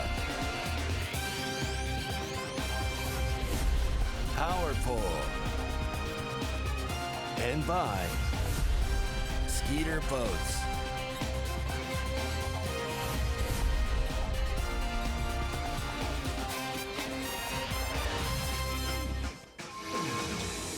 Getting on up there, about an hour and a half's fishing time for these anglers out here, 50 of them. The Guaranteed Rate Bassmaster Elite at the Tennessee River. Second stop of the year. Had a rookie win our first event. Maybe a third-year guy looking like the best shot at winning this one right here. Canada's Jeff Gustafson, 10-pound lead with this hour and a half left before we turn things over to the final day, Championship Sunday. Only 10 will go. Show you all the things that we have seen today. We started with a strong field of 10 on camera with us all day long. Among them, former Angler of the Year, Greg Hackney. Exactly, and I think this has probably been the biggest surprise of the day.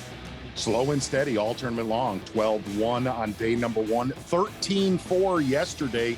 Didn't catch a lot of fish yesterday, but the quality was there for him. Caught this one about an hour and a half ago. Solid fish for Hackney, still sitting on 2 bass. So has a lot of room that he can make up to jump back into the top 10. Another shallow water specialist that we spent some time with this morning is John Cox. We were with him early today, and he got started early today. And really, John Cox been fishing a Berkeley Fritz side really the entire tournament. That one actually just swiped at it, caught it in the back. That is a legal catch, wasn't sight fishing. Big fish right there for John Cox. And the story of the day so far, besides Jeff Gustafson, Steve Kennedy sitting on 5 bass, right at 20 pounds, anchored by this one right here, a 6-pounder on a bladed jig. After a really super tough day, including a lost big fish yesterday, Steve Kennedy comes from outside the top 10 all the way to 2nd place. One thing to kind of keep your eye on Bass Track, talked about this earlier today, the big ones that were caught yesterday, seems the true giants that hit the stage, they came kind of between now and 3 o'clock. In fact, a lot of guys caught them on their last cast, but that right there, the biggest one we have seen on camera all week long for Steve Kennedy. Talk about a tough day number 3. We talked about a tough day number 2 for Steve Kennedy. Day number 3 has been the bugaboo for Scott Canterbury. Didn't catch one all day, broke one off, yeah. Another freaking big one. Kind of been living with a bladed jig and a small crankbait. You nailed it, Tommy. Lost a big one earlier today. The numbers not there, and he actually started on his number spot. Still sitting with 1 in his live well, but is definitely the right kind. Another freaking big one. The Fort Loudoun stud right there, boys. Just lost one, a big one, about 30 minutes ago. And Canada's Jeff Gustafson smashed him on day number 1 to take the lead, trying to go wire to wire here. Didn't catch him at quite the same rate on day number 2. Big question was, could he get anything going on day number 3? And it didn't take long to get that question answered. Gussie seems to have dialed it in a little bit better and better each day, and he made the comment, I have a feeling early in the morning is very, very critical on his 3 little isolated rock piles. He showed us that on day number 1, yesterday a little bit slower. Boy, got the job done fast today, making here's the really cool thing watching Gussie today. He made some better upgrades the higher the skies got. And also said, look, I saw a lot more fish on my graph. I think I'm in pretty good shape going into Championship Sunday. Well, if he does win, Tommy, you called it. You said there would be an international winner this season. That was one of my bold predictions. Right. You wanted bold predictions, Suge, and there you are. It's looking good. Hey, if Scott Canterbury can catch another big one and make the top 10, that'll get closer to fulfilling. Yeah. Look at Fort Loudoun from not outer space, but way up in the sky. And now we get down to the water's level. And Brandon Card, Mark Menendez. Boy, and since that rain, that little pass and shower we had has faded to the east, to the northeast. A lot of the heavier rain today was north of Fort Loudoun, Tellico. Man, the wind is gone. And a lot of those largemouth fishermen said, definitely need wind to ignite that bite.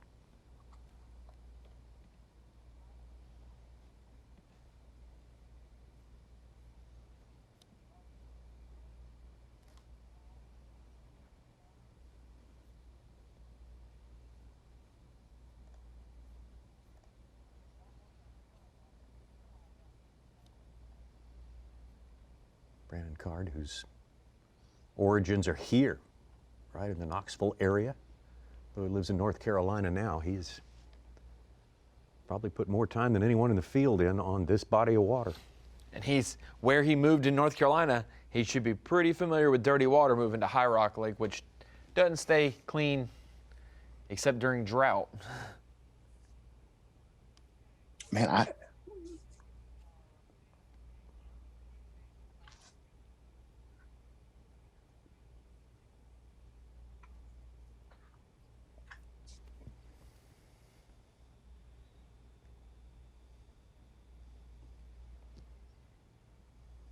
Tommy, I can't believe that you said it is Brandon Card's 10th year.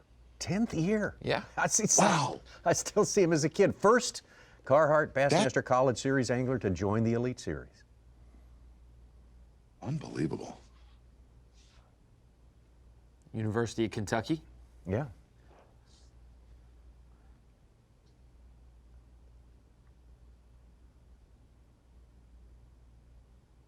Well, it is kind of fitting. University of Kentucky's doing very well near Neyland Stadium for Tennessee Volunteers. Yep. Let's take it back to Knoxville. Speaking of Knoxville, and let's hand it off to our host of the weigh-in, which is coming up at 3 Eastern Time, right there in Knoxville, actually at the World's Fair Park on the lawn there. And yeah, that's where you are, Dave, and understand that you are going to bring to us a special guest, royalty of sorts. You might want to explain that.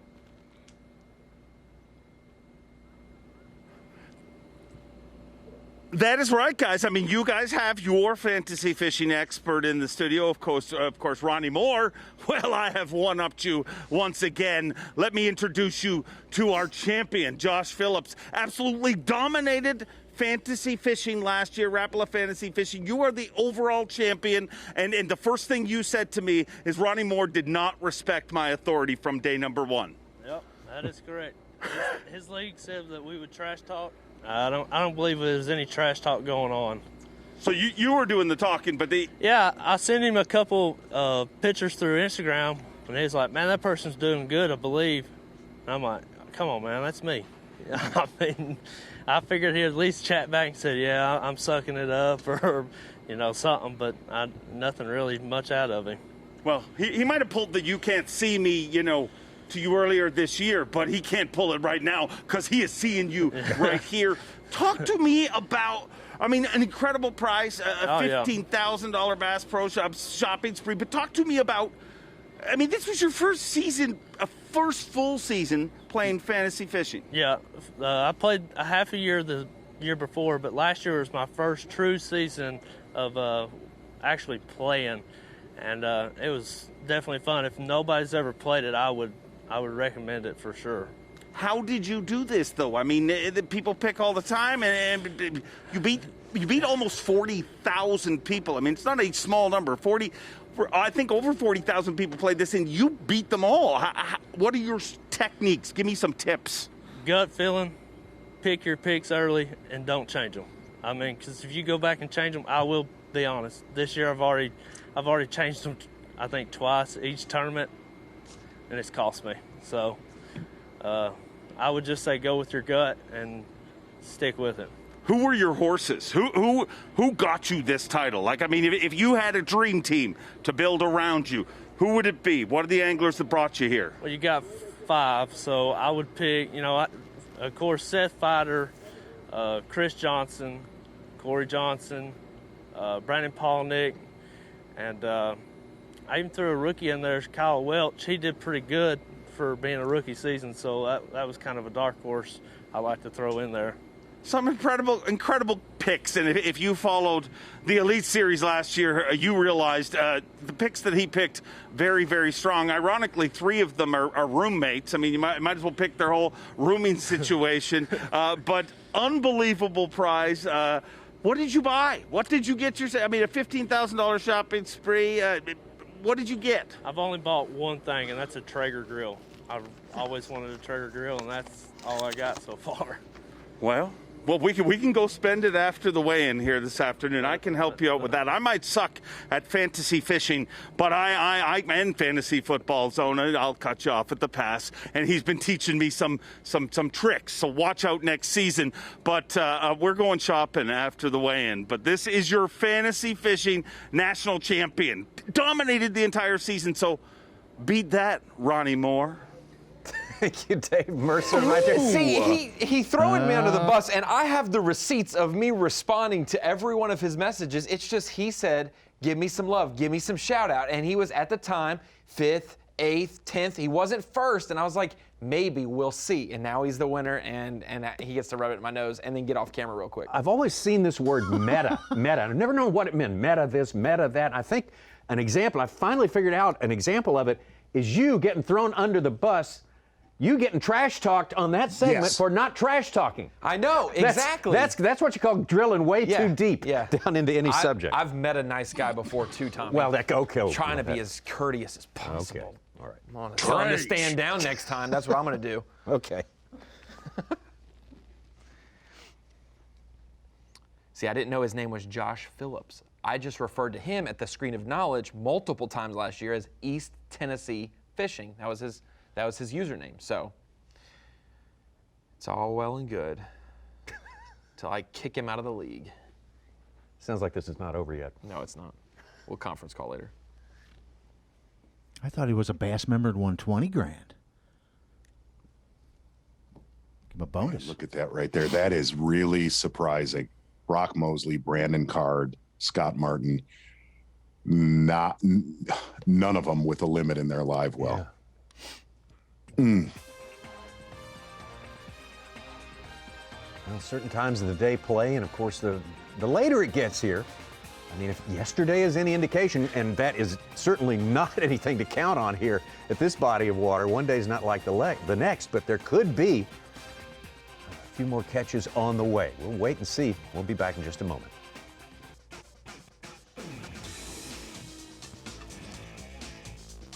Bassmaster Elite, guaranteed rate, Bassmaster Elite at the Tennessee River. This is day number 3. Again, we started with the full field of 100.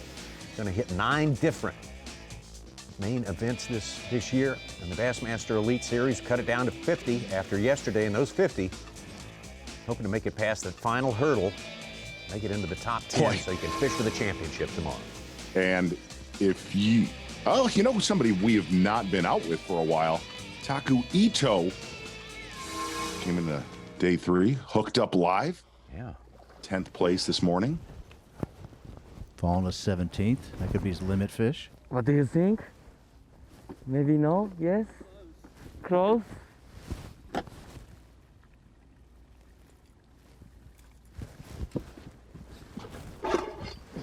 Taku made the comment he had to crank them early this morning, caught all of them yesterday in his front-facing sonar. And 14, thank you. Number 4. Yes. Okay. Yeah, that bumped him up from 23rd into 17th. Suit, you're right about that. 4 fish, 1 more for a limit for him. But like half of our top 10 has dropped into the 20s today. Yeah. With how volatile it's been.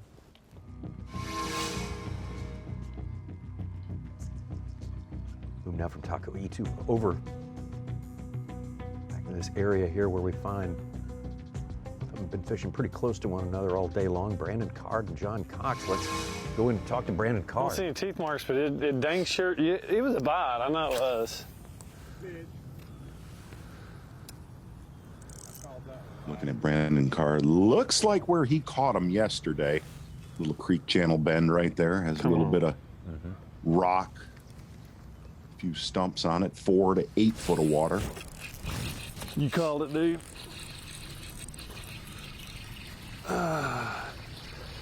Finally. Get up in here. Be a keeper. Be long and skinny. He looks long and skinny. We just broke our dry spell. Let's see if it keeps.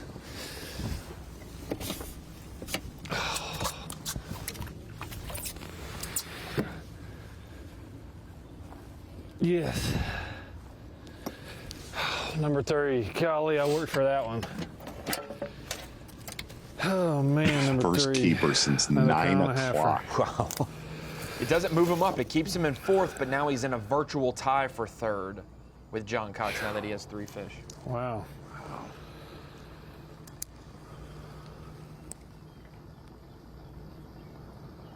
Yeah. A little over 1.5 pounds. Let's go, come on. 2 more. All right, one more look at this. And as you say, a place that he did some damage yesterday, Z.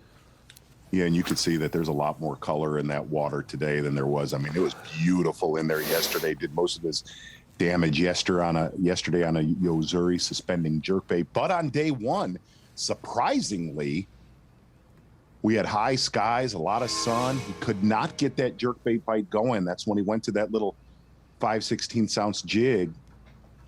Come out of there.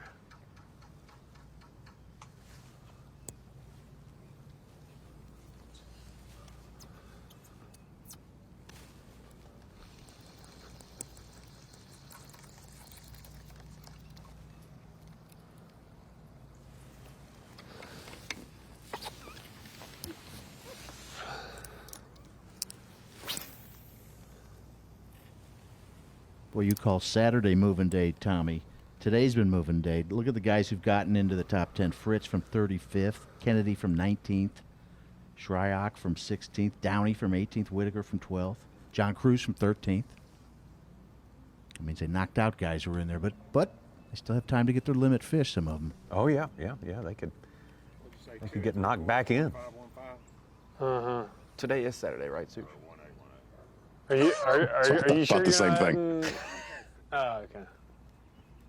He's called Friday moving day. I call every day moving day just to be safe. Well, you make it to Championship Sunday in this event, you have done something. Whew.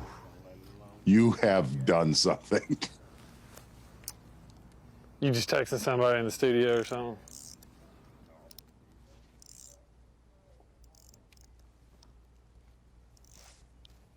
Brandon Card caught that keeper on the smallish side to be sure, just trying to get that bait back in the water there. See if he can get a little something going like back to back like he had yesterday.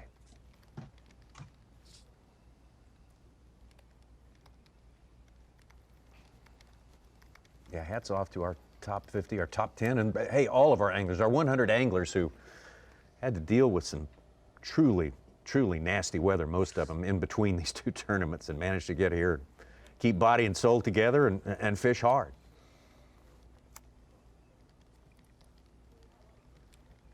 The clouds have thinned a little bit where Hackney is, and Canterbury. Taku Ito, Justin Hamner, both fishing the same way. Ronnie and I were texting back and forth earlier this morning.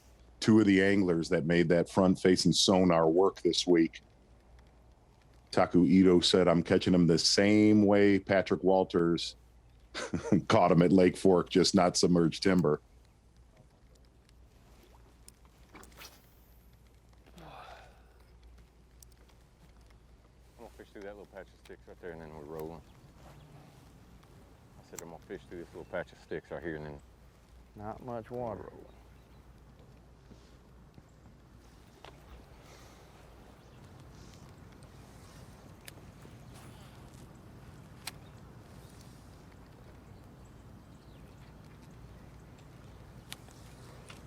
Tommy, it makes sense now. Josh, our fantasy winner from last year, saying I was too nice.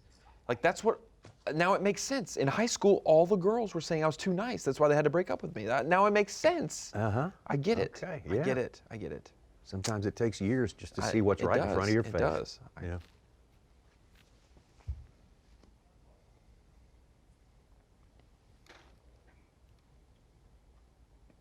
And what you're seeing right there, what you're looking at with guys that have struggled so much today is what the story is. It was what the story was back in 2019. Obviously, besides your leader, it's the story of this event of how hard it is to put 4 days together on this body of water. I mean, look at what Steve Kennedy has done today compared to yesterday. In all honesty, yesterday, we had him out of the tournament, to be honest with you. Yeah. Two bass, and like, well, we don't have to pay attention to him anymore, but it also shows how quickly you can get back in the game on this body of water. Yeah, we've had exactly one guy who hasn't had to deal with one bad day or one type of bad day or another.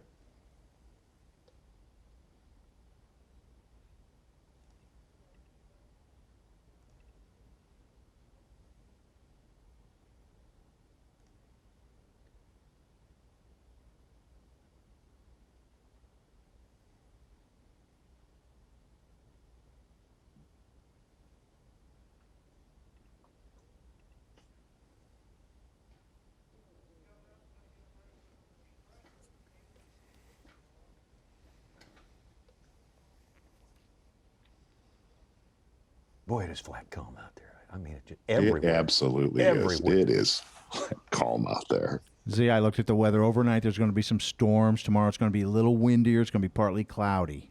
Get up to 74 or 5. That is going to help. Who?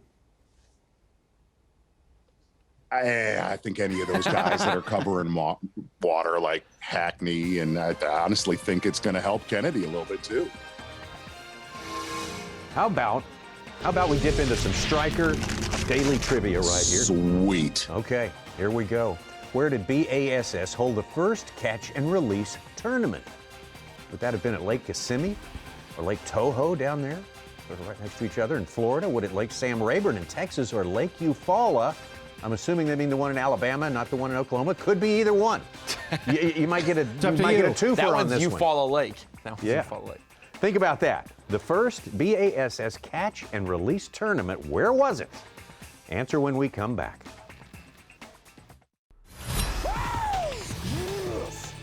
Live coverage of the Guaranteed Rate Elite at Tennessee River is sponsored by Carhartt. Third day of this 4-day tournament on a fishery that is a tough test, a very tough examination of your fishing skills. I tell you what, of the 50 anglers who are out there today, most of them have found it a very, very taxing day, one that will, just take everything out of you. This has been a test in so many ways, but again, the story going into Championship Sunday, taking a look at a fish right there from Scott Canterbury. Jeff Gustafson has put on a show for all of our viewers, the entire event. Well, let's pay off our Striker daily trivia right now. Where did B.A.S.S hold the first catch and release tournament? Kissimmee, Toho, Rayburn, or Eufaula? Z, what do you think? I try to get into Such's brain. It's hard. Very hard. A, Lake Kissimmee. I'm going to go D, Eufaula. I'll go C, Rayburn. Wow. How about that? Yeah, Dang. Kissimmee. How do you get in his brain? Yeah, Doug. And what we can do. Ray Scott's don't kill your catch. What was the name of the first tank they used? Now we use our live release boats that spread fish. I remember out. it was called Do you? Tanky McTankface. I was going to You say, looked. Tanky McTankersons. It's called Big Blue. They named it Big Blue. Big Blue. All right. Well, let's see if we can't get back on the water. Head back up towards Knoxville. Scott Canterbury, one fish in his live well. Z is taking the lead in Striker trivia now.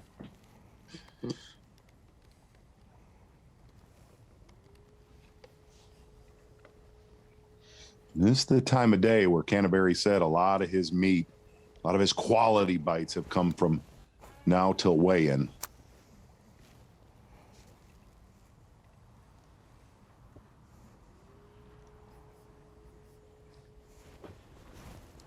There you go.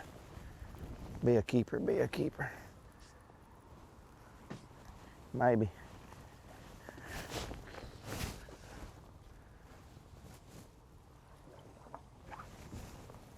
I don't know. Be close. Nope. Ain't gonna make it.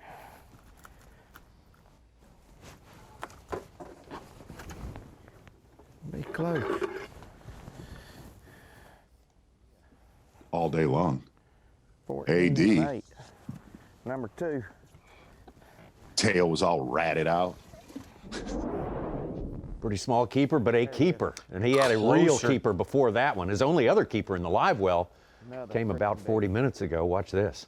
That got it there. Bladed jig and a small crankbait, both red. Gosh, if he would have landed that big one he lost an hour and a half ago, he'd be in great shape. Another freaking big one. Those two fish put him within a pound of getting back into the top 10. Wow. Tennessee stud. Just making the top 10, you get extra $5,000 payout.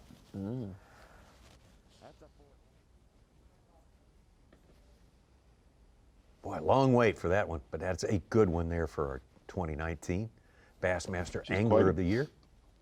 Quite a bit better than 5.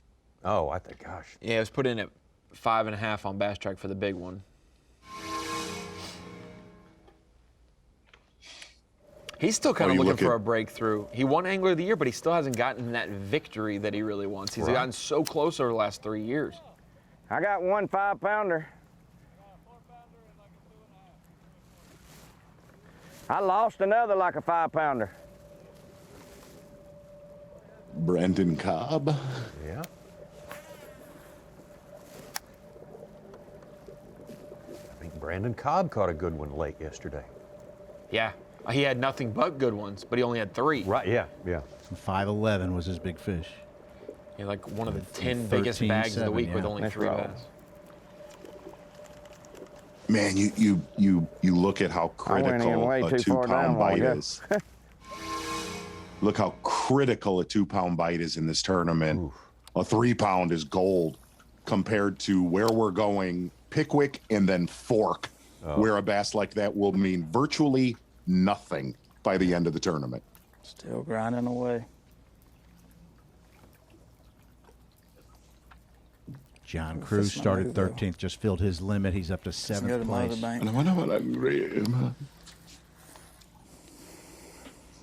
It's been a frustrating day. Making all our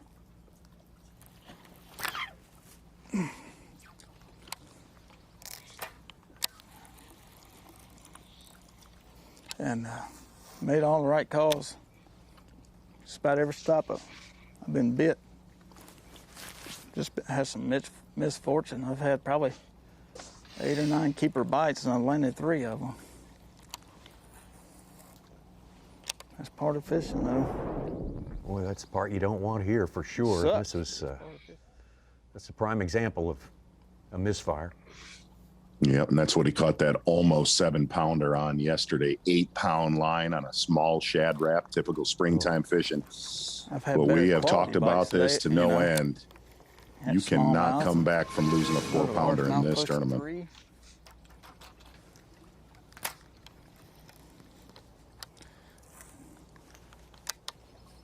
Well, we still got a little time. It don't take long if you can get on a bank they're biting. Let's go to the other bank. To be honest, other than him getting more bites today and losing them, not even to operator error, just them coming off, this is a very similar day that he had yesterday.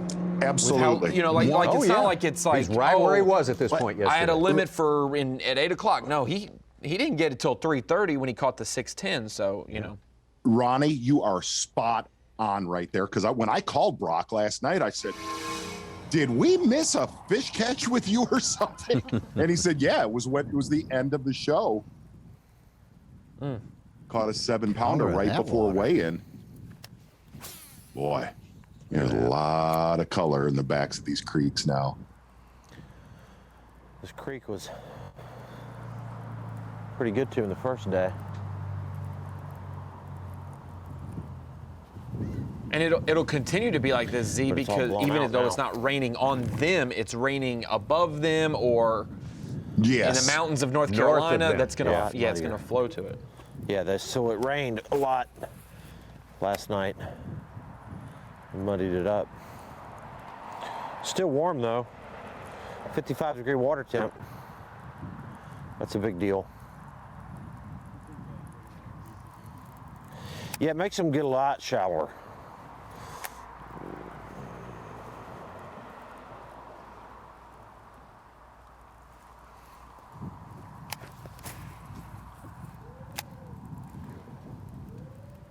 Heard 2 guys on stage, Fighter and Palaniuk, say they kind of wanted to see some warm rain to warm the water up.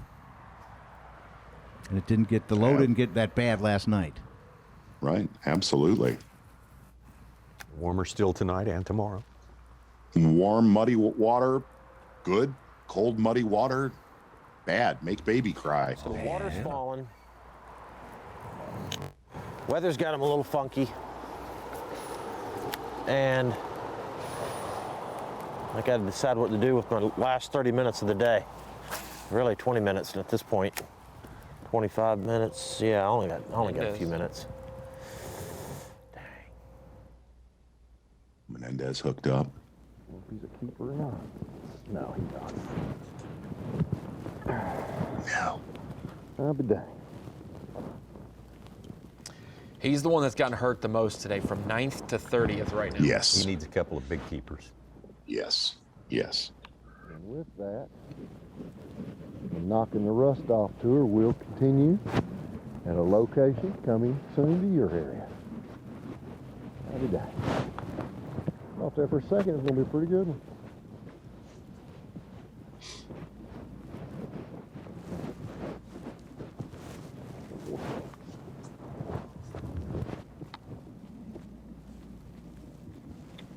See Taku Ito staring at that front-facing sonar. Water come up overnight. We'll move right back up in there tomorrow. The house, Johnny or Leonard.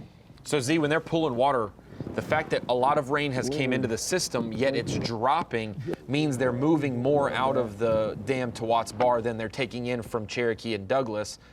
For me, is it pulling from the bottom level of water more so? Like it's sucking some cooler water out? Because that water that's coming in is going to be resting, you know, that sediment's on the top warmer. It's going to be pulling a little bit more cooler for the backs of these pockets. Am I wrong on that? No, I guess I wasn't quite following that. Like when they pull water and water leaves creeks and coves, it's not leaving from the surface, it's leaving from the channel, which is colder water exiting as warmer water comes in from the runoff. Yes, if it's a warm rain that we're getting, the on the top water that's coming in the back of the pockets is going to be warm. If it's cold, it's going to be colder.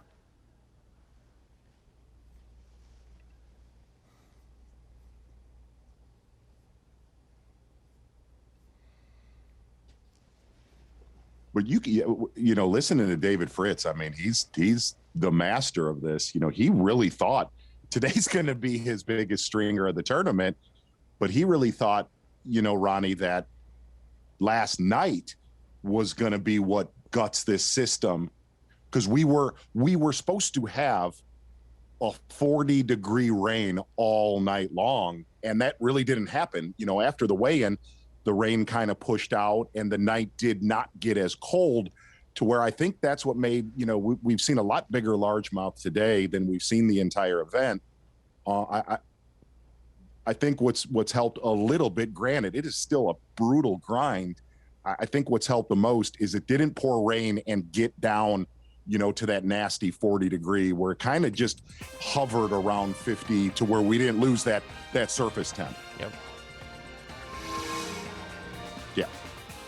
Different weather every day of this tournament. Will be different again tomorrow. Big chance of rain, which may or may not happen, as we know. The predictions are subject to last-minute adjustments. Who's going to make the right last-minute adjustment when we come back and the fishing continues? Live coverage of the Guaranteed Rate Elite at Tennessee River is sponsored by Carhartt.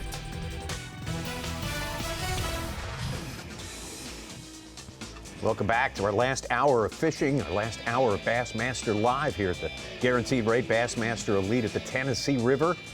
We look at Jeff Gustafson just having a dream day. He's having a time, Tommy. Time of his life, absolutely. One of the biggest Everybody achievements. is. Oh, well, yeah, I guess so. But some are being tested more than others. Steve Kennedy having a pretty good day as well, as opposed to his day yesterday. Ditto for John Cox. Brandon Card hanging in there in fourth place, but just not making a whole lot of headway. To Brock Mosley, 3 fish in the live well. He's had some travails today. He's lost more than he's kept.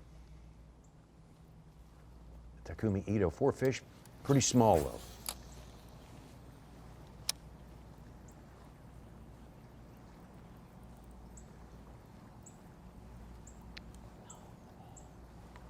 Okay, let's go.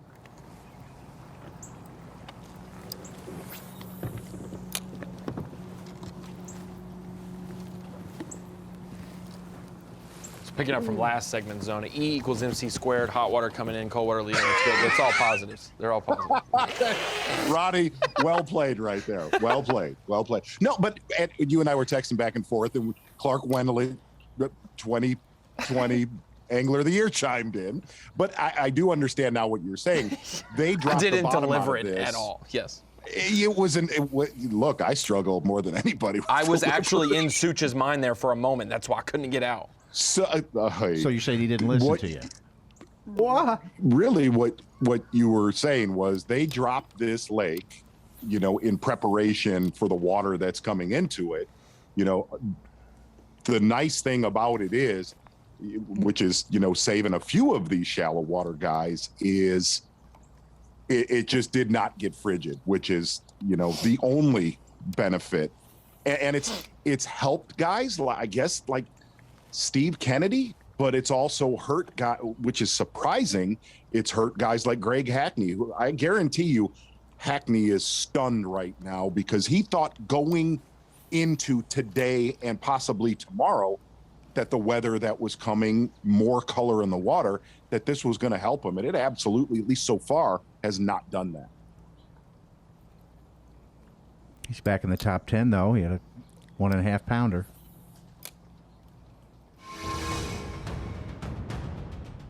Get back over to Scott Canterbury, who was sort of late to the fish catching game today, but boy, he broke the ice with a good one. It's kind of Hey, what's shallow going right on there. here? Hey, look, this has been a weird tournament as it is. Here we go. All right. Here we go. Okay. Stay live. Wow.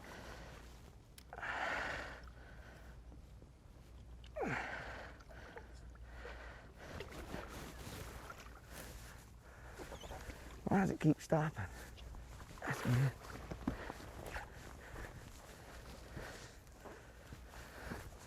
Let me drop that drum. Yeah. See what we got going here. Yeah. Yeah. I've done that. Make for a long rest of the day. He's got enough sense to pour water out of a boot, as the old saying Sick kind of boots. goes. And just go barefoot. Who on stage? I think it was Sumrall said. It ain't always you gotta win, but I hate sucking. I hate losing. I shouldn't say sucking. I hate, like today, just didn't. I couldn't never get it going. Aggravating. Wet up to my knees.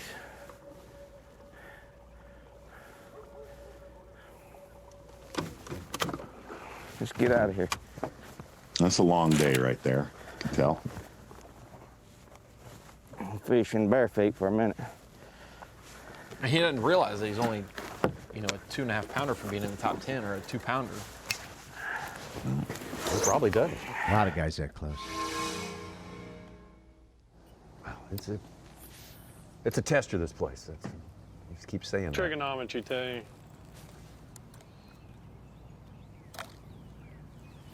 One thing, our next tournament is at Pickwick, and it was going to be the Bassmaster Classic in Texas.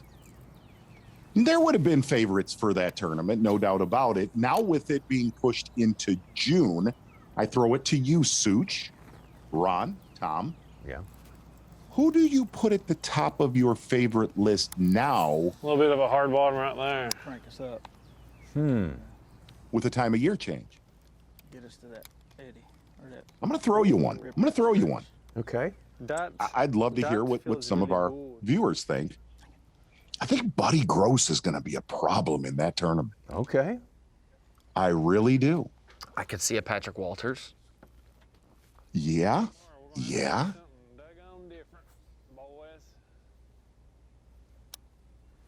I talked to Zaldane and Matt Herron about the switch, and they were kind of had differing opinions on where the fish were going to be, if they're going to be summertime deeper pattern or up in the trees. Herron thought, we may groove up the anglers more, and Zaldane thinks that people will be more spread out, and the fish will be more spread out, that the people will be able to get them in the deep standing timber there. This huge cold spell in Texas may set them back a little bit, where they're not like where they haven't been offshore for a while. They might be going offshore where they're fresh, or they're still, there's still some shallow fish that can, Bill Lowen can, fish around or whatever. There's a Zaldane article on Bassmaster.com. He lived in Fort Worth area, and he said, oh yeah, there he is. He said it's a good thing they moved. If it was coming up now, it'd still be in the wake of all that 100-year cold event. And hosting 100,000 people or something in that region would be tough with all the problems they're having.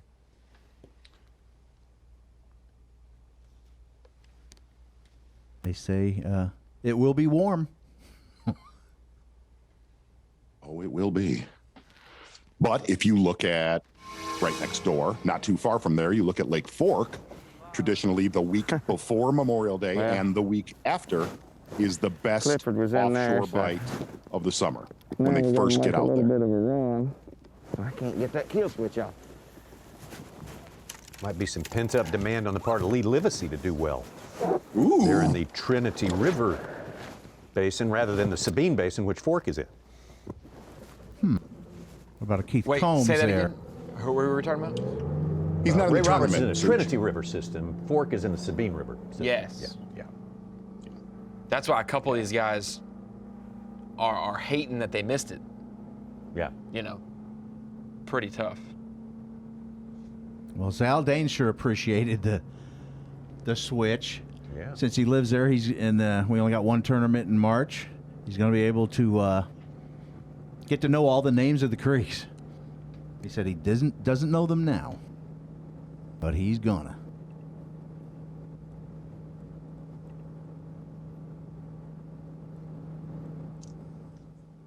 Boy, he had a rough week. Man, we got to share a few texts. Chris Zaldane had this one was a stinger. To go from the Classic 3 years ago and 2 years ago, and he starts the final day just a couple of pounds out of the lead to this. It's just hard to get some head around. Had the big bag in 2019. And one fish. Started potentially within 100 yards to 50 yards of the potential winning spot here, if not closer. 2 fish for 4.6. Zaldane finished up with.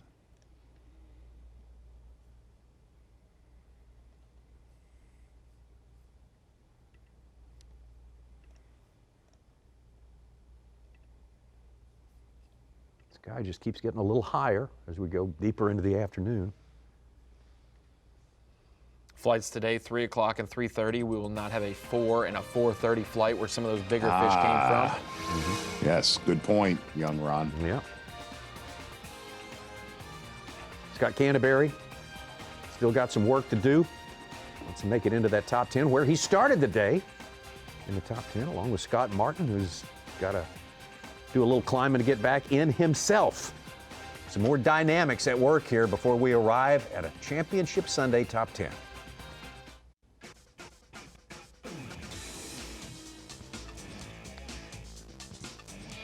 Final hour of fishing here. Fort Loudoun, Tellico. This guaranteed rate Bassmaster Elite at the Tennessee River. This is the third day, very crucial. Only the top 10 after today get a shot at that trophy. So important. Only 9 trophies available during the course of this season. Kind of ahead of the game if you've gotten to be able to fish today. That's not available to everyone. We're only down to 50. We're out there today. Greg Hackney, one of those. Actually, he started in the top 10 as well.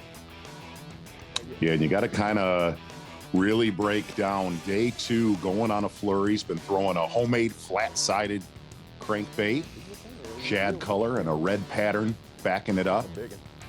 And really, that's been his numbers gig the entire week. Every giant, you say giant, 3-pound fish or better come on a 3/8 ounce Strike King Thunder Cricket. This was his big one from yesterday, and he didn't get many bites yesterday, but actually upped his weight from day 1. Had over 13 pounds yesterday. The 5.7, Z. That was 5.7? His big fish yesterday was. Wow. Right on. Don't worry about it. That's all I need to do. This is Greg Hackney. Earlier today, it was much slower for him.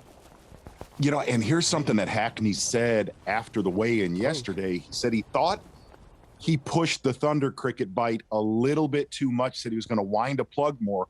Like we said, a lot of his quality came on that bladed jig, and he kept that crankbait pretty honest today. That was fish number 2, a good one, over 2 pounds. Said he was going to throw that flat-sided crankbait a lot more here on day number 3, and boy, it has been a slow, painful grind for your Angler of the Year leader, Greg Hackney, so far. Greg Hackney, one of those celebrated guys who, like they say, can catch him north, south, east, and west. He's had wins at the Finger Lakes in the east. He has one up north on the Cuga Lake, one in the west on Rayburn. Well, I'm going to go anyway. Figured south, man. He owns the south. Bad as I hate to live.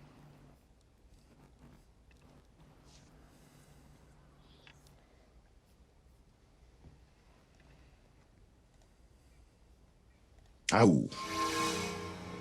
Boy, so great to have had you all with us all day today. I hope your Saturday's going well. Your weekend is not too rainy. I know a lot of people across the country are enduring that, and boy, it's been fun to watch the goings on there in this Bassmaster Elite event number 2 for the season. And Mark Zona, you know, obviously we're in one of these situations where it's overwhelmingly stacked in favor of the guy who has put in the star performance by far of anyone else, but still plenty of reasons to keep watching this one, mainly just to watch the volatility up and down that leaderboard, see who can make the points, who can get into the top 10, and who can prosper tomorrow.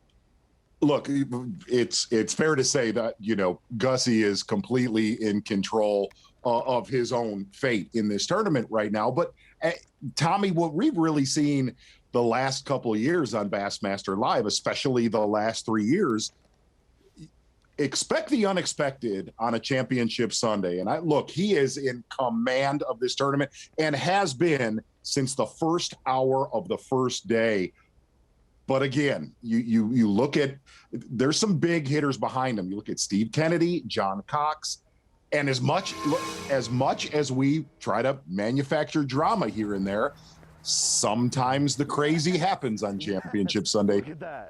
Taking a look at John Cox right there. You never know what can happen tomorrow, especially for what he is doing in this tournament. Those fish could roll overnight. Another freaking big one. Well, it isn't like we haven't seen some good catches other than down there at Tellico today, but. Does he catch a limit tomorrow, Tommy Sanders, looking at Scott Canterbury right here? Do you think Gussie catches a limit? Oh, I kind of think so. Yeah, I do. You do? I do, which is bad news for everyone else in this tournament for sure. He may. I think so, but I think it'll be a little difficult. It'll come a little later, maybe lunchtime or something. He's gonna have to really work for it. This morning I wasn't here because I was upstairs, and it seemed like it was way easy. Yes, a lot easier today. Taking a look at Scott Canterbury right here. Like Greg Hackney, I think Canterbury and Hackney are unpleasantly surprised. Steve Kennedy, the big mover today, started outside of our top 10, and then we decided to drop in a surprise visit to him for a little bonus coverage, and this is what he surprised us with. Well, I think he really surprised us starting yesterday, only catching 2 bass to bring to the weigh-in with Dave Mercer. Yeah, that's true. Living with a jig, flipping isolated wood, but making that transition today, going to a bladed jig, just like we saw Greg Hackney, Brandon Cobb, who only caught, I think, 3 bass yesterday, but they were big ones. That change that Steve Kennedy made has possibly turned his entire event around. Did you notice how he did not ask why we were calling him today? Because he had a couple 4s in the bag already, and then he catches a 6 on camera. It just was all good. He was willing to talk about whatever. Yeah. Ron, I love awkward. I don't like awkward. I love awkward. And it was one of the most awkward B&W trailer hitches on the line we've ever had in the history of Bassmaster Live. That's saying something. That is saying something right there. That is. And there's your man. I mean, here's the guy who's held to a different standard because he set such a different standard. I mean, we talked about struggling yesterday to get a limit by 1 o'clock. Everybody here would just trade just about anything for a limit by 1 o'clock. Any one of these days of fishing. Gussie made the comment he felt the early bite, really that first 90 minutes, was going to be critical. It's almost like he's honed in their little prime feeding windows the last couple days, even though it was slower on day number 2. Most of his damage was done the first 90 minutes on day 1. Most of his damage, day 3, the first 90 minutes. Z-Man Jerk Shad, 4-inch, colors Bad Shad, Shiner, 3/8 ounce, Smeltonator Jig Head, 10-pound braided line to an 8-pound fluorocarbon leader, 20 to 24 foot of water. Good call right there. Going to get out to Gussie live. Got a little bit different look at something here. Some inflow.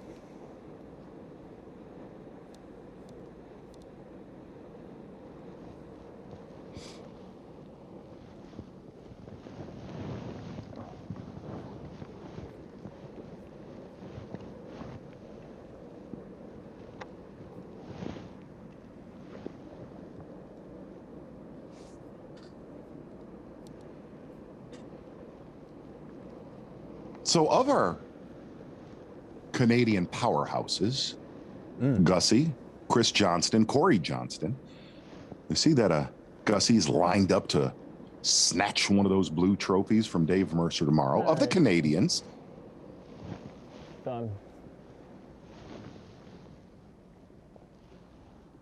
I really thought Corey was going to be the first one to win one of those trophies. I really did. What's bad is that Chris's other professional win on another circuit, Gussie came to his kind of aid and told him to throw a bladed jig, and then Chris beat Gussie. So Gussie could be the only professional winner before Chris's win in 2020. So it's kind of interesting. Gussie's been there a couple times, and Cayuga as well in 2019 got snatched. Let's go deep into that leaderboard there. Of course, Gustafson on top, large, huge margin, and Kennedy with the big move today. John Cox, keep our eye on John Cox tomorrow. It's been a little sneaky throughout this tournament. Exactly right, Tommy Sanders. Man, I kind of want to see David Fritz maybe chip into that top 10. Would love to have him or Jason Christie on camera Championship Sunday. But a big hats off to David Fritz coming back from serious health issues, and good to have him back on the Bassmaster Elite. Looking good, doing good. Great to see that. Patrick Walters, no matter what the margin is that Gussie starts with tomorrow, it's not going to eclipse the margin that Patrick Walters enjoyed 2 Bassmaster Elite Series events ago at Lake Fork. That was record-setting. That was a total tsunami. That was a wipeout of the field for sure there. Sure was. Lee Livesey speaking. As you say, Ron Moore, Brian New saving his day yesterday and saving what he wants, a shot at the Angler of the Year title by the end of season. Greg DePalma making a cut, making it 2 today. Corey Johnston, yeah, a little bit surprising right there. He was not higher up. Chris Johnston, the man on the 50th point. He is not reporting today, though, so he may have more than is reflected in our estimated scores there. We'll take a break and be right back. Just 2 flights today, which means that half our field is on their way in. They got to make it back to Knoxville by 3 o'clock. That's check-in time for the first flight. Jeff Gustafson. Seth Feider, first look at Seth Feider for today. Hasn't been able to make a whole lot of headway during this day. Scott Canterbury has lost ground during this day, but he's not that far out of the top 10. No, you were talking about that save from Brian New yesterday on day number 2, Ron. Really, Seth Feider, the same exact thing. He caught just enough to kind of creep into our top 50. That was a pretty good save by Seth Feider. How about Steve Kennedy? He's over 20 pounds. He just called up with a 313. No! He's got a 4.04263, a 211, and a 313 for 20 pounds, 13 ounces. Second place, That's he's incredible. 8-4 behind Jeff Gustafson. I'll tell you what. Wow. By far the best bag of the tournament. And that's when you get bigger weight in your live well, it's easier to misjudge them by a quarter, half a pound, and then all of a sudden you have 21.5 instead of 20 pounds even or something like that. So it might he might have done enough work to keep him close. I said enough. at the Let me throw you beginning of one. the day that everybody would smash Hold on. him. I still think some guys probably did, but all in all, I think the bite is going to be a little more off than I realized because of the water level drop and the 3 or 4 different types of weather that we've experienced today. From rain to wind to no wind. You can see all the, ooh, you can see all like the mist rising up. It's a lot going on today.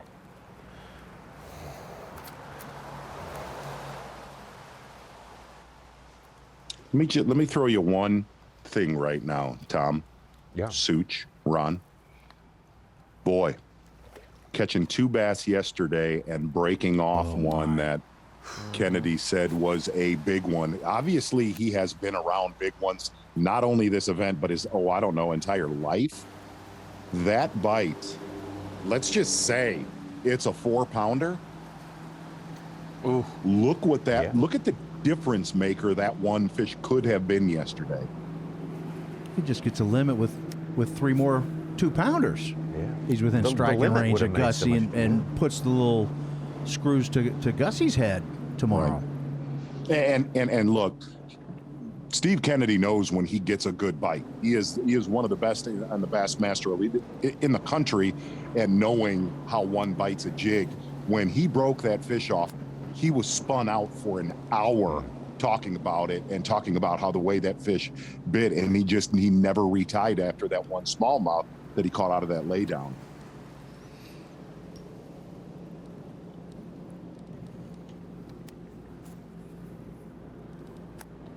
Kind of underscores what Scott Canterbury just told us not too long ago. Bad days are bad.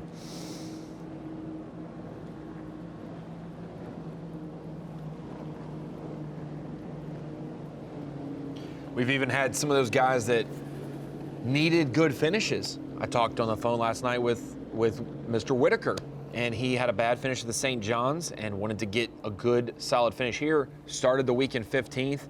Yesterday, caught a limit, but he had to turn back one time. He only had 4 on day 1. He turned back one yesterday. Even though he caught a limit, he turned back a smallmouth that was just one of those ones that it was touching every other time you tried it, maybe, and it was just so close to not being a keeper that he didn't want to risk losing that fish at weigh-in and being a pound penalty for bringing in a short fish. So when he got his limit, instead of keeping it and culling a smaller largemouth, he had to let that one go because he didn't want to be penalized and then lose so many points with that deal. And so he could be even higher in the top. He's in 6th right now. That could be another 1.5 pounds to him, plus, more maybe. Goes through my head, Z, is what you said yesterday about Gussie not having anywhere else to go. If he struggled on day 2 in the morning, he would have went somewhere else. Instead, he stuck it out and finally got his limit from that spot. Yeah. We've seen that happen, though, where people give up when they shouldn't, or move when they shouldn't. Yeah, but I still think it really helped him, though, even though it took him, Such, a long while to fill out his limit yesterday, he still had 3 fish relatively quick. Makes it a lot easier to squat. And absolutely, it makes it a lot easier to squat with 3 18-inch smallies than 0 at noon. And really, I think one of the, and we haven't talked about this a whole bunch. I didn't get him close, though. His practice was miserable Monday, Tuesday, half of Wednesday, until he found that. So here's the thing. What did he have to go to? I mean, he had he had nothing to lose. Mercer said the blessing that Gussie had in this tournament is he only had one area. Yeah, that's what I was saying. It was fortuitous that he didn't have some other backups that he abandoned this place. His exact words, Such, the end of the day on day number 2 of practice, I was hating my fishing life. Wow, big difference. Oh, time running out. We see Scott Canterbury and others that fish in a more urban environment. They've made their way back to the greater Knoxville area where we have the weigh-in coming up at 3 o'clock and a bit more fishing on the way next. The Guaranteed Rate Elite at Tennessee River is sponsored by Ranger Boats, Yamaha, Toyota, and by Berkeley.